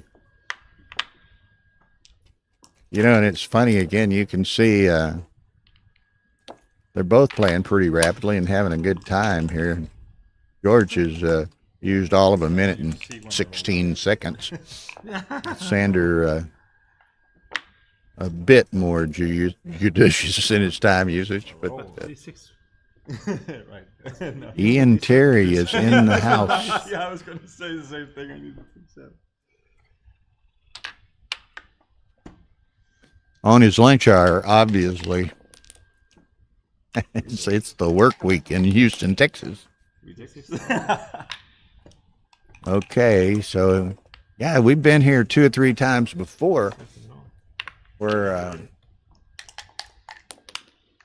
Sander probably have us enough time here to keep from getting into that crunch mode again. And he's got a 1-3 game, so this is going to be tricky for George. And we note that this time he's kept the cube in his pocket and hasn't given the Sander the luxury of the leverage of the cube.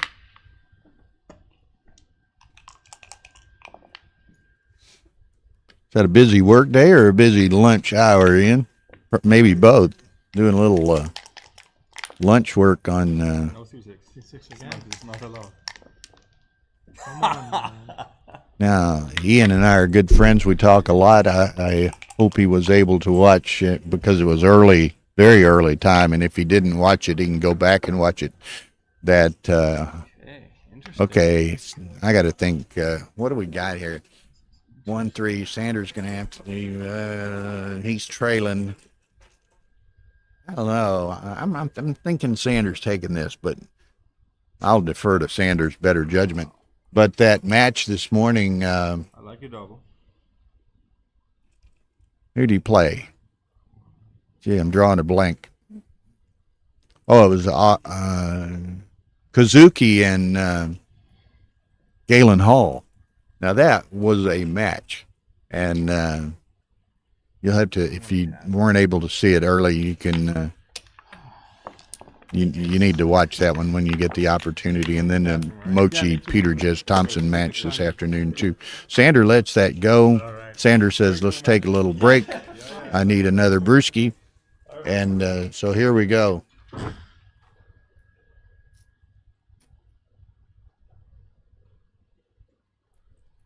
Okay, so break time in Monaco.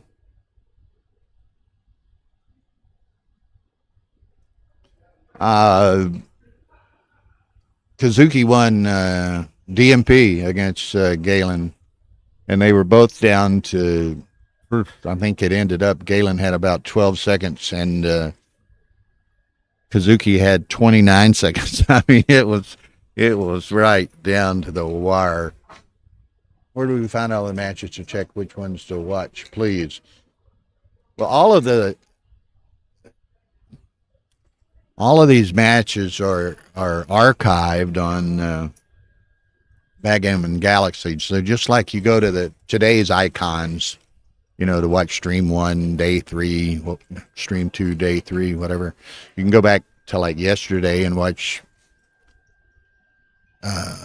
day 2, stream 1, part 1 is during the day. Day 2, stream 1, part 2 is during the night. And they're not really broken up yet to individual matches. That takes quite a bit of time to go in and break them down. So right now they're like 8 or 10 or 12-hour videos, and you have to search for the matches that you want. But if you know the day and you know which stream they were on, makes it a little easier. If like the last night. It was stream 1, day 2, stream 1, part 2 was, and the last part of that video would be the Wilcox-Snelling's Victor Ashkenazi match with Mark Olson and Sander Liloff doing the commentary, and that was just an unbelievable assemblage of talent, both of players and commentators. And like I was saying a little bit earlier,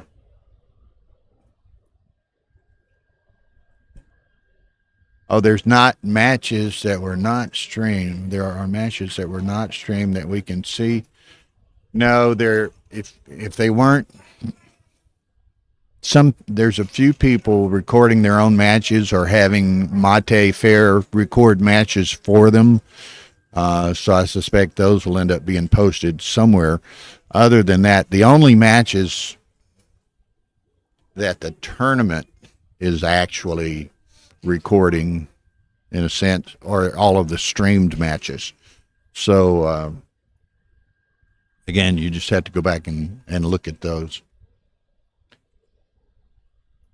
When's Ashkenazi Roimy? I don't know. I'll stand up for a second and look back through the room. Y'all can see the playing room behind me.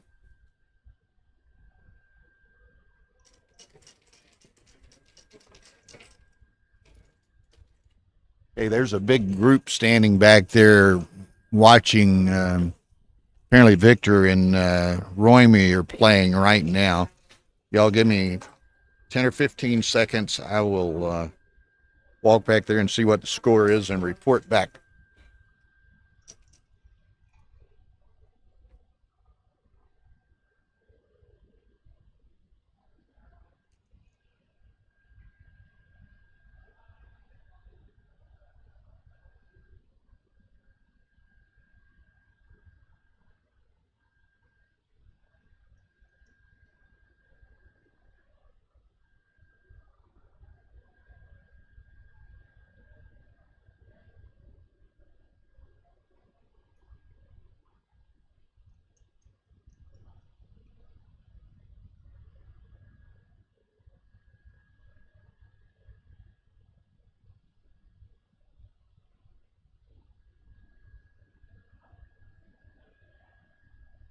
Oh, I'm back. It's 3-1 Royme over Ashkenazi right now. Am I in the same chair, or was I sitting in that chair? I don't even know where I was sitting. 3-1 Royme. And right now, of course, it's approaching 7:30 in Monte Carlo. And I've been so busy and haven't even looked up. I forgot. There's a look.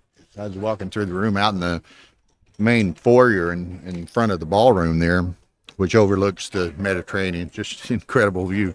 There's just millions of people out there, a ton of people. I forgot there's a welcoming cocktail party going on right now with hors d'oeuvres and all that kind of stuff. And here sits Bill, you know. So anyway, so I'm missing the cocktail party. I like free beer, you know. Who doesn't? And the hors d'oeuvres. But Right. I'm getting to watch a really good match, and Let's go, George. here we go. Yes, Ben Harris, there will be links to the brackets. They're putting them on Draw Boss. I'm not associated with that or anything, but there will be links posted that take you to the Draw Boss brackets for the tournament. Okay. So anyway, and I don't remember. I know Victor played Zdenek in the first round, so Victor won that match. And who was Royme? Royme was playing Snellings, I guess. I think that's true. Find my picture here. Yeah, Royme was playing Wilcox. So Royme beat Wilcox, and Victor beat Ziska, and they're Royme and Victor are playing now. Now this Sander. Okay, so Sander beat Joseph Tisona, who won the high roller last year. So Sander won that match in. Who is that? George beat Martin Frederick Kahn from France. Man, what some matches. Those are some great players. Martin Frederick Kahn lost to Rahabi. Tisona lost to Lylehoff. Snellings lost to Ellie Royme, who, of course, is former world champion. And Victor beat Zdenek Ziska. So, wow. You can see this I do. high roller jackpot was just loaded. And, of course, who do you play now, Mochi? Who won the other match? Huh? It's Blake now. I'm playing against Mario. Oh, okay, you're playing. So Mario Kuhl from Germany won his match. So that's who Mochi. Mochi was just here, so Mochi will be playing. It is Rabahi. I keep wanting to say Rahabi Hussein. I apologize. And I missed a whole game here, trying to keep everyone abreast of what's going on. It's 11-6 George. So let me pay attention a little better here. But Zero patience, that's why. Really? okay, nice set of aces there. Sanders going to be Zero patience. potentially looking at something else coming his way pretty soon. And again, it's all of these great players, and certainly Sanders right in the very top echelon of that. You know, one of the reasons they're so good and so successful is that the discipline and the lack of emotion and the focus that they can employ, you know, over long matches, over a large number of matches, over numbers of days, and and all of you who play know that that is very difficult, very difficult. That match was not transcribed. It was on stream 1, but our transcription pro, Aviv Ziva, didn't get into town until this afternoon, so we didn't have a transcriber. George, no, that's George. What's his name? Michael Crocus is apparently a superb transcriber, we've discovered, and he transcribed the Mochi PJT match this afternoon, right before Aviv arrived. So, but beginning tomorrow with the entire rest of the week and the World Championship tournament and so forth, Stream 1 will always have live XG transcription, and Stream 1 will always have a telestrator, and Stream 1 will also, if we interview players after a live transcribed match, we can remotely connect and communicate with the XG, the computer that the transcription was done on, which has the file active there, and we can remotely control that computer onto the stream and just pushing buttons, move from error to error, and just manipulate all through the XG file remotely from our cell phones. So we're really doing some neat things. Tim Parfit, good evening to you, sir. Hope Suki is doing well. Okay, Sanders sitting here. I guess he's contemplating how to play this 6-5, and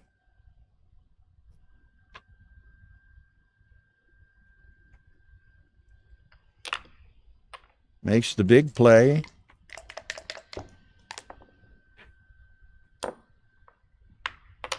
George gets in with 1. Sander, set of aces. Nice shake. Going to make the 5-point, and then what's he do after that? Oh, he goes with the 5 black play. Was he trying to seduce George into doubling him or something? But here we go. Sander in his usual position of 5 back, or 4 back, I mean.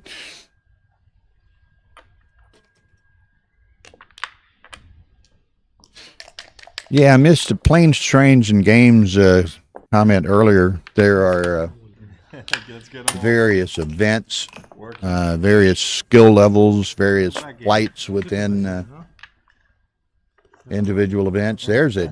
He says, okay, you got a 1, 2, 3 game. You want to play it?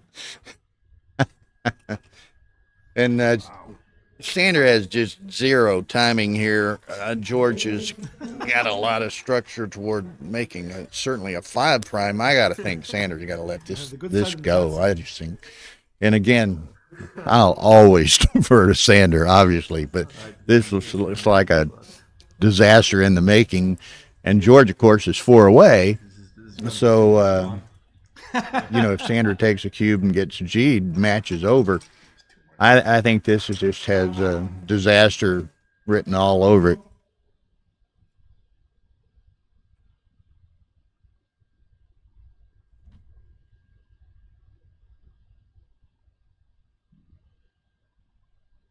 I think they're probably I think this is dropped, Ben, but Sander takes it. Let's see. Really? This is going to be interesting. Like I said, he had all kinds of potential to have a 5 prime there, and Sander has 0 timing, although he can run with that. I can roll 3, 6. Yes, I know. I've noticed. Yeah, I think you're right, Mally Joy. Were this the main event, I'd bet large sums of money Sander would have dropped that. But he likes a challenge. He likes to have fun. He likes to play, and that's right, Ben. 6 back can be very strong if you have timing, and Sander has no timing. So you know, George, like, there it is. There's the 6 prime. You know, Sanders going to crunch down to a 2 or 3 point board. Boom. God, is this commentator prescient or what? It just happened a lot faster than I thought it was going to happen. But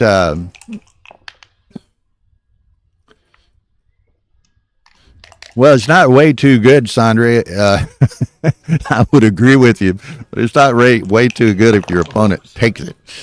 So No problem. anyway, that's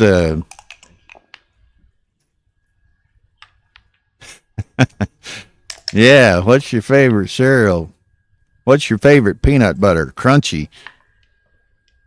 I think again, Sanders is a $7,500 entry tournament and match, but I don't know.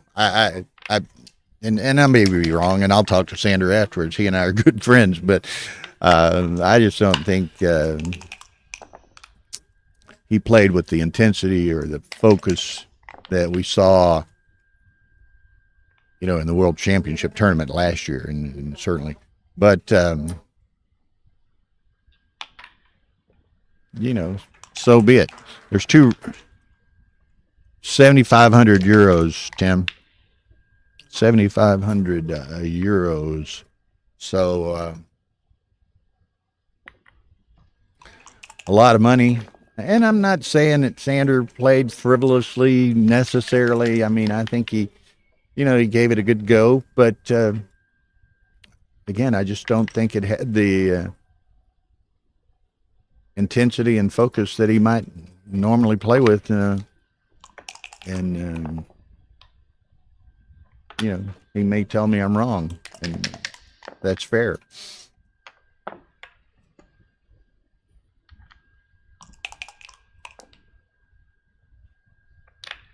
He can still win it, but that's extremely few and far between. He could still perhaps save the gammon, but you know, crunched as he is in his home board, I just don't see any way he's going to win this game.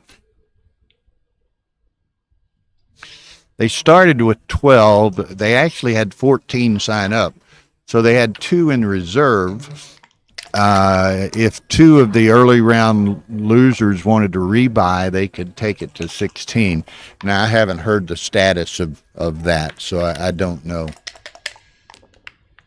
But that was the plan. They had 12. They had 2 in reserve. If they could get 2 rebuys or even 2 late arrivals, whatever, then they could take it to 16. Otherwise, they'd just play out with the 12. The two reserves, I guess you would say, the 2 people that signed up last were Jason Pack and what's his name, Gilly Davidovich. Gilly, I'm not sure how he pronounces it. I think it's Gilly, Gili, but I think he's Israeli, and that's pronounced Gilly. So anyway, I'm not sure if they got any rebuys or if that will continue. Yeah, I'm not at all surprised that was a minus 112, minus 1,100. Like I say, that was just played out exactly the way one might envision that it would play out.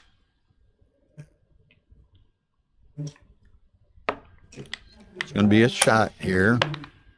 So maybe if he hits the shot, maybe he can save the G. He misses the shot, still may save the G. 6-4. So what's he got? He's got 9 crossovers to have one off. So he may well save it. Could be interesting, but if he keeps rolling those big numbers, he's going to do it. And now I can hear Arta making some announcements out there. They're giving out some trophies for the warm-up event. winners. Okay, he saves it. Still some Now, if y'all excitement didn't left. hear, Yes, I thought it was finished. Ari Nogueira won the Monte Carlo Open. Ari Nogueira from Brazil, Sao 13, Paulo, right? Yes. beat One gammon's made it. Kazuki Yokota from Japan. And that was a very good match. And Sanders kind of, I think George obviously saw it anyway, but, you know, I wouldn't start picking up my 2 checkers until they actually hit them.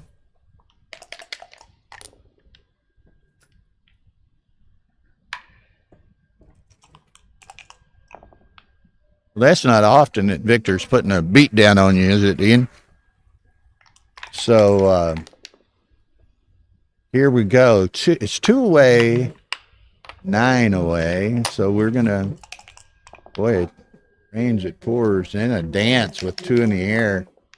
So here, then a set of 5s, 2, bringing 1 to the 8. Then we'll find a 2 to the 8. Okay, going to say bring 1 to the 8, and we'll find a 4th.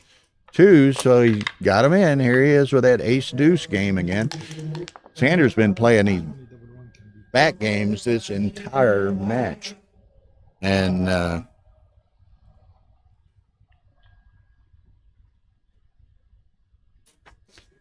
you know, and sometimes you play back games the entire match. Sometimes it goes your way and sometimes it doesn't, but you know, you at least expect to win your fair share of them, and Sander has not been of the good enough fortune to win his fair share of them, hence George leads 13-6.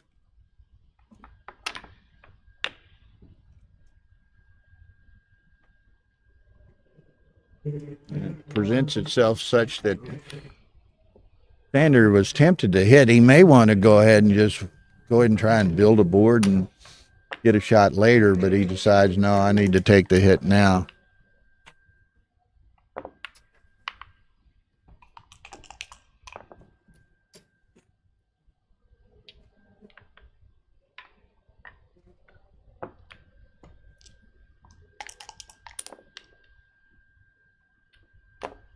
Okay, so now the only bad part for George is if he rolls something crazy like 3s or 4s, and he didn't.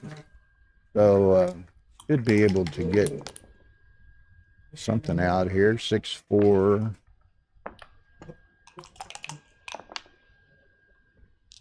4-4. So here we go.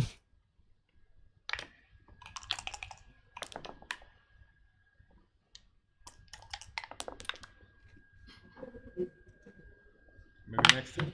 Maybe. Maybe not. Maybe never. Okay. Sanders has no problem with continuing to dance for the moment. He just ultimately, Never.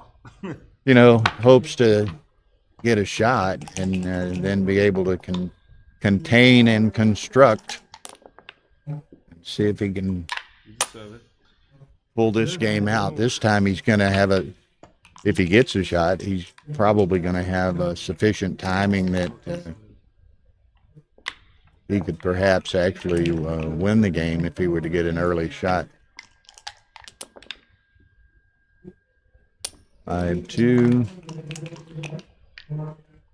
Set of 4s. 5-1. George has not been very accommodating. There's the double shot. Accommodation has been found. We do.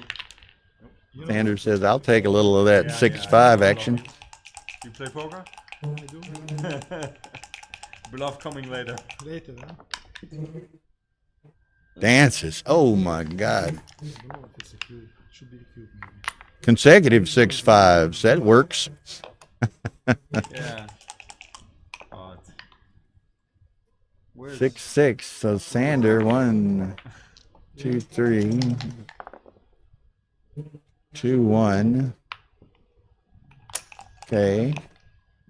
Sanders, slot the 5. All right, he's going to make the bar and come out that way. That's probably better. 2-1 again. As it ends up, I mean, even if Sander gets his shot, George is going to have enough off that it's going to be probably very difficult to win. Again, his best hope here is maybe to save the G, but that's This is getting worse and worse. excellent throw.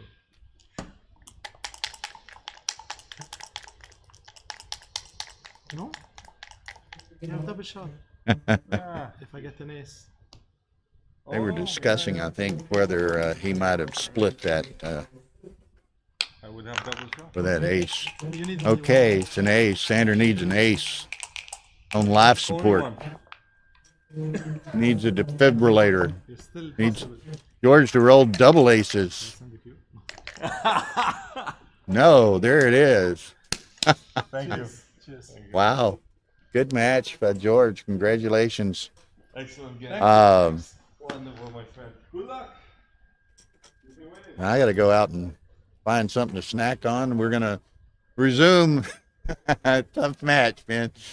Congratulations, George. Okay, so we'll be back on soon. Tara says she's on her way. Good match, man. Yeah, I got lucky. Hey, take some of that too, you know? Yes, of course. You need it. And not only did you get lucky, you got lucky a lot. Yeah, yeah, I know. Inconsistently. I know, But I know. hey, This is what it is. you take it where you can find Exactly. it, right? Take it where you can find it. Absolutely. Cheers. Okay.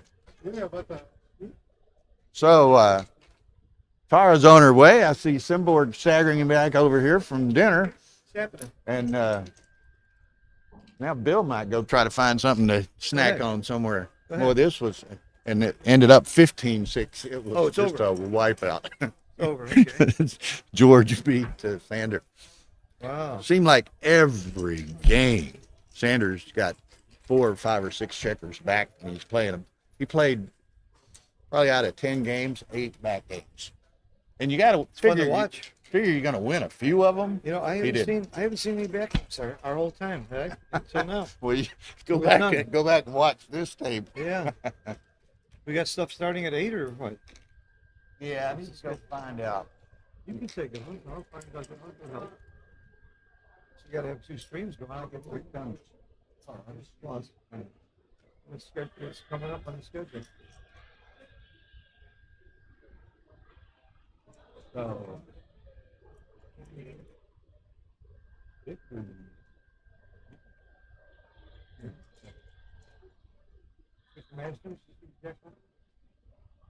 Yeah. Somewhere, most teams playing Mario.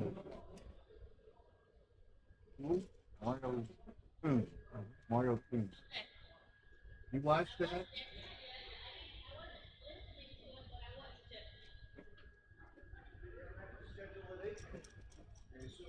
Oh, no, not today. Oh, really? I came back. Not until 10. Not until 10?